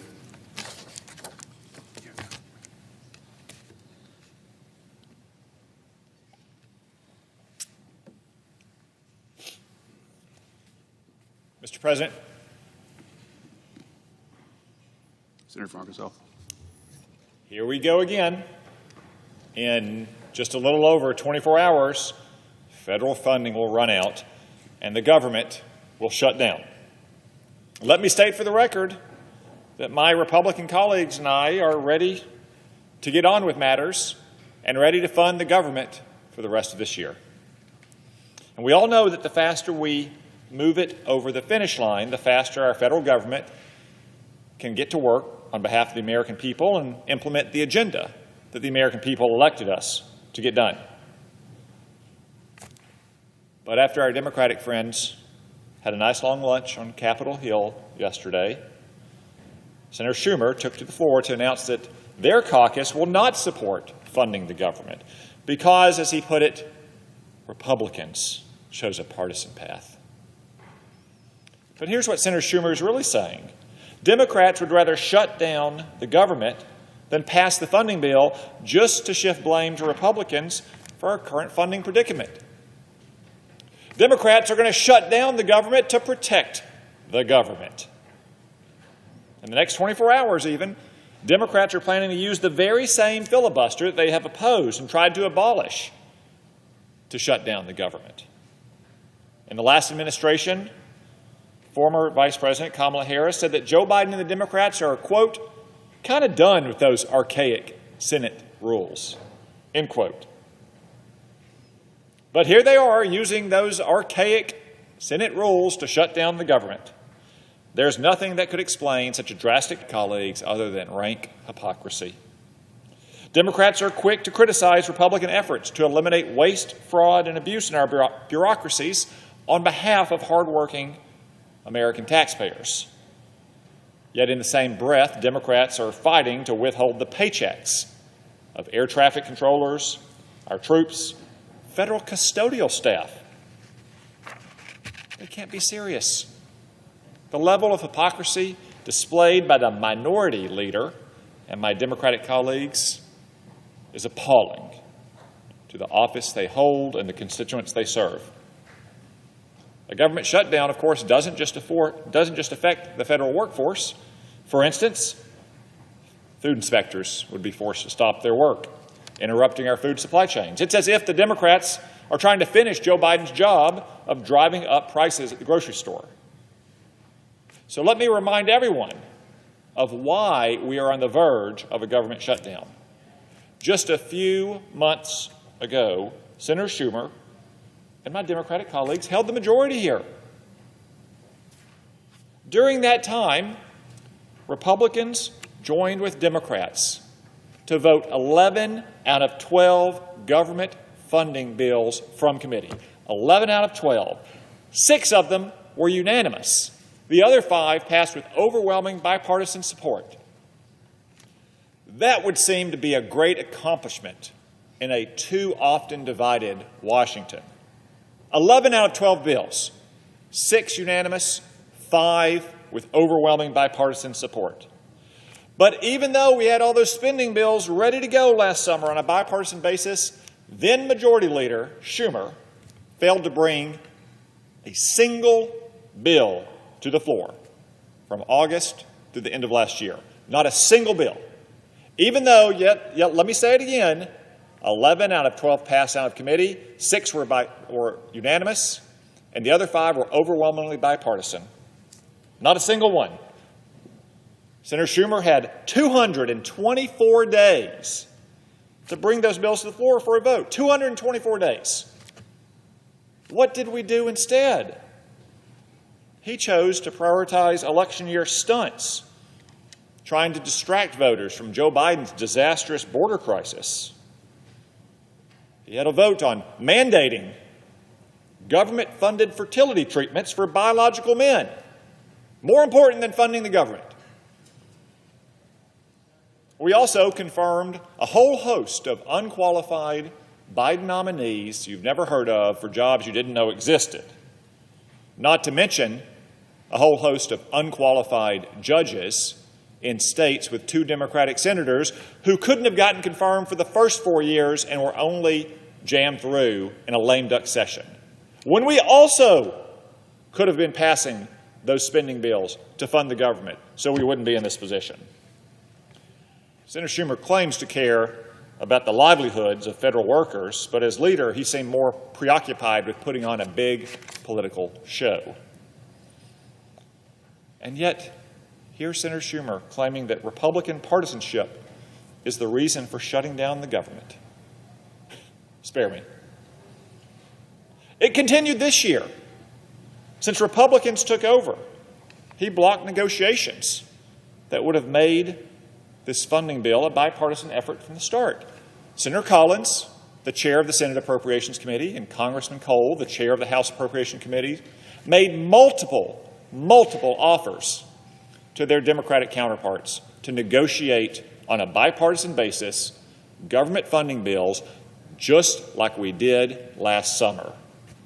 But no, Senator Schumer blocked it time and time again until just a few days ago. Yet now, supposedly, the clock has run out. And he wants another 30 days. Another 30 days when he had 224 days last year to do this. When we've had over 60 days this year to negotiate on a bipartisan basis. No, the time for those negotiations has regrettably passed. It's time to finish last year's business and move on to this year's business. And Democrats have one last chance to join Republicans and support a simple year-long funding bill. Republicans invite and encourage our Democratic colleagues to join us in this effort to keep the government funded for the American people we all serve. Shutting our government down, as many of my Democratic colleagues are apparently considering, is not just some political stunt. There are real and consequential national security risks if they choose to go through with this reckless scheme. A government shutdown will disrupt military training and could force us to cancel planned exercises with our allies and partners. These are the very same alliances that Democrats claim to care so much about supporting and preserving. Furthermore, a shutdown will disrupt ongoing work to modernize our nuclear forces, which is already behind schedule. Any further delay could make this bad situation even worse.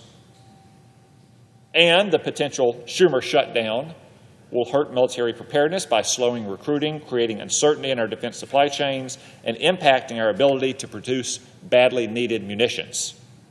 This is not the message of strength that we want to send to the allies we stand beside and the enemies we stand against.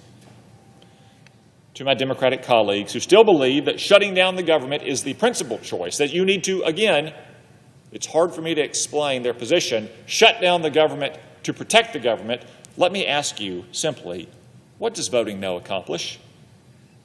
6 months ago, Senator Schumer said, quote, "If the government shuts down, it will be average Americans who suffer most," end quote. That was Senator Schumer. What's happened in the last 6 months? Nothing, as far as I can tell, except who the American people elected to lead the government. So if the Schumer shutdown stunt is just a threat to get Republicans to agree to a fake short-term extension, that brings us right back to where we are now. Again, what's the point? The Democrats' hypocritical arguments reveal, once again, they're not serious about putting their duty to the American people above partisanship, pettiness, and pride. I invite them all to justify the Schumer shutdown to the parents who must postpone a trip to a national park with their children after months of saving and planning. Or explain your reasoning for the Schumer shutdown to the veteran who has already taken a day off work to sign up for health care at his regional benefits office, only to find it closed. Or defend the Schumer shutdown to the federal employee who puts all of her groceries on a credit card to make sure there's enough money left at the end of the month to cover her rent. My friends, we have two choices before us, and they're quite simple. Either keep the government open and working for the people, or shut it down to Do what exactly? I don't know. I think we can all agree that the American people deserve better than a government that is a day late and a couple $1 billion short. So I encourage my Democratic colleagues, vote with us to simply fund the government. Let's not have a Schumer shutdown. Mr. President, I yield the floor.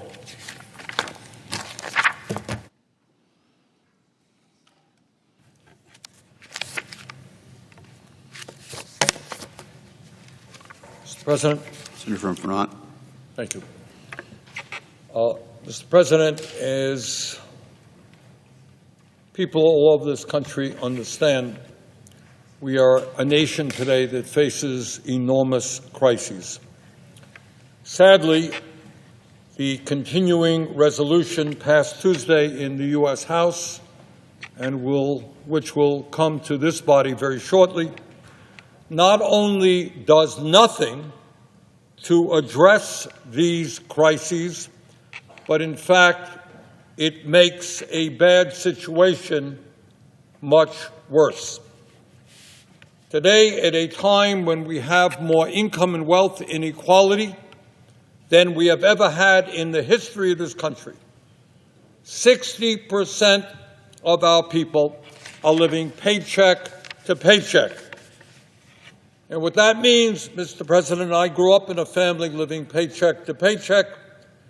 It means that people are worried about how they're going to afford housing. What happens if their landlord raises the rent? People go to the grocery store and they see the high price of food and wonder how they're going to feed their kids. People are looking at the outrageous cost of childcare, but you need childcare if you're going to go to work. How can you afford childcare? Our health care system is dysfunctional.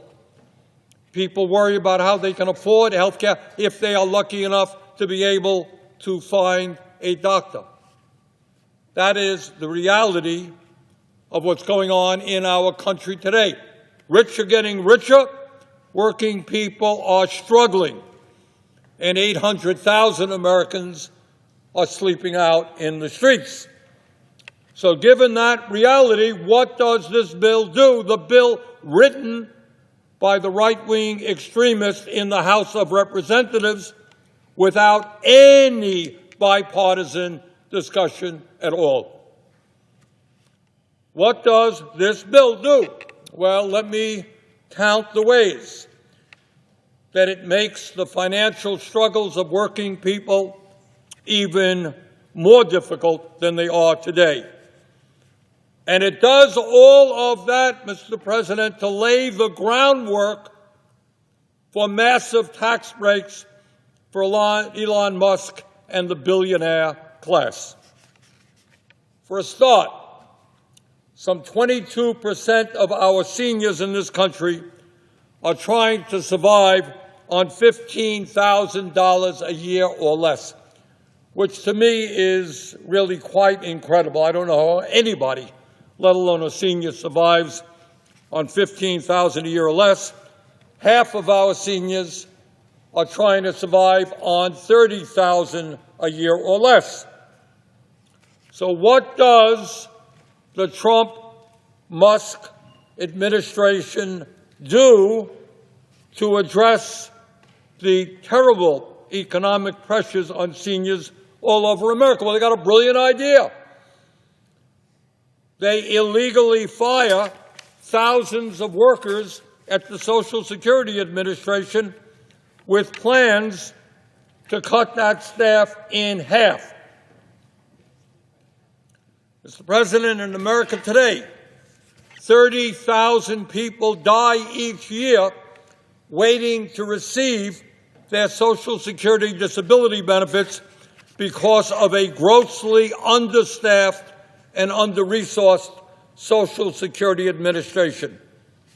My office, and I expect your office, and I expect every other office, gets calls every day from seniors saying, I'm having a problem with Social Security. I can't make contact with the Social Security people. They're not getting back to me.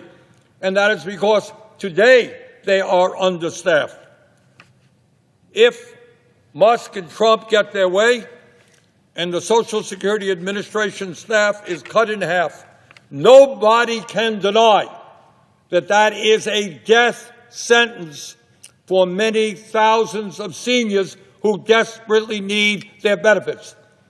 Now, Mr. Musk, who's worth a few $100 billion, may not understand that there are millions of seniors in this country who have nothing in the bank, worry every day how they're going to heat their homes or buy the food that they need. And if they can't get the benefits that they need, some of them will in fact die. And let me be clear, when you have Mr. Musk calling Social Security a Ponzi scheme, despite the fact that it has paid out every benefit owed to every eligible American for the last 80-plus years. That ain't no Ponzi scheme. When you have the President of the United States coming before Congress and lying, outrageously lying, about millions of people who are 150 or 200 years of age receiving Social Security benefits, a total lie. Everybody should understand what's going on. Trump and Musk are laying the groundwork for dismantling the most successful federal program in history, Social Security, a program that keeps over 27 million Americans out of poverty. And by the way, just to set the record straight, over 99% of the more than 70 million Social Security checks that go out each month are going to people who earned those benefits. Over 99%. People 150 or 500 years of age are not getting Social Security checks. But this continuing resolution passed in the House is not just a vicious attack on Social Security. It is an attack on the veterans of our nation, the men and women who put their lives on the line to defend our country. While we made some progress under the Biden administration in improving veterans' health care, the truth is that the VA has remained significantly understaffed. In the fourth quarter of 2024, there were 36,000 vacancies at the VA. We needed 2,400 more doctors, 6,300 more registered nurses, 3,400 more schedulers, 1,800 more social workers, and 1,200 more custodians. So what does the Trump administration and Mr. Musk do to address this very serious workforce shortage? Their answer is that they are threatening to dismantle the VA by firing 83,000 employees. In other words, you got a shortage today, and their solution to the shortage is to fire 83,000 workers.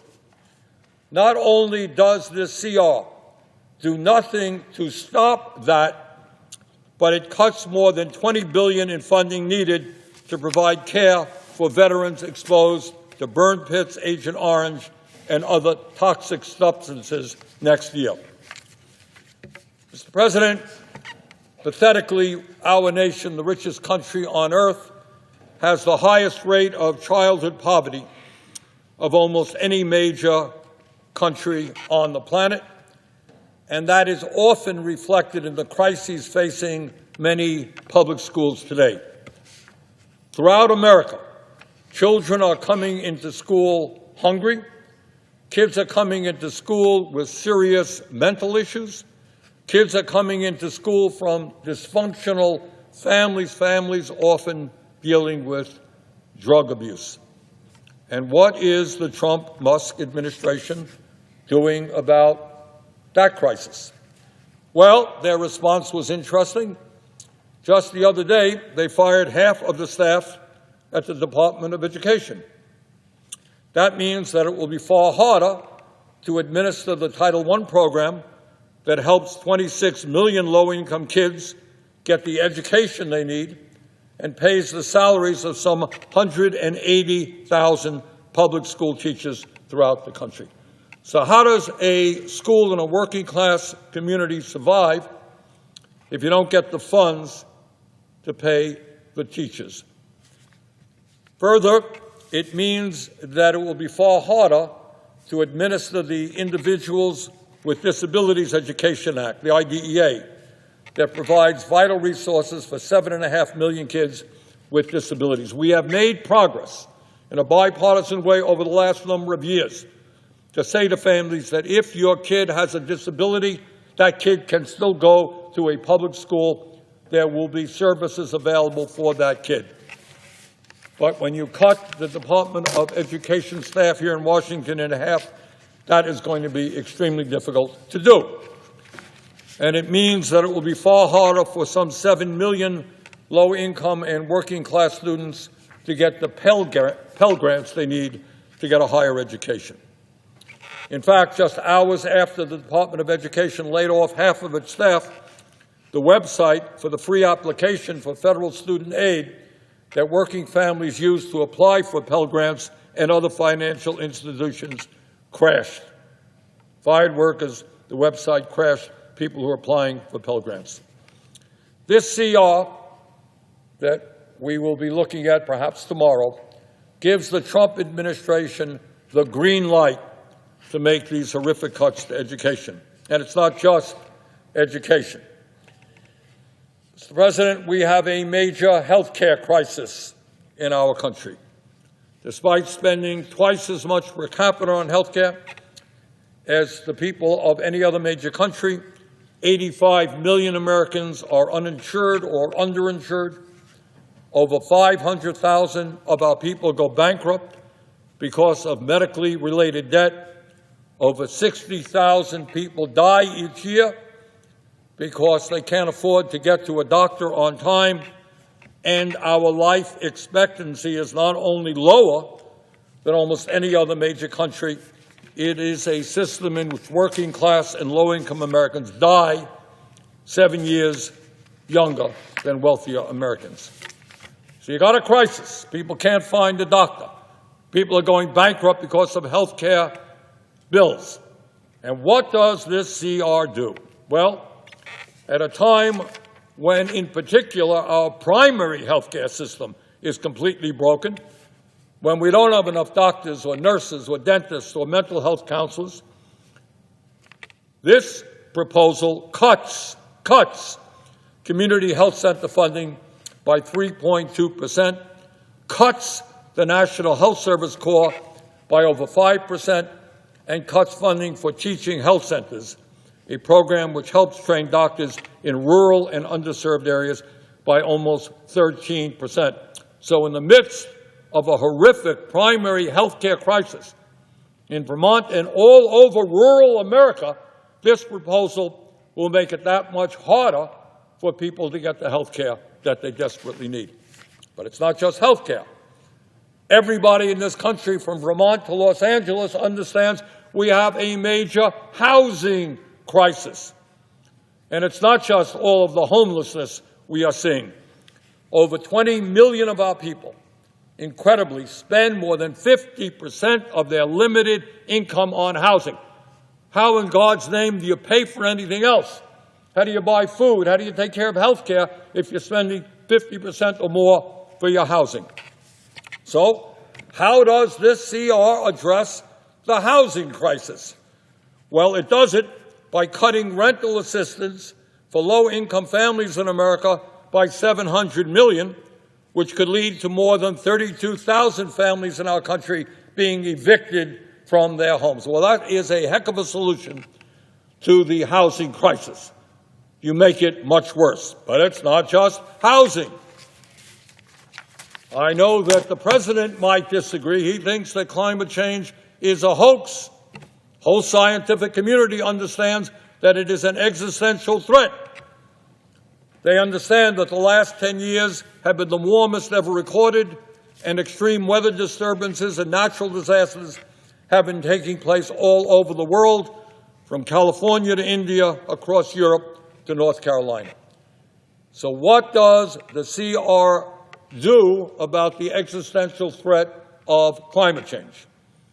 It does not even specify funding levels within the Environmental Protection Agency. In other words, the administration could simply eliminate funding for climate change and environmental justice, and that would be consistent with this CR. And on top of all of this, the administration is already indicating that they will simply ignore the provisions of the spending bill they don't like. This week, it was reported that Vice President J.D. Vance said to the Senate Republican caucus, quote, "I want everyone to vote yes. The President of the Section 2 will ensure allocations from Congress are not spent on things that harm the taxpayer." There's so much grift in Washington. Let's move the CR, get to reconciliation, and for Congress to pass appropriations. End of quote. In other words, what Vance is saying is, don't worry about what's actually in the bill. The Trump administration doesn't like it. They won't do it. And let's be clear. The House CR that was passed in an extremely partisan vote, I think they won by 3 or 4 votes, 1 Democrat out of 215 voted for it. The House CR and the Trump administration are doing everything they can to lay the groundwork for more tax breaks for billionaires, paid for by massive cuts to Medicaid, nutrition assistance, housing, and education. So you're looking at a 1-2 punch, a very bad CR, and then a reconciliation bill coming down, which will be the final kick in the teeth for the American people. This legislation that the Republicans are working on, the reconciliation bill, would cut taxes for billionaires in the top 1% by over $1.1 trillion over the next decade. According to a recent study, if all of Trump's so-called America First policies are enacted, the bottom 95% of Americans will see their taxes go up, while the richest 5% will see their taxes go down, way down. I should also mention that that reconciliation bill, which Republicans are working on right now, would also cut Medicaid by $880 billion. Tax breaks for billionaires, throwing low-income kids off of health care, decimating nursing homes all over America, because nursing homes receive 2/3 of their funding from Medicaid, making it harder for community health centers to survive, who provide health care to 32 million Americans, because 43% of their revenue comes from Medicaid. Cut Medicaid by $880 billion. You will significantly deteriorate the quality of health care all over America at a time when the system is already broken. Further, the reconciliation bill proposes to cut at least $230 billion from nutrition. Today, nearly 1 out of 5 kids in America rely on federal nutrition programs to keep them from going hungry. And I find it rather remarkable that the richest person on earth, somebody worth hundreds of billions of dollars, that he and his other oligarch friends are working night and day to cut programs for the working people of this country and to actually deny food to hungry kids in America. There is no world, no universe, no religion that would not believe that that is grossly immoral and unacceptable. You don't give tax breaks to the rich and take food away from hungry children. Mr. President, the House CR bill that we will be soon voting on here is a piece of legislation I cannot support.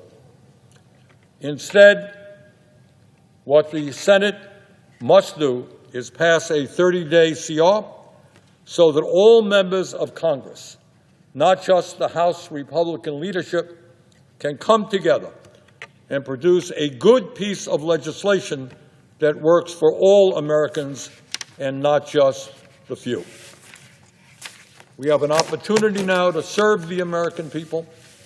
We have an opportunity to write something that reflects what people in the Congress feel, what the people in America feel. Now, I go around the country, and just a couple of weeks ago, I held a telephone town hall in Vermont. We are a small state, Mr. President. We only have about 650,000 people.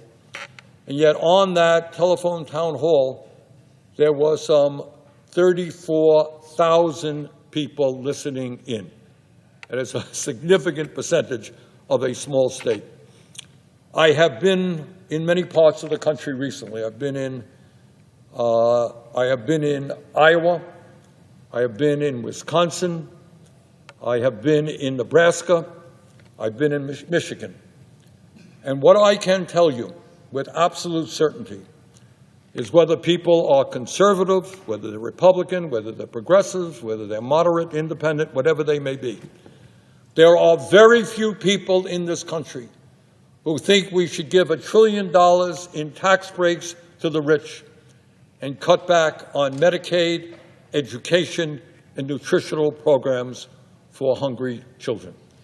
So, Mr. President, what I strongly propose is that we pass a 30-day CR, that we do what has always been the case here in the Senate, have both parties work together to come up with a good piece of legislation. And with that, Mr. President, I yield the floor.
Mr. President?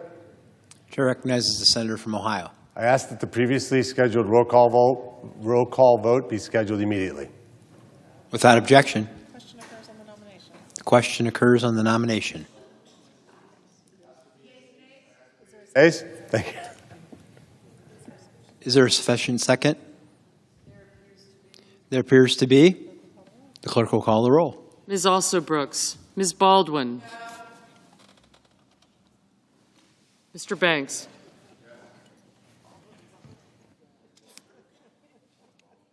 Mr. Barrasso, Mr. Bennett, Mrs. Blackburn, Mr. Blumenthal, Ms. Blunt Rochester, Mr. Booker, Mr. Bozeman, Mrs. Brett, Mr. Budd, Ms. Cantwell, Mrs. Capito, Mr. Cassidy,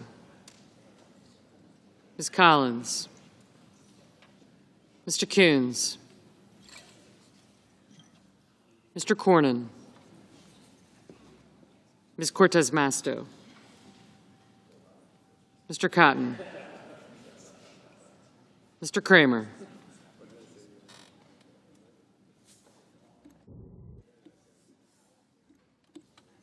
Mr. Crapo, Mr. Cruz, Mr. Curtis, Mr. Daines, Ms. Duckworth, Mr. Durbin, Ms. Ernst, Mr. Fetterman, Mrs. Fisher, Mr. Gallego, Mrs. Gillibrand, Mr. Graham, Mr. Grassley,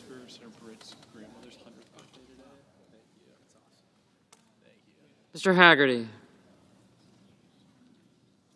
Ms. Hassan, Mr. Hawley, Mr. Heinrich,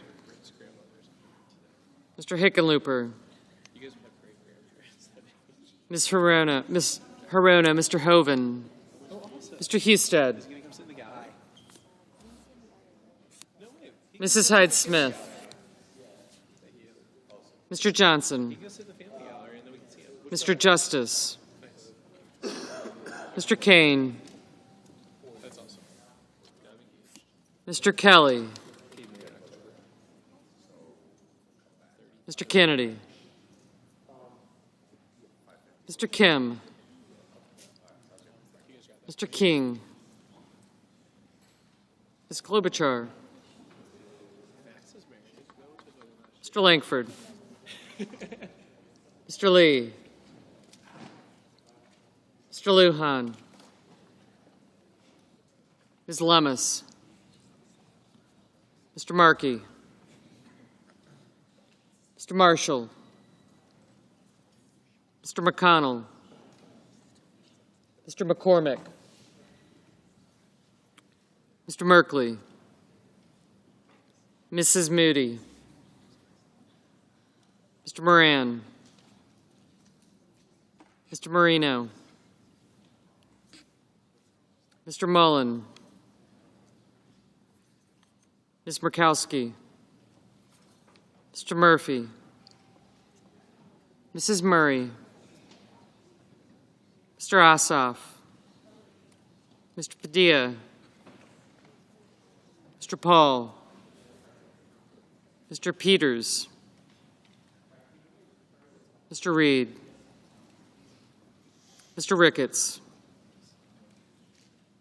Mr. Risch, Ms. Rosen, Mr. Rounds,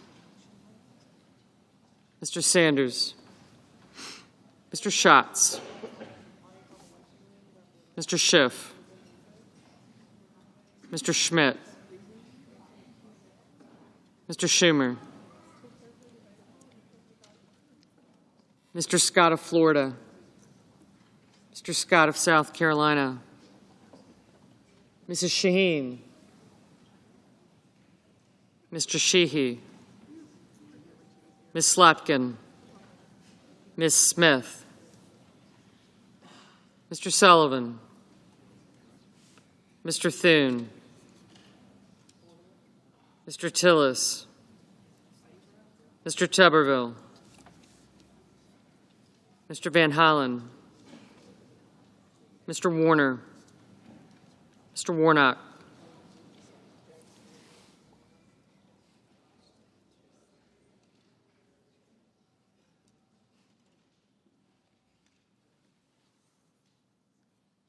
Ms. Warren. Mr. Welch. Mr. Whitehouse. Mr. Wicker. Mr. Wyden. Mr. Young.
Mr. Padilla.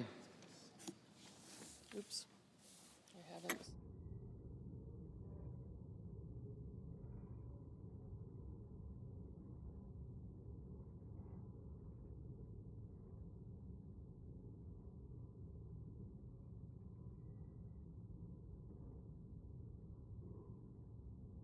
Senators voting in the affirmative: Britt, Budd, Husted, Marino, and Scott of Florida. Senators voting in the negative: Baldwin, Durbin, Padilla, Warren, and Whitehouse.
Ms. Hassan? No.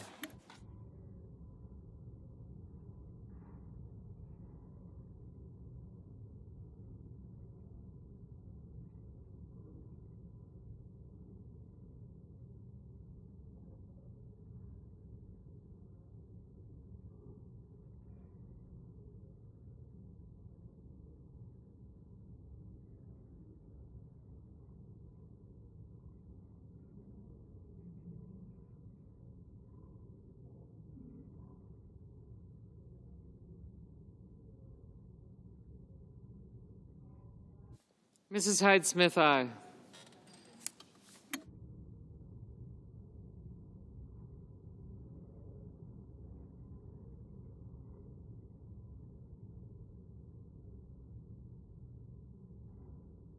Mr. Cotton, aye.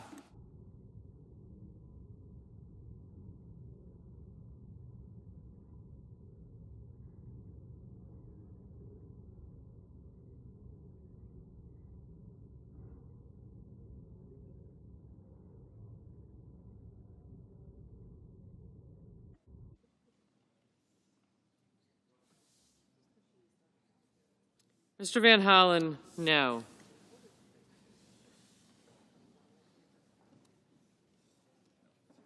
Mr. Lujan, no.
Mr. Murphy, no.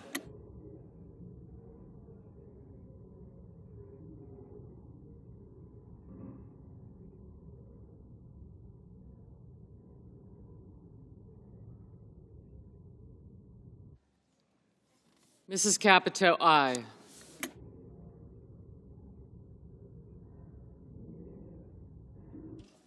Mr. Rounds, aye.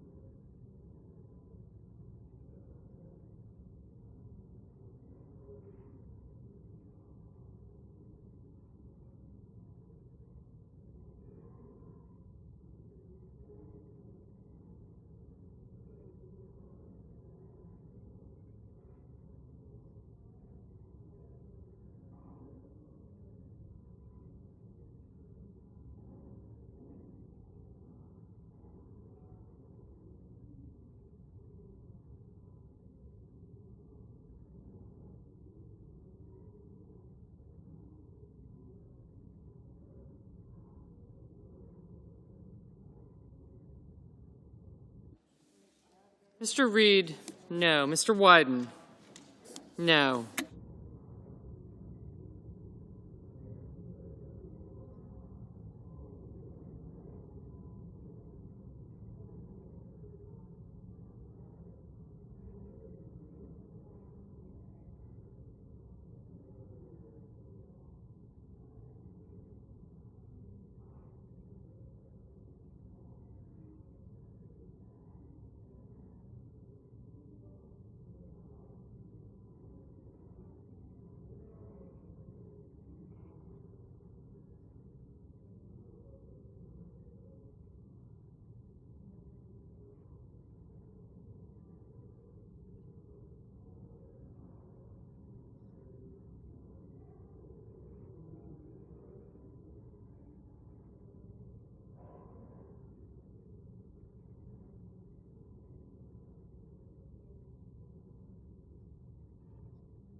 Mr. Curtis, aye.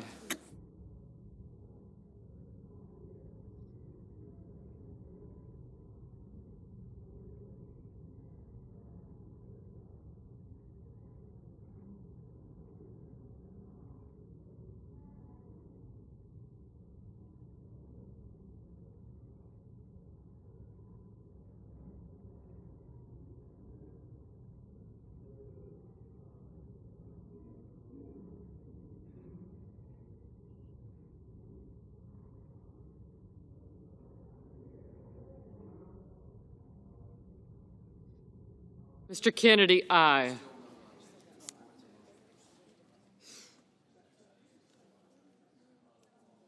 Mr. Justice, aye. Ms. Cortez Masto, no.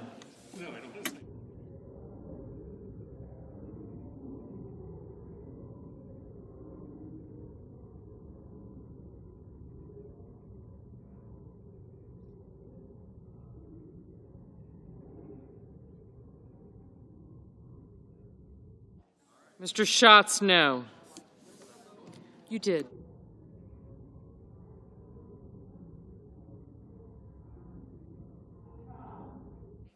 Ms. Collins, aye.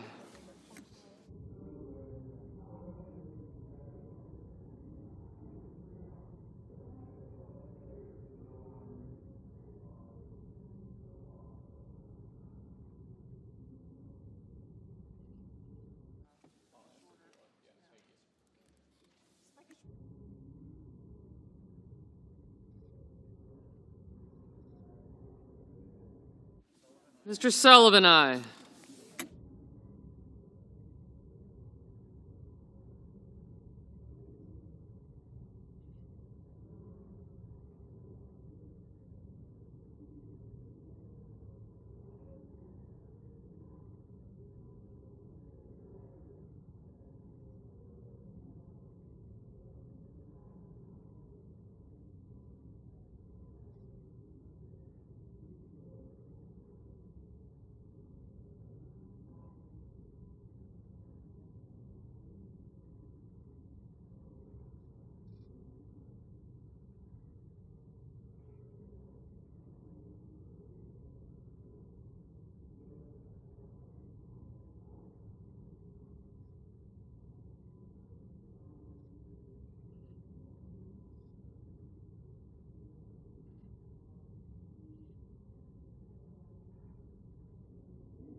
Mrs. Fisher, aye.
Mr. Coons, no.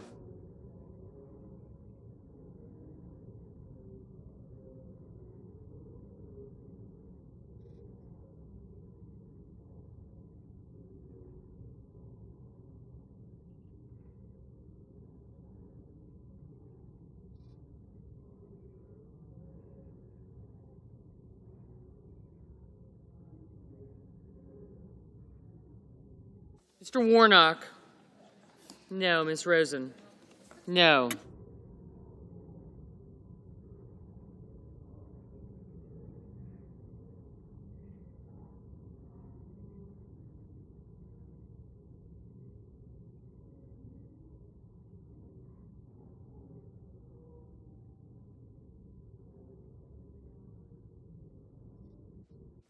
Mr. Kramer, aye.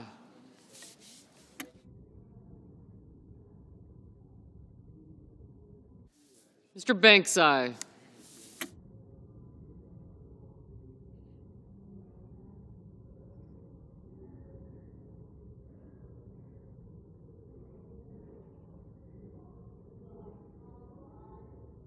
Ms. Lummis, aye.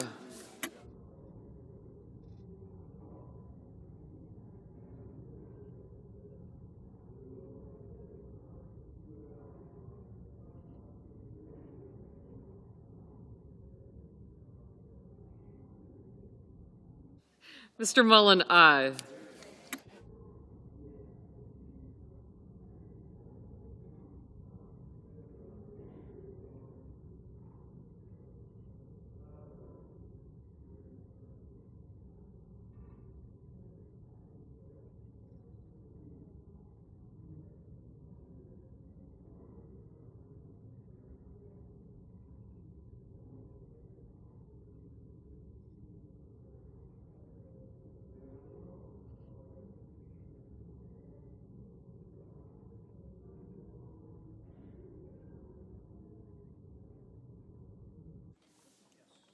Mr. Paul, aye.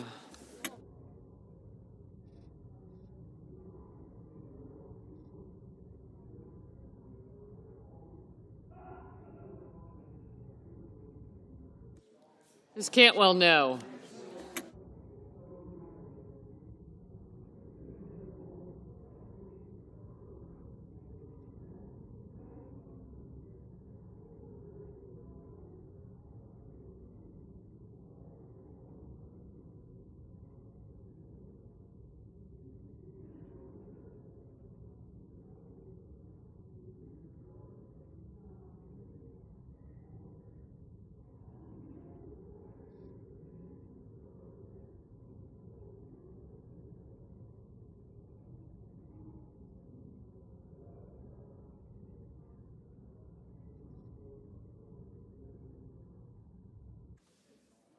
Mr. Sheehy, aye.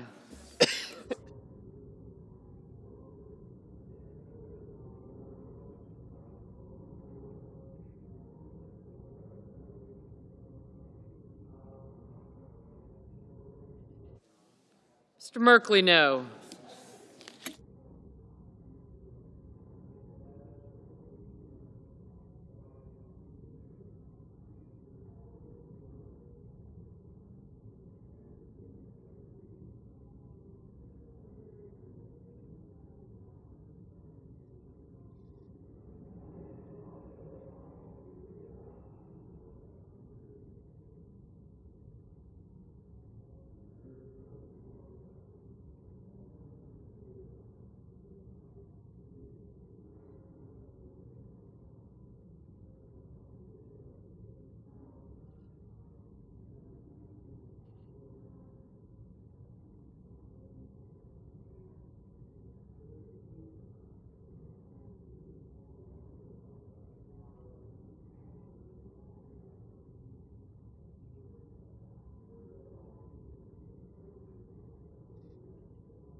Mr. Graham, aye.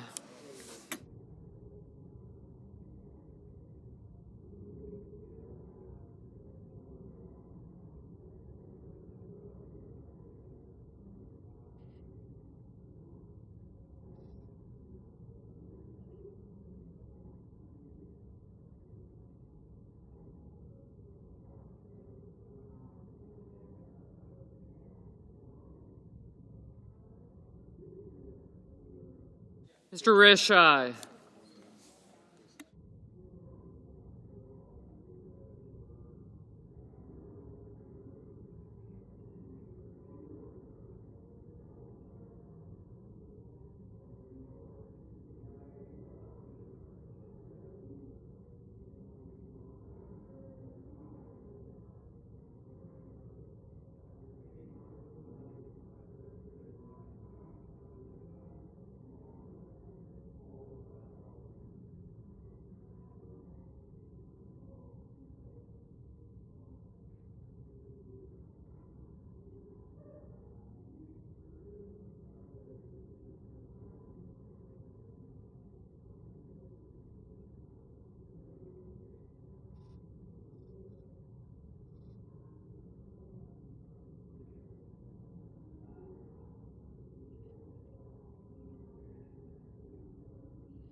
Mr. Kelly, no.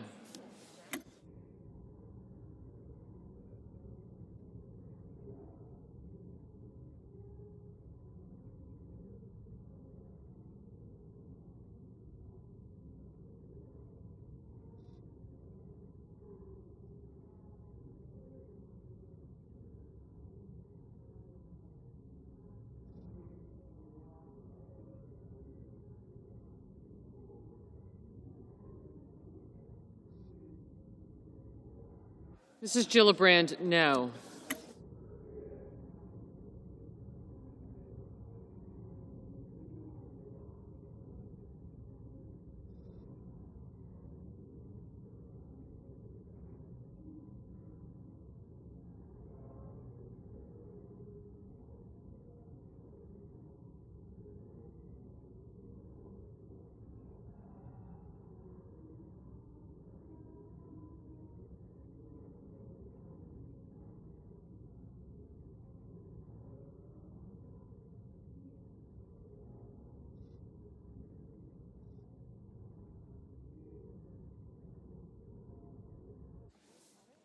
Ms. Ernst, aye.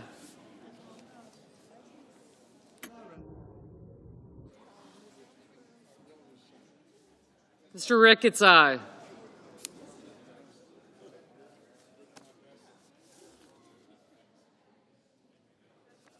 Mr. McCormick, aye.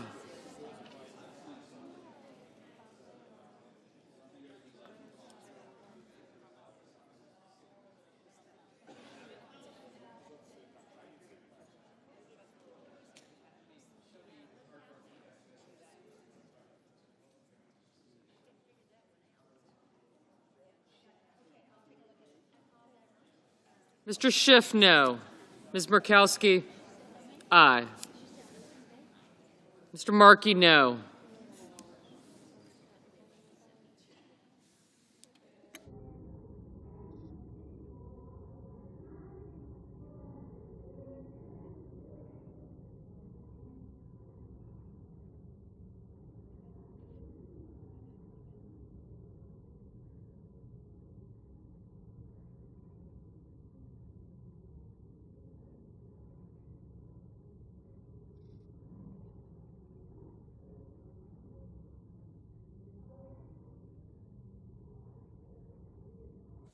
Mr. Sanders?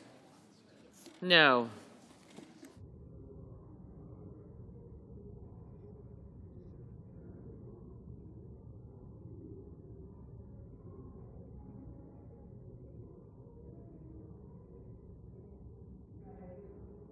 Mr. Gallego, no.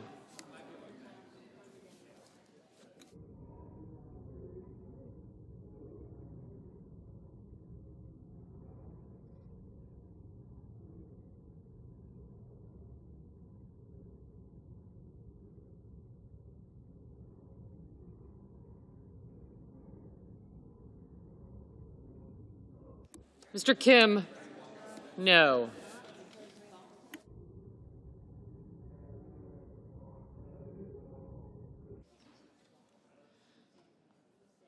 Mr. Moran, aye.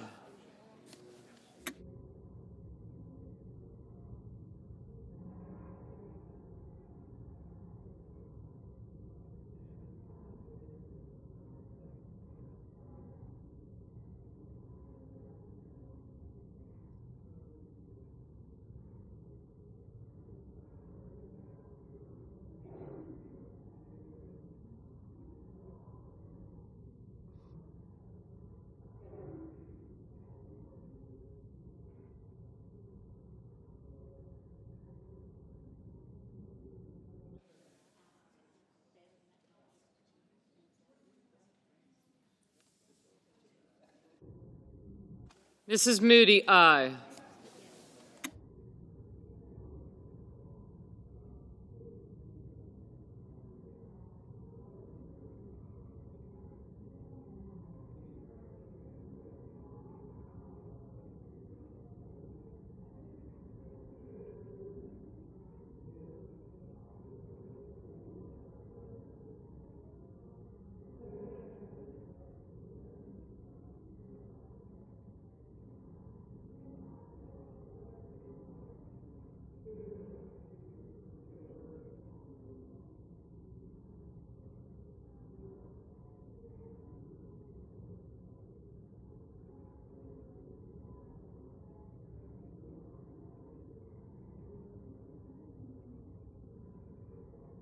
Mr. Peters, no.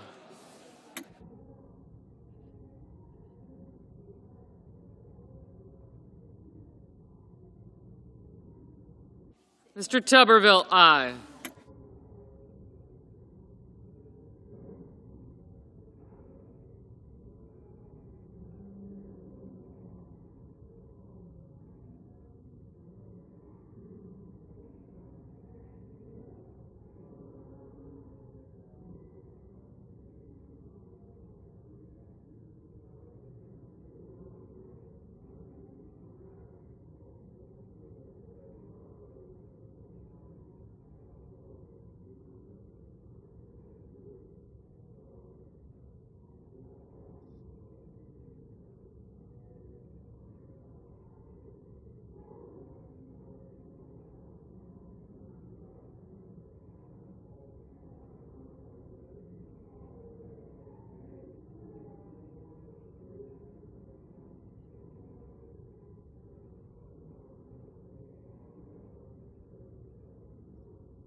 Ms. Slotkin, aye.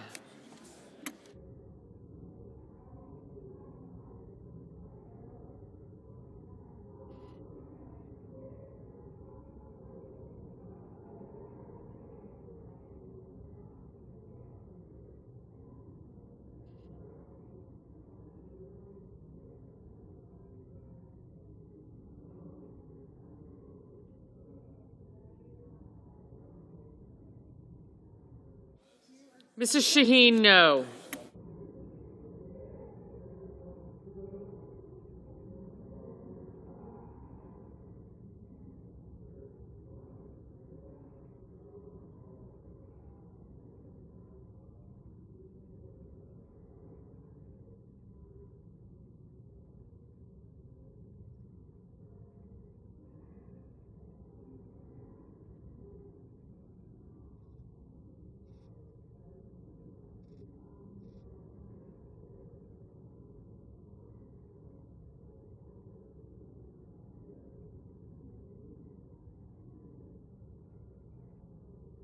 Mr. Bozeman, aye.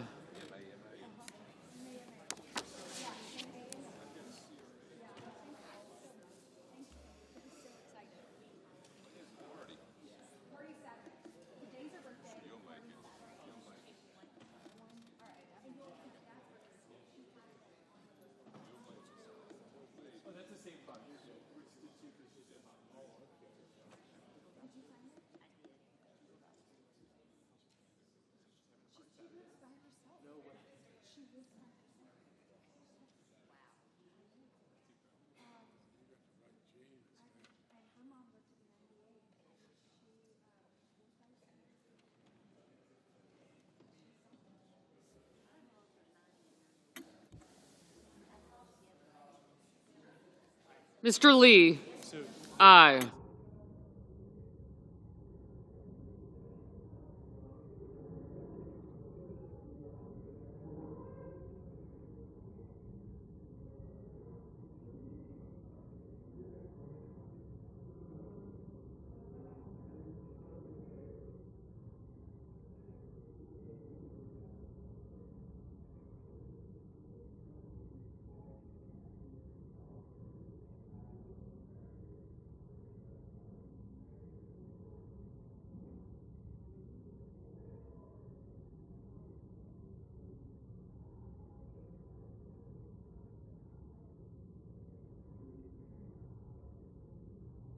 Mr. King, no.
Mr. Booker, no.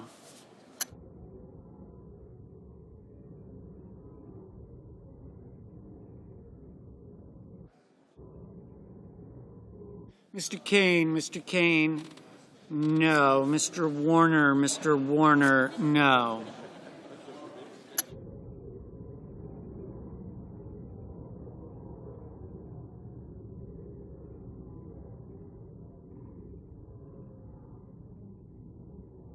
Mr. Hickenlooper, no. Mr. Heinrich, no.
Ms. Blunt Rochester. Ms. Blunt Rochester, no.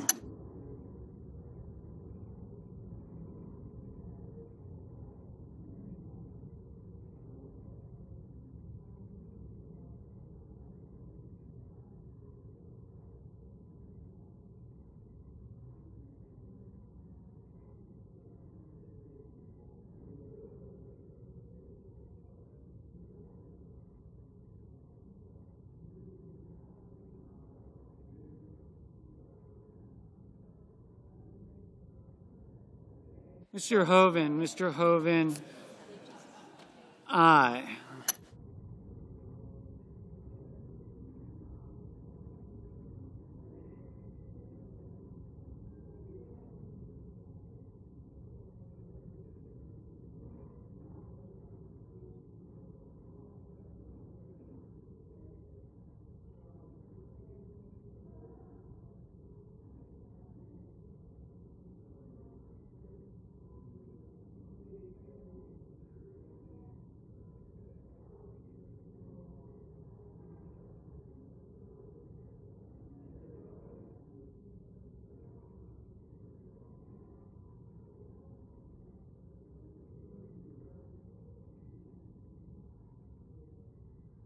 Mr. Cruz,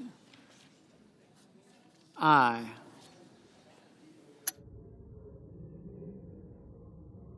Mr. Welch, no.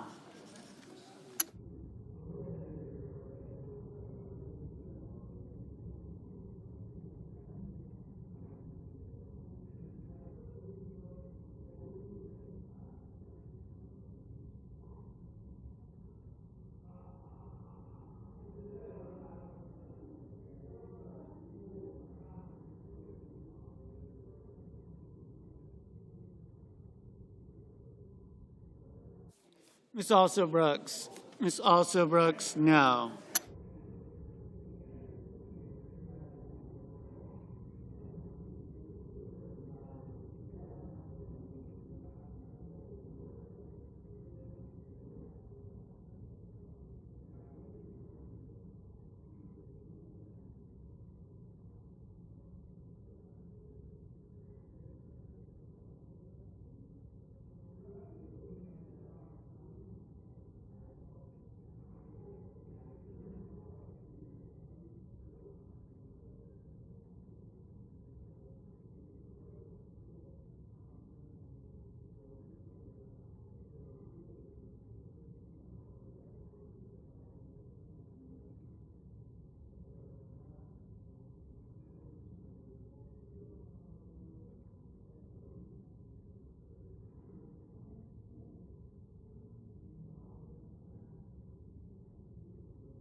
Mr. Whitehouse.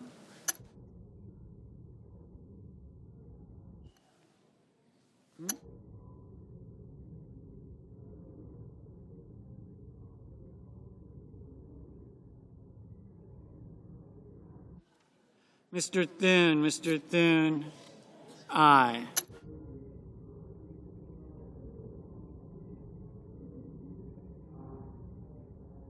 Mr. Wicker, aye.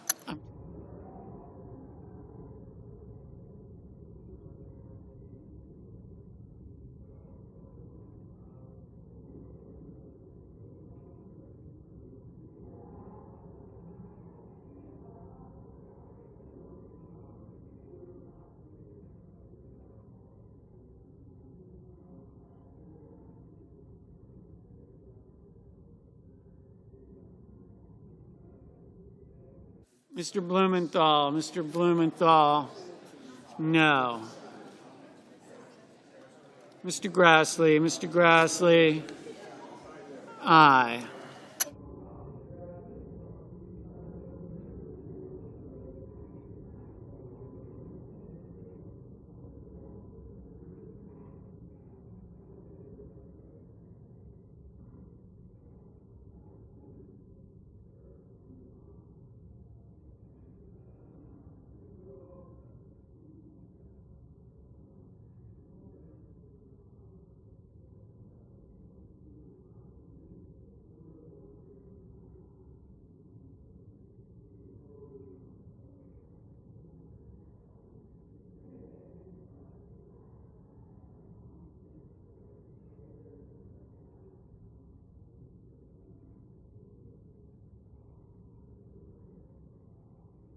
Mr. Barrasso, aye.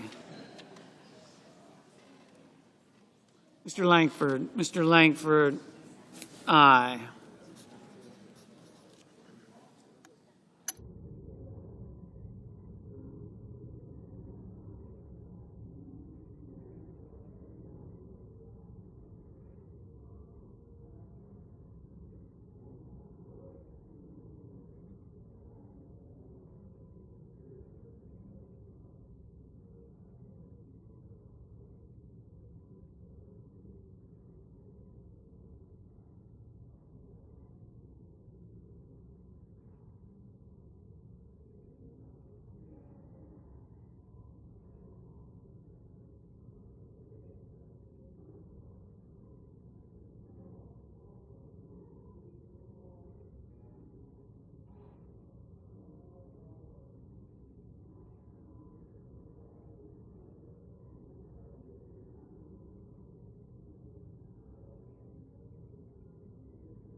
Mrs. Murray, no.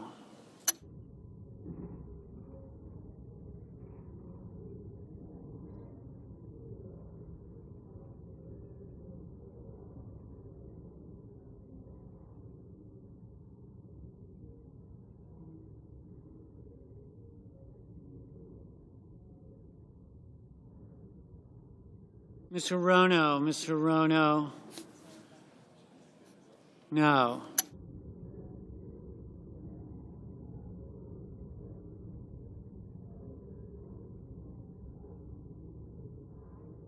Mrs. Blackburn, aye. Mr. Johnson, aye.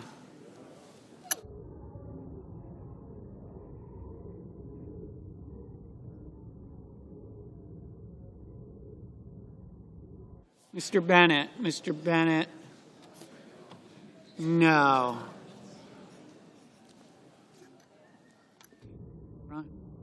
Mr. Crapo, aye. Mr. Tillis, aye. Mr. Cornyn, aye. Mr. Scott of South Carolina, aye. Mr. Fetterman, no.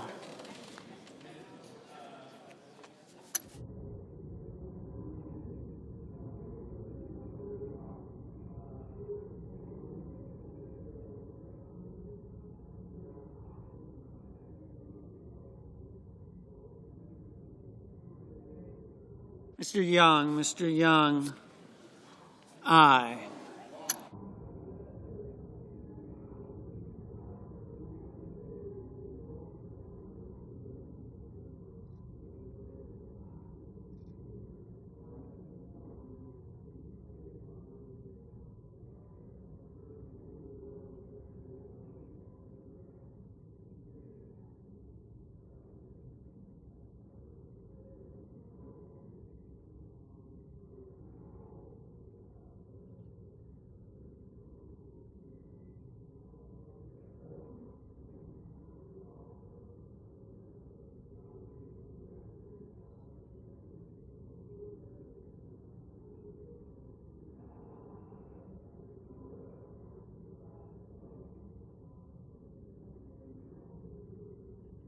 Mr.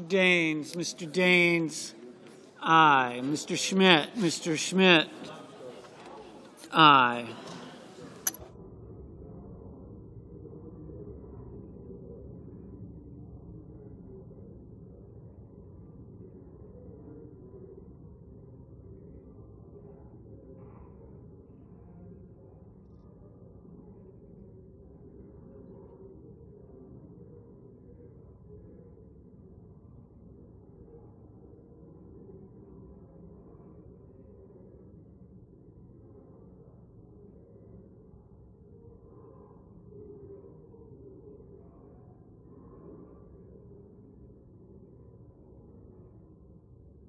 Mr. McConnell, aye.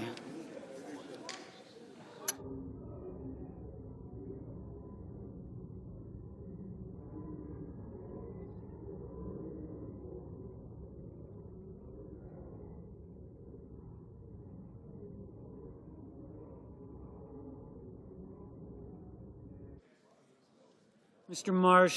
Marshall, aye.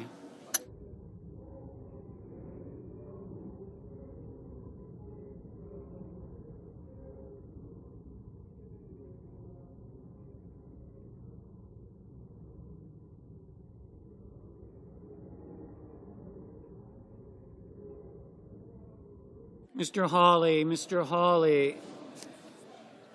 aye.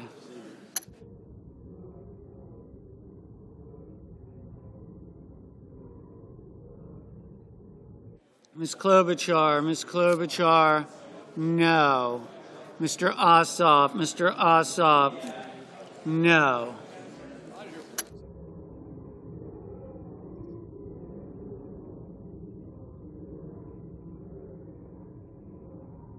Mr. Cassidy, aye.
Mr. Schumer, no.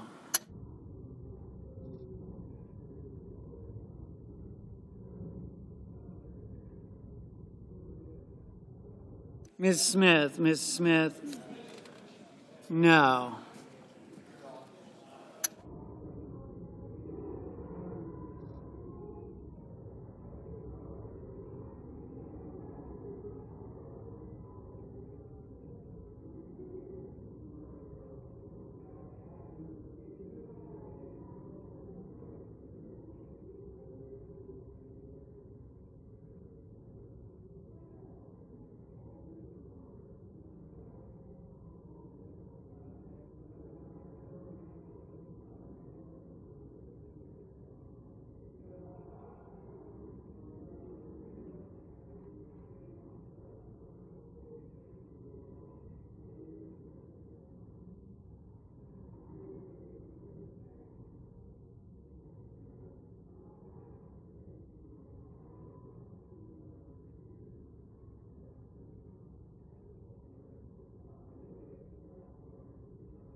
Mr. Haggerty. Mr. Haggerty, aye.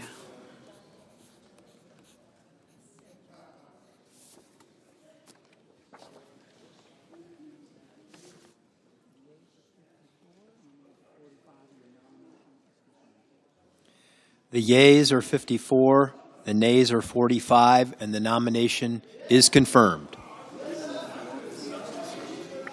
Under the previous order, the motion to reconsider is considered made and laid upon the table, and the President will be immediately notified of the Senate's action. Majority Whip. I ask unanimous consent to waive the mandatory quorum call with respect to the motion to invoke cloture on S331. Is there objection?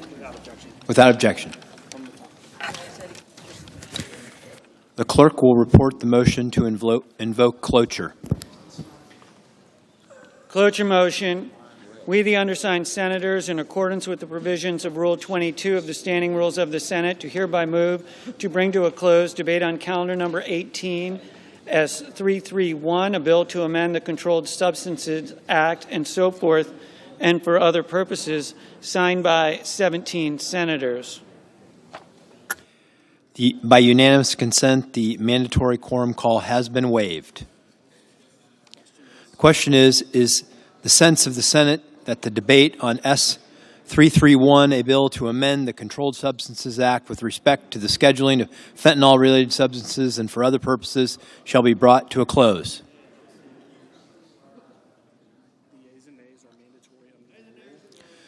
The yeas and nays are mandatory under the rule.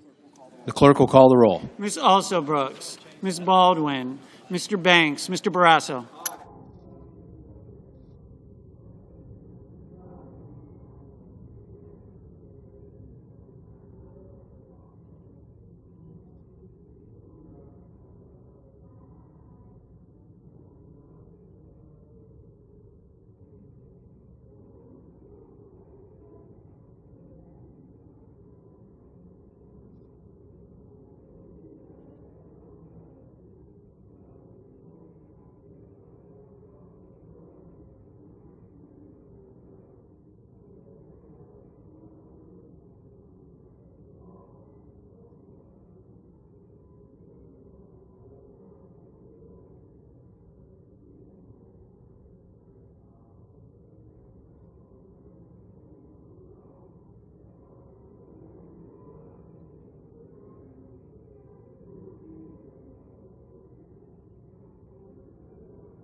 Mr. Bennett, Mrs. Blackburn, Mr. Blumenthal, Ms. Blunt Rochester, Mr. Booker,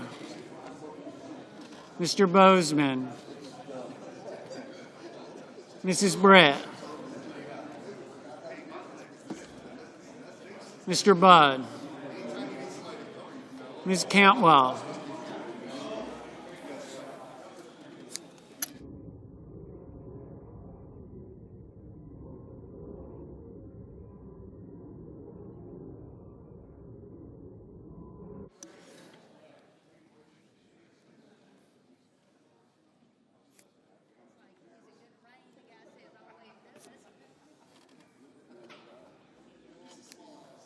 Mr. Budd, Ms. Cantwell, Mrs. Capito, Mr. Cassidy, Ms. Collins, Mr. Coons, Mr. Cornyn, Ms. Cortez Masto, Mr. Cotton, Mr. Kramer, Mr. Crapo, Mr. Cruz, Mr. Curtis, Mr. Daines,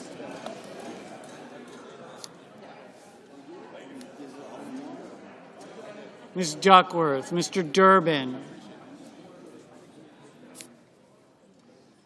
Ms. Ernst, Mr. Fetterman, Mrs. Fisher, Mr. Gallego, Mrs. Gillibrand, Mr. Graham, Mr. Grassley, Mr. Haggerty, Ms. Hassan, Mr. Hawley, Mr. Heinrich, Mr. Hickenlooper, Ms. Hirono, Mr. Hoven, Mr. Husted, Mrs. Hyde-Smith, Mr. Johnson, Mr. Justice,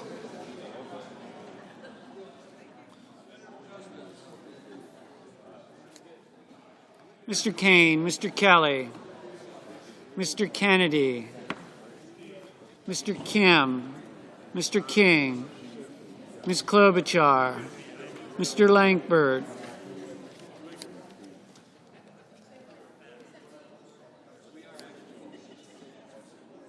Mr. Lee, Mr. Lujan,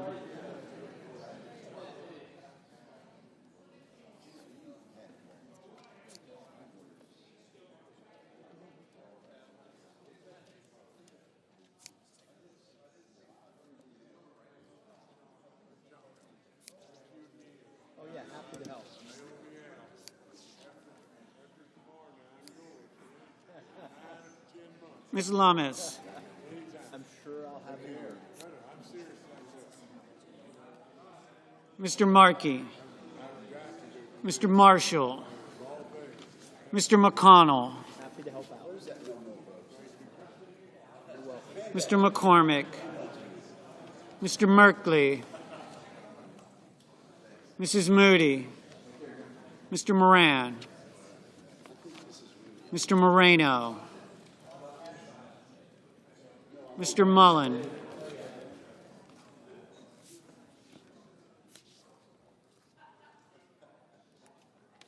Ms. Murkowski, Mr. Murphy,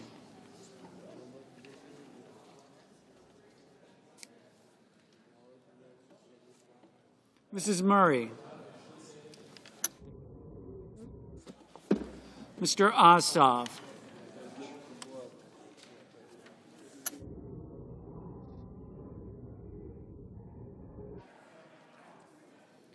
Mr. Padilla, Mr. Paul, Mr. Peters, Mr. Reed, Mr. Ricketts, Mr. Risch,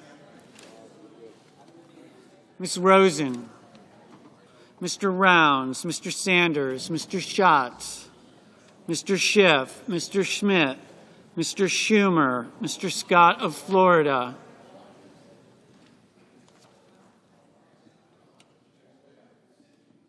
Mr. Scott of South Carolina,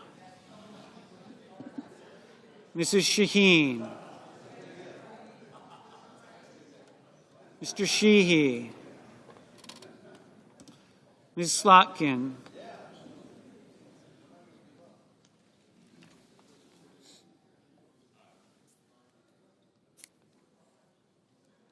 Ms. Smith,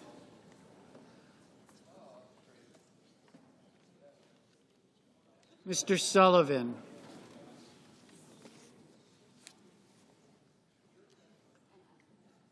Mr. Thune,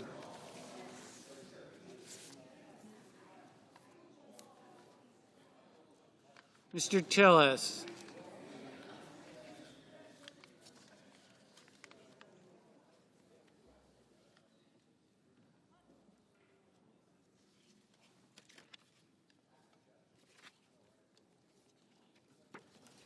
Mr. Tuberville,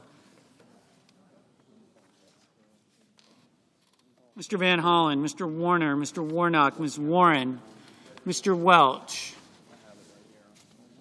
Mr. Whitehouse, Mr. Wicker, Mr. Wyden, Mr. Young.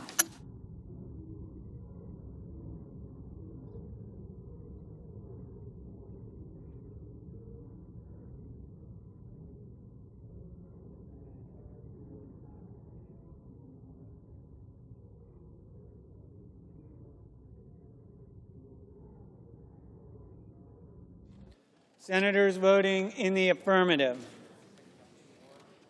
Banks, Barrasso, Bennett, Blackburn, Blumenthal, Britt, Budd, Capito, Cassidy, Collins, Cornyn, Cortez Masto, Cotton, Kramer, Crapo, Daines, Ernst, Betterman, Fisher, Gallego, Graham, Grassley, Haggerty, Hassan, Hawley, Heinrich, Hickenlooper, Hoven, Husted, Hyde-Smith, Johnson, Justice, Kennedy, Kim, King, Langford, McConnell, McCormick, Murray, Ricketts, Schmidt, Scott of South Carolina, Sheehy, Smith, Tillis, Wicker, Young. Senators voting in the negative: also Brooks, Hirono, Markey, Sanders, Schiff.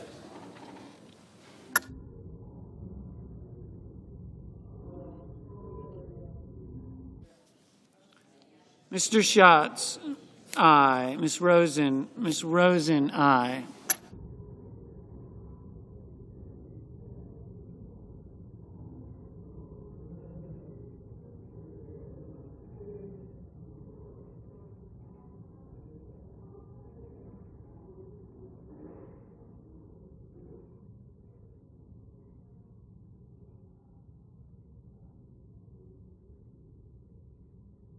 Mr. Marshall, aye.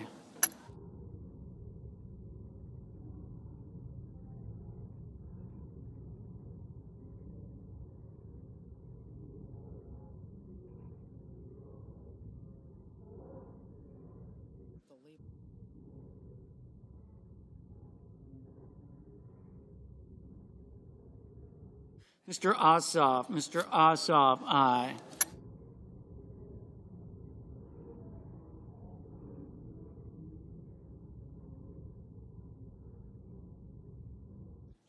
Mr. Kelly, aye. Mr. Welch, no.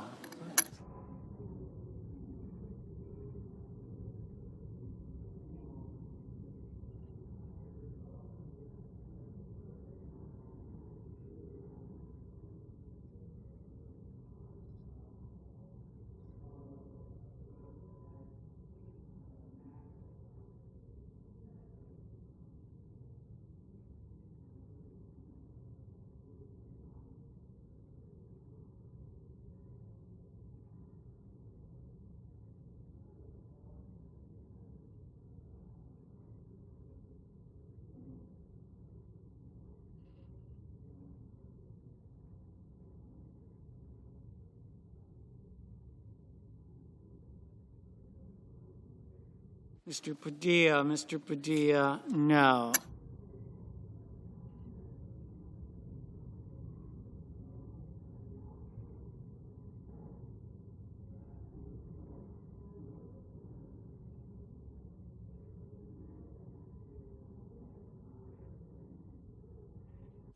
Mrs. Shaheen, aye.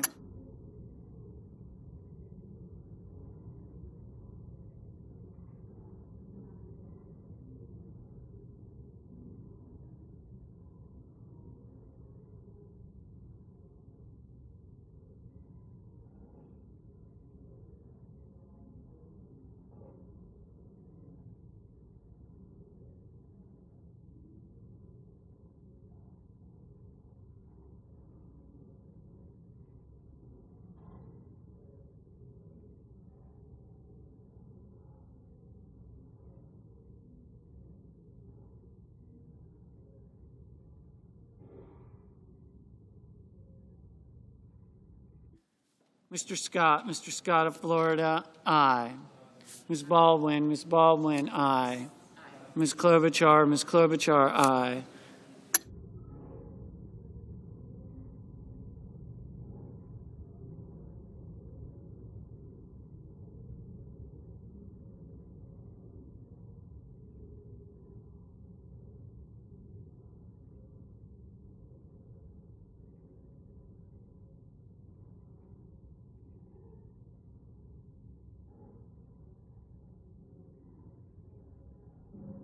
Mr. Tuberville, aye.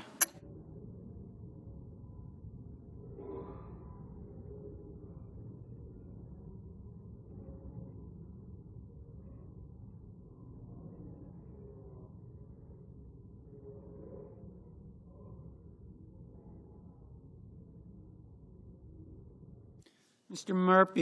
Murphy, no.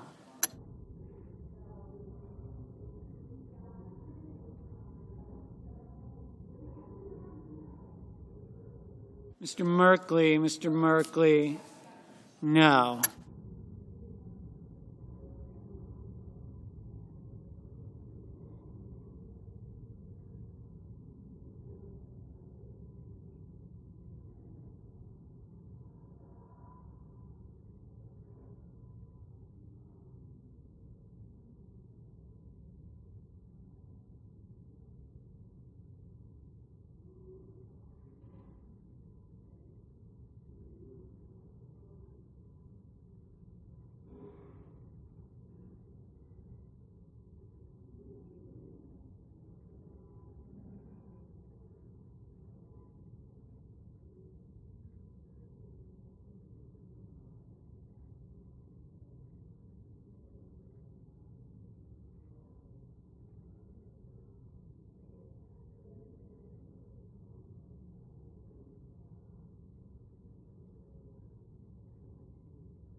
Mr. Whitehouse, aye.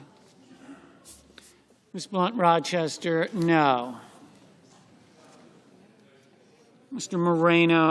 Mr. Moreno, aye.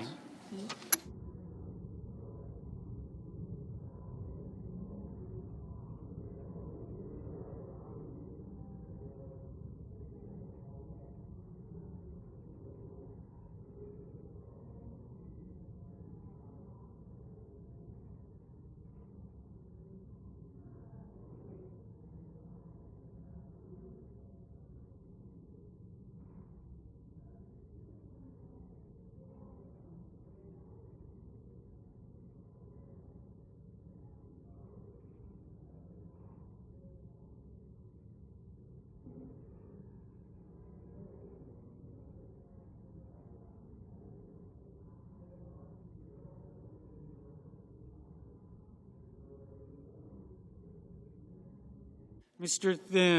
Thune, aye.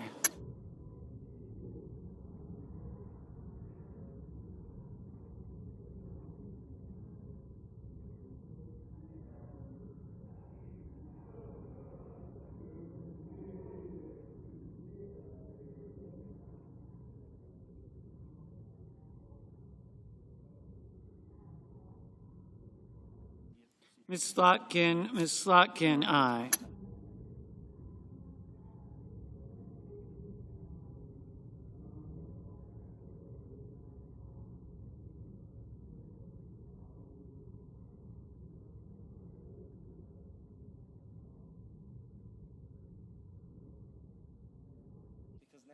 Mr. Rounds, aye.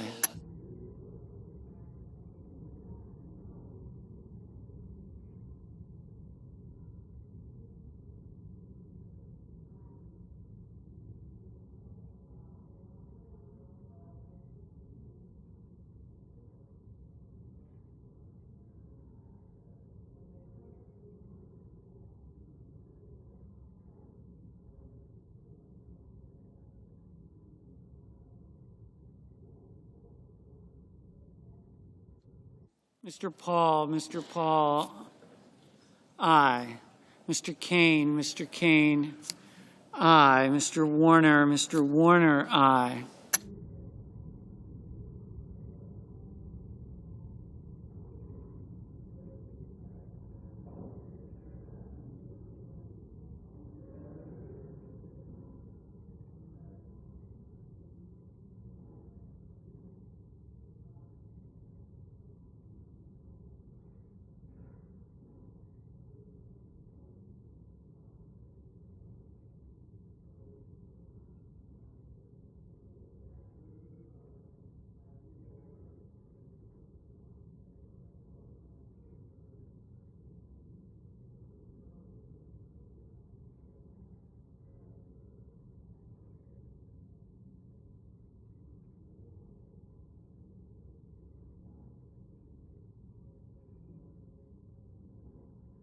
Mr.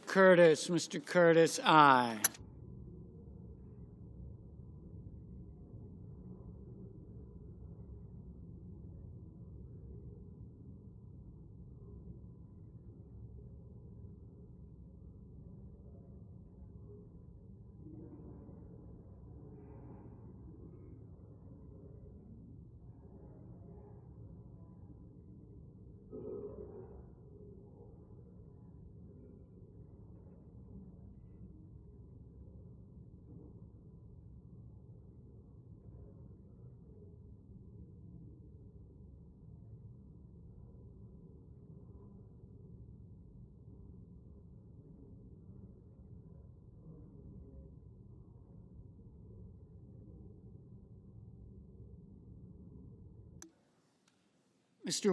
Mr. Wyden, aye.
Ms. Cantwell, aye.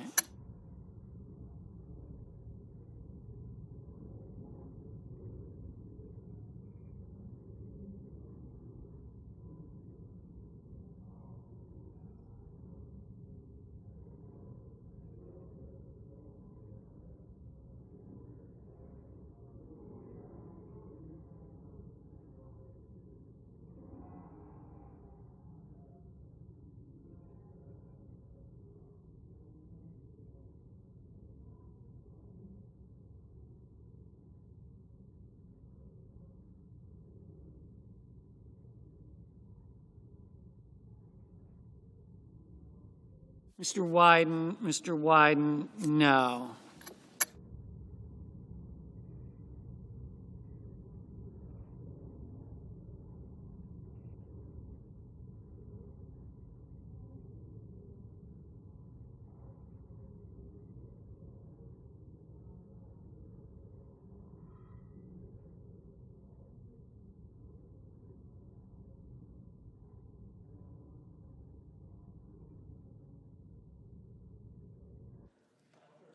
Mrs. Moody, aye.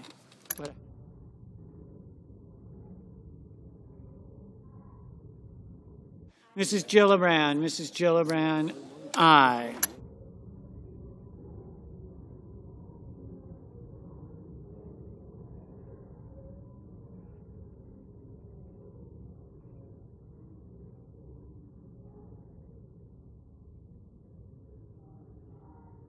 Ms. Lummis, aye.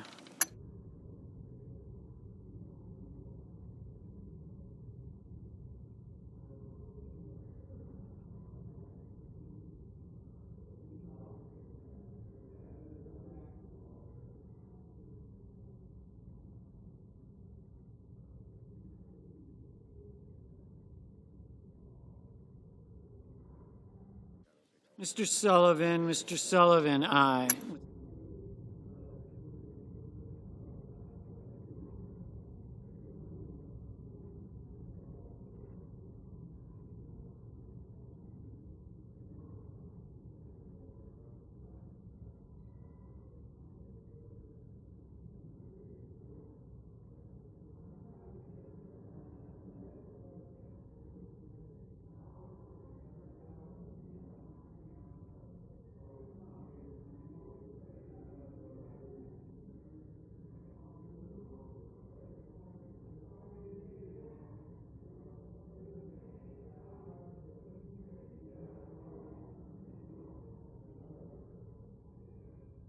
Mr. Mullen, aye.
Mr. Lee, aye.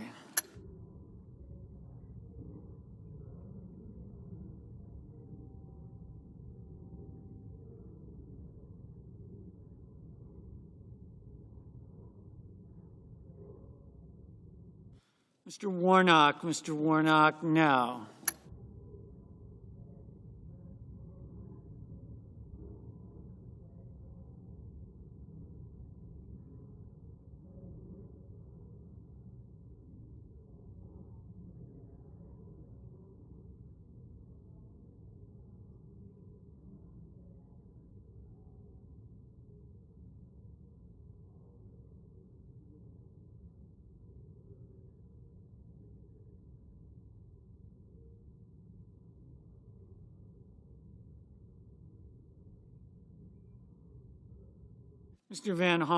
Mr. Van Hollen, no.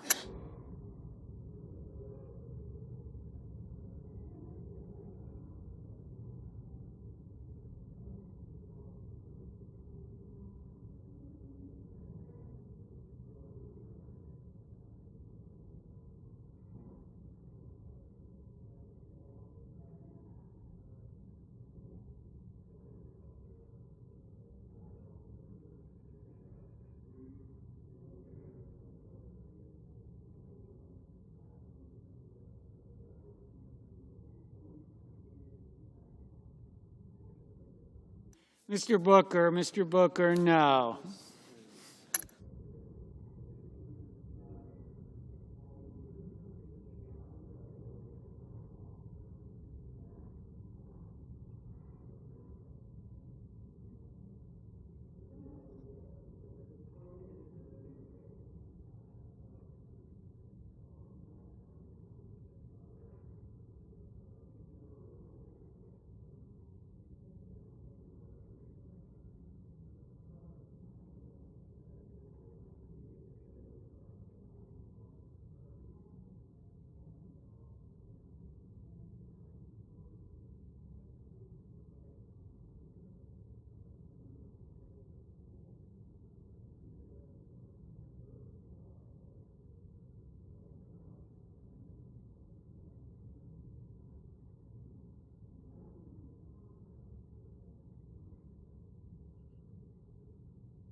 Mr. Bozeman. Mr. Bozeman. Aye. Mr. Lujan. Mr. Lujan. Aye. Mr. Risch. Mr. Risch. Aye. Mr. Reed. Mr. Reed. Aye. Ms. Warren. Ms. Warren, no.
Mr. Moran.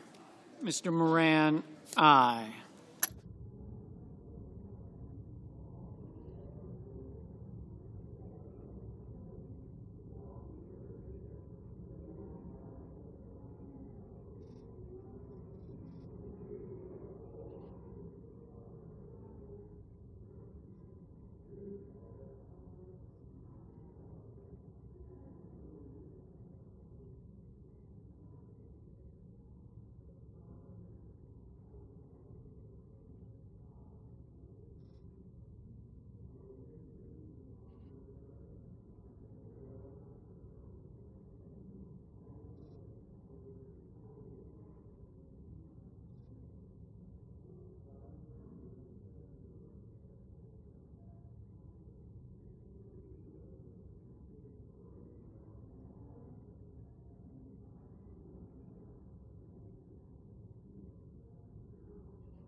Mr.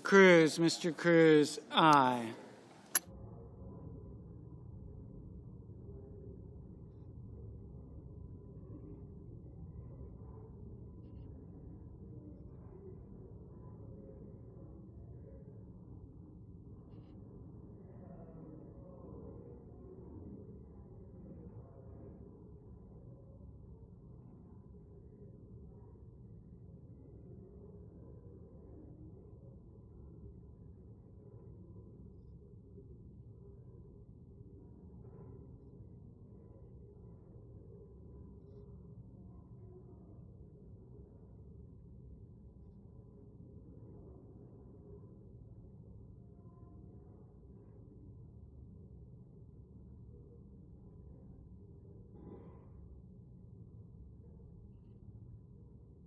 Ms. Markowski, aye.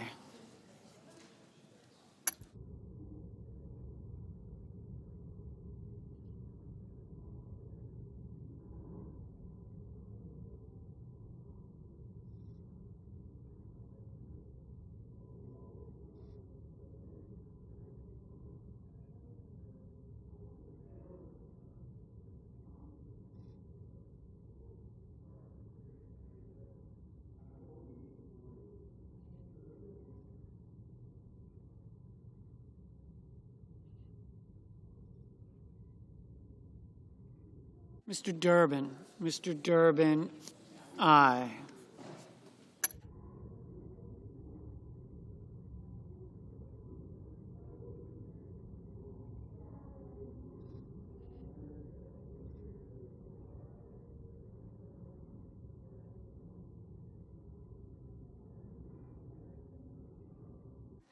Mr. Peters, aye.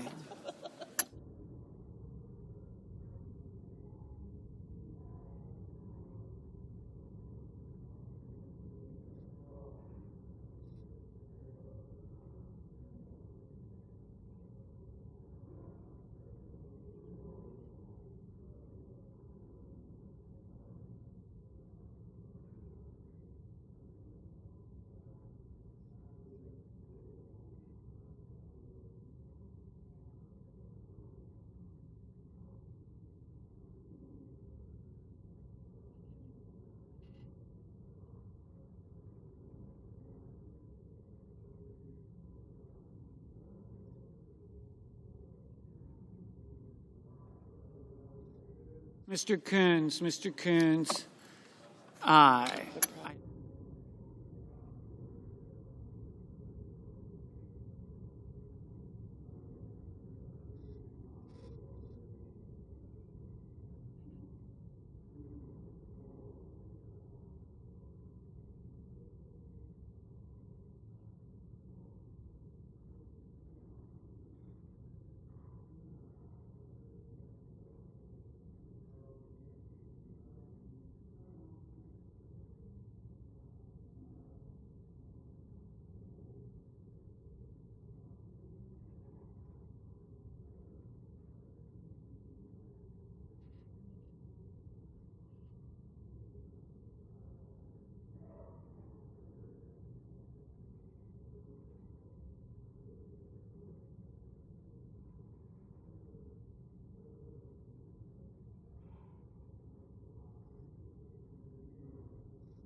Mr. Schumer, aye.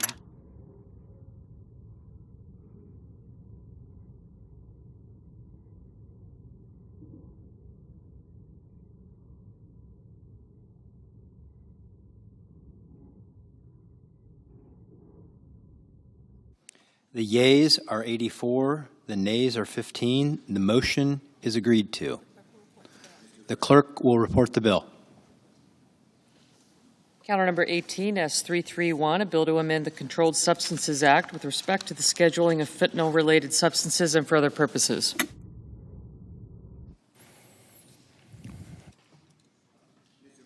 Chair will recognize the Democratic leader. Thank you, Mr. President. Now, over the last 2 months, the United States has confronted a very bitter truth. The federal government has been taken over by a nihilist. Donald Trump, in 2 months, has taken a blowtorch to our country and wielded chaos like a weapon. Republicans in Congress, meanwhile, have caved to his every whim. The grand old party has devolved into a crowd of Trump sycophants and MAGA radicals who want to burn everything to the ground. Look no further than what DOJ is doing. Now Republicans' nihilism has brought us to the brink of disaster. Unless Congress acts, the federal government will shut down tomorrow at midnight. I have said many times there are no winners in a government shutdown. But there are certainly victims, the most vulnerable Americans, who rely on federal programs to feed their families, to access medical care, and to stay financially afloat. Communities that depend on government services to function will suffer, and suffer greatly. This week, Democrats offered a sensible way out. Fund the government for another month to give appropriators more time to do their jobs. Republicans rejected this proposal outright. Why did they reject it? Because Donald Trump doesn't want the appropriators to do their job. He wants full control over government spending. He isn't the first president to want this, but he's the first president to cower his party into submission, so that Republican rejection leads us to a decision. That Republican rejection leads us to a decision. And it's not really a decision, it's a Hobson's choice. Either proceed with the bill before us or risk Donald Trump throwing America into the chaos of a shutdown. This, in my view, is no choice at all. While the CR bill is very bad, the potential for a shutdown has consequences for America that are much, much worse. For sure, the Republican bill is a terrible option. It is not a clean CR. It is deeply partisan. It doesn't address far too many of this country's needs. But I believe allowing Donald Trump to take even much more power via a government shutdown is a far worse option. And before I explain why, let me be clear about one thing. No one on my side of the aisle wants a government shutdown. Members who support this CR do not want a government shutdown. Members who oppose this CR do not want a government shutdown. Members who oppose this CR want the Republicans to take their responsibilities more seriously and to negotiate spending bills that will address the many needs of the American people. I respect them for that. Unfortunately, though, this Republican Party is the party of Trump. As bad as passing the CR is, as I said, allowing Donald Trump to take even much more power via a government shutdown is a far worse option. First, a shutdown would give Donald Trump and Elon Musk carte blanche to destroy vital government services at a significantly faster rate than they can right now. Under a shutdown, the Trump administration would have full authority to deem whole agencies, programs, and personnel non-essential, furloughing staff with no promise they would ever be rehired. The decision on what is essential would be solely left to the executive branch, with nobody left at the agencies to check them. In short, a shutdown would give Donald Trump, Elon Musk, and Doge, and Vote, the keys to the city, state, and country. A shutdown would give Donald Trump the keys to the city, the state, and the country. And don't take my word for it. Musk has said aloud he wants a shutdown, and public reporting has shown he is already making plans to use the shutdown to expedite his destruction of key government programs and services. Musk told reporters, if the job is not essential or they are not doing it well, they obviously shouldn't be on the public payroll. Many federal employees and government experts are rightly worried that a temporary shutdown could lead to permanent cuts. Second, if we enter a shutdown, congressional Republicans would weaponize their majorities to cherry-pick which parts of the government to reopen.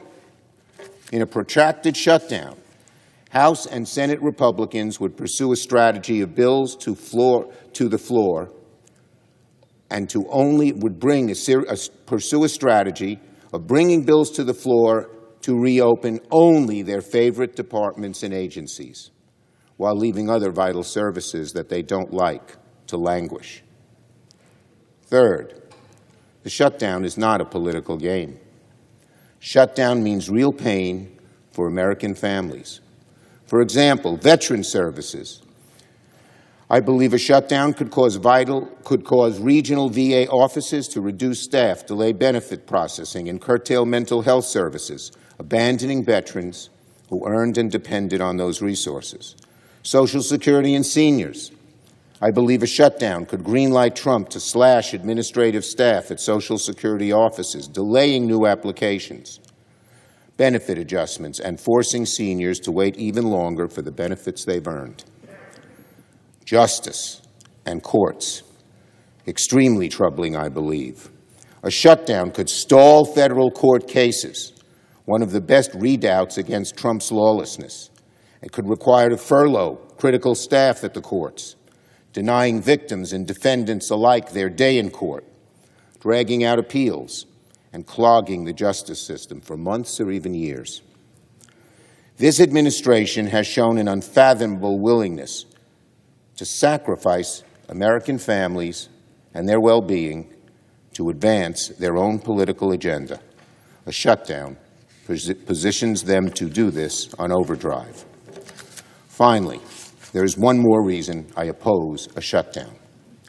President Trump and Republican leaders would like nothing more than to pull us into the mud of a protracted government shutdown. For Donald Trump, a shutdown would be a gift. It would be the best distraction he could ask for from his awful agenda. Right now, Donald Trump owns the chaos in the government. He owns the chaos in the stock market. He owns the damage happening to our economy from one end of the country to the other. The stock market is crashing. Consumer confidence is plummeting. Donald Trump is hoping for a shutdown because it will distract from his true agenda, delivering massive cuts to the rich, paid for on the backs of American families. He wants to gut Social Security, hollow out Medicaid, slap taxes on consumer goods through his reckless trade wars. In a shutdown, we would be busy fighting with Republicans over which agencies to reopen, which to keep closed, instead of debating the damage Donald Trump's agenda is causing the American people. Mr. President, I believe it is my job to make the best choice for the country to minimize the harms to to the American people. Therefore, I will vote to keep the government open and not shut it down. There is nobody in the world, nobody, who wants to shut the government down more than Donald Trump and more than Elon Musk. We should not give it to them. And make no mistake, Democrats will continue to fight what Donald Trump is doing. Everything that Trump, Musk, and Republicans have done so far has a clear goal. Again, cutting taxes for billionaires, eviscerate Social Security, Medicare, and Medicaid. This is the fight that matters most, and the fight we must focus on. All the chaos we have seen, all the lawlessness, all the grift and corrupt behavior. It's all about rigging the system in favor of the ultra-wealthy at the expense of working Americans. This is the fight the American people need to see. This is the fight that Democrats will win. A shutdown will be a costly distraction from this all-important fight. I yield the floor.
Chair recognizes the senator from Alabama.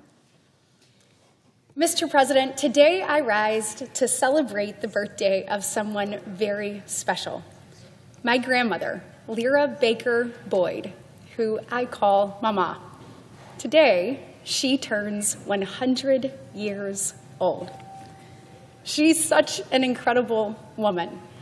I think about the memories over my lifetime. I think about the impact she's had on me and my cousins, on people all around her who have the honor of knowing her. Some of my earliest memories are that of her kindness and gentleness, her teaching me how to treat others. I remember sitting at her kitchen table as my grandfather was going over different Bible verses before church on Sunday morning. She'd make oatmeal. We'd get blueberries out of her garden. She'd make scrambled eggs, pouring milk in them to make them go a little bit further. Making sure we used our best manners at the table, and then sending us off to conquer the day. There's no doubt she had a passion for leaving everyone and every place that she encountered better as a result of her. Those values that she has, those values of service, they started so early in her life. Mama graduated high school at the height of the Second World War. and she dreamed of serving our country overseas. As we know, women weren't allowed to enlist in combat roles at that time. So she embarked on a different pathway to serve. She became a nurse. It was 1943 when she enrolled at what was then the Hillman Hospital School of Nursing. It later became Jefferson Hillman, and it is now right at the center of the University of Alabama at Birmingham's medical campus. Mama was ready to ship out to Europe to tend to our wounded soldiers, but V-Day actually came right before she graduated. So, still wanting to serve her fellow Americans in some way, she moved to Enterprise, Alabama. I'm proud to call that my hometown. And she began her 40-year nursing career. In the early 50s, during the Korean War, her husband, my papa, as I call him, was among the brave soldiers defending our ally from communist invasion.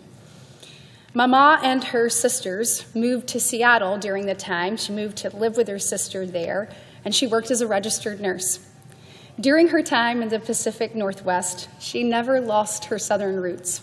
Her colleagues even called her Magnolia. They said it was clear that she held Alabama dear. Ultimately, she and Papa made their way back down to the Yellowhammer State as Mama worked as a labor and delivery nurse until she retired. Both she and Papa's life are emblematic of their generation, rooted in unselfishness, unselfish service to our great country. They personified what JFK said, "Ask not what your country can do for you, but what you can do for your country." Mama helped teach that to my entire family. She wanted us to know that life wasn't always about us. She makes sure in every conversation that we understand that there is a greater purpose and a higher calling to which we must answer, and in service to which we must all work. We all have a responsibility to put our God, our family, our friends, and our country above our own personal interest. And there is nobody who embodies that better than my grandmother. That service to our communities and our nation can take many shapes and forms. For both of my grandfathers, it was military service. For others in my family, it has been protecting their fellow Americans as law enforcement officers or firefighters. For me, it is the honor to stand and serve in this body.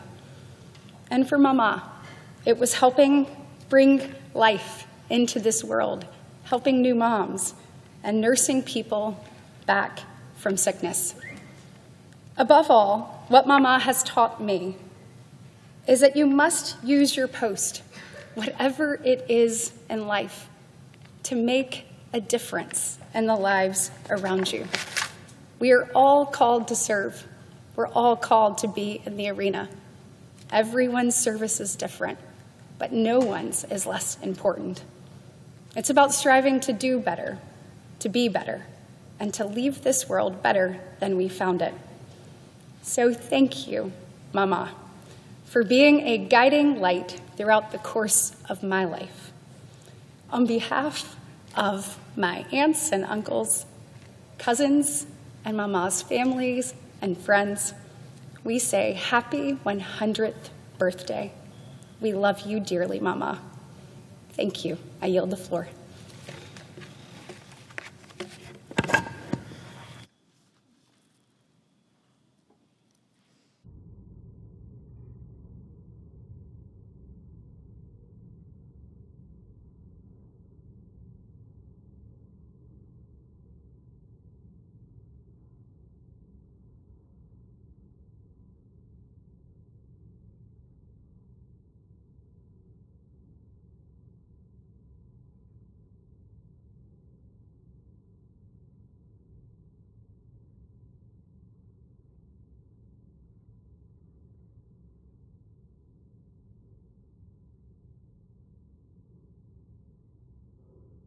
Chair recognizes the senator from Louisiana. Mr. President, this is a theme that I've been speaking of, which affects states across the nation, which is the National Flood Insurance Program and the threat that it might lapse and the inability of families to be able to afford. Why are flood insurance premiums so high, you might ask? Flood insurance premiums have skyrocketed across the country due to FEMA's new risk assessment system, Risk Rating 2.0. At the heart of the problem with Risk Rating 2.0 is that with much higher premiums, people will quickly be unable to afford coverage and just drop their policies. It's well known in the insurance actuarial world that when you increase a policy by a certain percent, there's going to be another percent of people who just drop their coverage. And that means that the pool of policyholders shrinks and the program enters into what is called actuarial death spiral, which is to say that the risk, instead of being spread out over many, is concentrated in increasingly fewer people, driving up their premiums even that much more, therefore more people drop. If we do nothing, the National Flood Insurance Program will collapse. This is important.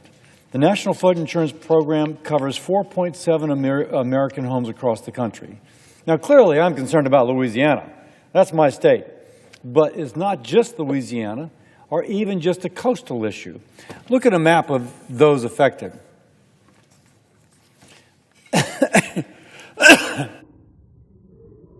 Have been hit the hardest by flooding. They've all had at least $1 billion in claims from the National Flood Insurance Program. So Missouri, inland, has had over $1 billion in claim from the National Flood Insurance Program. My home state of Louisiana, but just go around and you can see California, Hawaii, all with this issue. Now, though, 44 states have had at least $50 million worth of claims, and those would be in the kind of mustard color. And so here you see, again, inland states, not coastal, inland, having problems with flooding. When we say a problem with flooding, we mean there is a family that has lost their possessions, they've lost their home, and now they don't know where to go. That's what we mean with a problem with flooding. My message to my colleagues representing states that rely on the National Flood Insurance Program is let's find a way forward. One day, the National Flood Insurance Program will lapse if we fail to act. Now, we are going to, in this CR, do a temporary extension. I would ask that we actually have a reauthorization and reform of the National Flood Insurance Program before it's too late. Now, by the way, a short-term extension, better than nothing. I thank the Speaker Johnson and the House for including a short-term extension, but if that's the only option, let's take that option. However, I'm working on a longer reauthorization so that National Flood Insurance Program is not thrown into a legal purgatory every year, or even sometimes multiple times a year. Today, I introduced a bill to fully reauthorize the National Flood Insurance Program for this year and for next year. 4.7 million homeowners across the country deserve that little bit of certainty, and it does not seem like asking too much. Imagine if your homeowners or life insurance was subject to lapsing every year if Congress couldn't get their act together. Well, for families living in communities where the NFIP is the only option for flood insurance program, this would be unsettling. In less than 10 years, Congress has passed 32 short-term National Flood Insurance Program extensions. The vote we're taking tomorrow will be the 33rd short-term extension. American families holding their breath 33 times. Families need stability. Businesses need stability. This is the absence of stability. This is a yin and a yang. Congress needs to reauthorize this for an extended period of time. Let's make flood insurance affordable again. I will keep working to do that. I am pleased that the flood insurance program will survive the weekend, but we need to make it survive long term. Now, Mr. President, I ask unanimous consent that the following be entered separately into the record. Without objection. Mr. President, 74,000 people died of fentanyl and fentanyl analogs in 2023. Everyone in this chamber, everyone watching from home, knows of someone who has died of a fentanyl overdose. If you watch the Super Bowl, 74,000 is more people than were in the New Orleans Superdome. Now, they didn't just occur in a border state or in my state or your state. They occurred across the country. Every state is a border state when it comes to fentanyl flooding our country. Everyone feels the effect of the 50,000 pounds of fentanyl pouring across the open southern border or through the mail over the last couple of years. 50,000 pounds is enough to produce over 2 billion lethal doses, enough to kill everyone in the country 6 times over. I was just told by a friend about the DEA Museum just outside of Washington, D.C. It has a new exhibit, The Faces of Fentanyl. You see walls covered with thousands of photographs of Americans, many of them young, who have died from an overdose. And when you see the pictures on these walls, you can't see them, but you know the presence of parents, brothers, sisters, friends, cousins, aunts, uncles, devastated when that person on the wall died. When they heard the news that their loved one had bought a pill online or from somebody that they happened to know, and perhaps they thought it was something else, perhaps they didn't know the potency, but nonetheless, when they took it, they died. The pain of this for so many people is why I urge my colleagues to join me in passing the HALT Fentanyl Act to enable law enforcement, to help law enforcement stop the criminals poisoning our fellow Americans. What does the HALT Fentanyl Act do? It makes permanent the Schedule I classification of fentanyl and fentanyl analogs. What's a fentanyl analog? I'm a doctor, so I'm going to speak a little bit like a doctor. An analog is fentanyl, which is illegal, except they change it just enough so that when they change it, technically it would not be illegal. Yes, it looks like fentanyl, it addicts like fentanyl, it can kill like fentanyl, but because of a minor modification, it's not actually fentanyl. But it still has the same terrible, addictive, deadly effect of the actual thing. This still has the ability to take our loved ones from us. So, how do we stop that? We say that if it's either fentanyl or a fentanyl analog, that it is banned. And if you are illegally in possession of this, if you are selling it to other people, then law enforcement has a right to arrest you. And this bill makes a Schedule I classification, Schedule I meaning it's illegal to have, permanent. So aside from closing a loophole that criminals use to skirt around the law, we also strengthen the penalty for those who possess the fentanyl analog, and again, make it easier for law enforcement to prosecute. This isn't controversial. This is bipartisan. The need is there. We've been doing this on a temporary basis, but now we're going to make it permanent. Law enforcement will keep the most vital tool they have to hold fentanyl dealers accountable and to go after criminals. The bill also makes it easier to research fentanyl analogs to determine if they actually have a medical use. It's possible that one of these analogs is better than the real thing. And fentanyl does have, when prescribed by a physician appropriately, valid medical use. So maybe one of these analogs is useful. We allow research into that, while at the same time we are giving law enforcement the ability to prosecute if it's used for things such as creating addiction. President Trump has said he would sign this if we passed it. I am working to get this bill to his desk.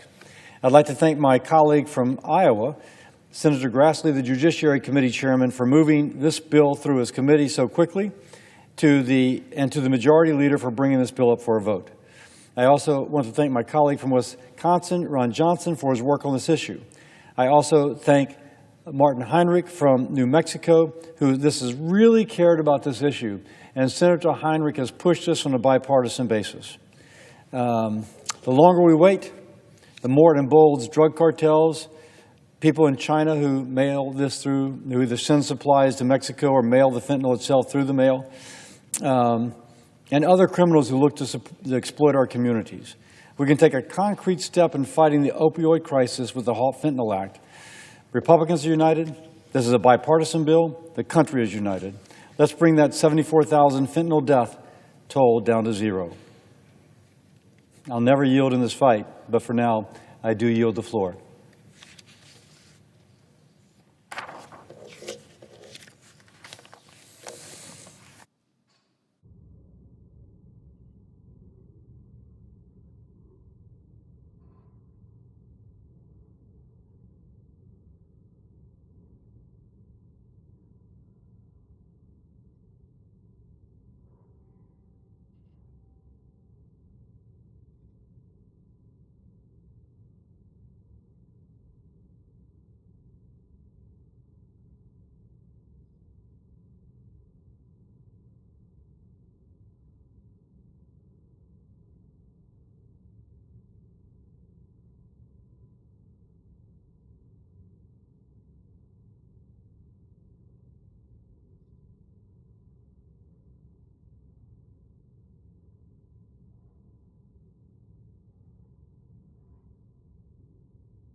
Madam President. Majority Leader. Madam President, I ask unanimous consent that the Senate resume legislative session and be in a period of morning business with senators permitted to speak therein for up to 10 minutes each. Without objection. And I ask unanimous consent that the Foreign Relations Committee be discharged from further consideration and the Senate now proceed to SRES 72. Clerk will report. Senate Resolution 72, affirming that Hamas cannot retain any political or military control in the Gaza Strip. Is there objection to proceeding to the measure? Without objection, the committee is discharged. The Senate will proceed to the measure. Madam President, I ask unanimous consent that the resolution be agreed to, the preamble be agreed to, and the motions to reconsider be considered made and laid upon the table. Without objection. Madam President, I ask unanimous consent that notwithstanding Rule 22 and at a time to be determined by the Majority Leader in consultation with Democrat Leader on Friday, March 14th, the Senate resume consideration of Calendar 18, S331. Further, that all post-cloture time on the bill be expired and the Grassley Amendment number 1237 be withdrawn. Further, that the bill be read a third time and the Senate vote on passage of the bill. Finally, if passed, the motion to reconsider be considered made and laid upon the table with no intervening action or debate. Without objection, so ordered. Madam President, I ask unanimous consent that when the Senate completes its business today, it stand adjourned until 10 a.m. on Friday, March 14th, that following the prayer and pledge, the morning hour be deemed expired, the journal of proceedings be approved today, at the time for the two leaders be reserved for their use later in the day, morning business be closed, and notwithstanding Rule 22, the Senate proceed to executive session and resume consideration of calendar number 35. Further, at 10:45 a.m., the Senate vote on cloture on the Feinberg nomination, and if cloture is invoked, the post-cloture time expire at 1:15, and the Senate vote on the confirmation of the Feinberg nomination. Further, that the Senate then resume consideration of calendar number 18, S331, as under the previous order, and following disposition of the bill, the Senate vote on the motion to invoke cloture on the motion to proceed to calendar number 26, H.R. 1968. Finally, if any nominations are confirmed during Friday's sessions, the motion to reconsider be considered made, laid upon the table, and the President be immediately notified of the Senate's action. Without objection, so ordered. Madam President, if there's no further business to come before the Senate, I ask that it stand adjourned under the previous order.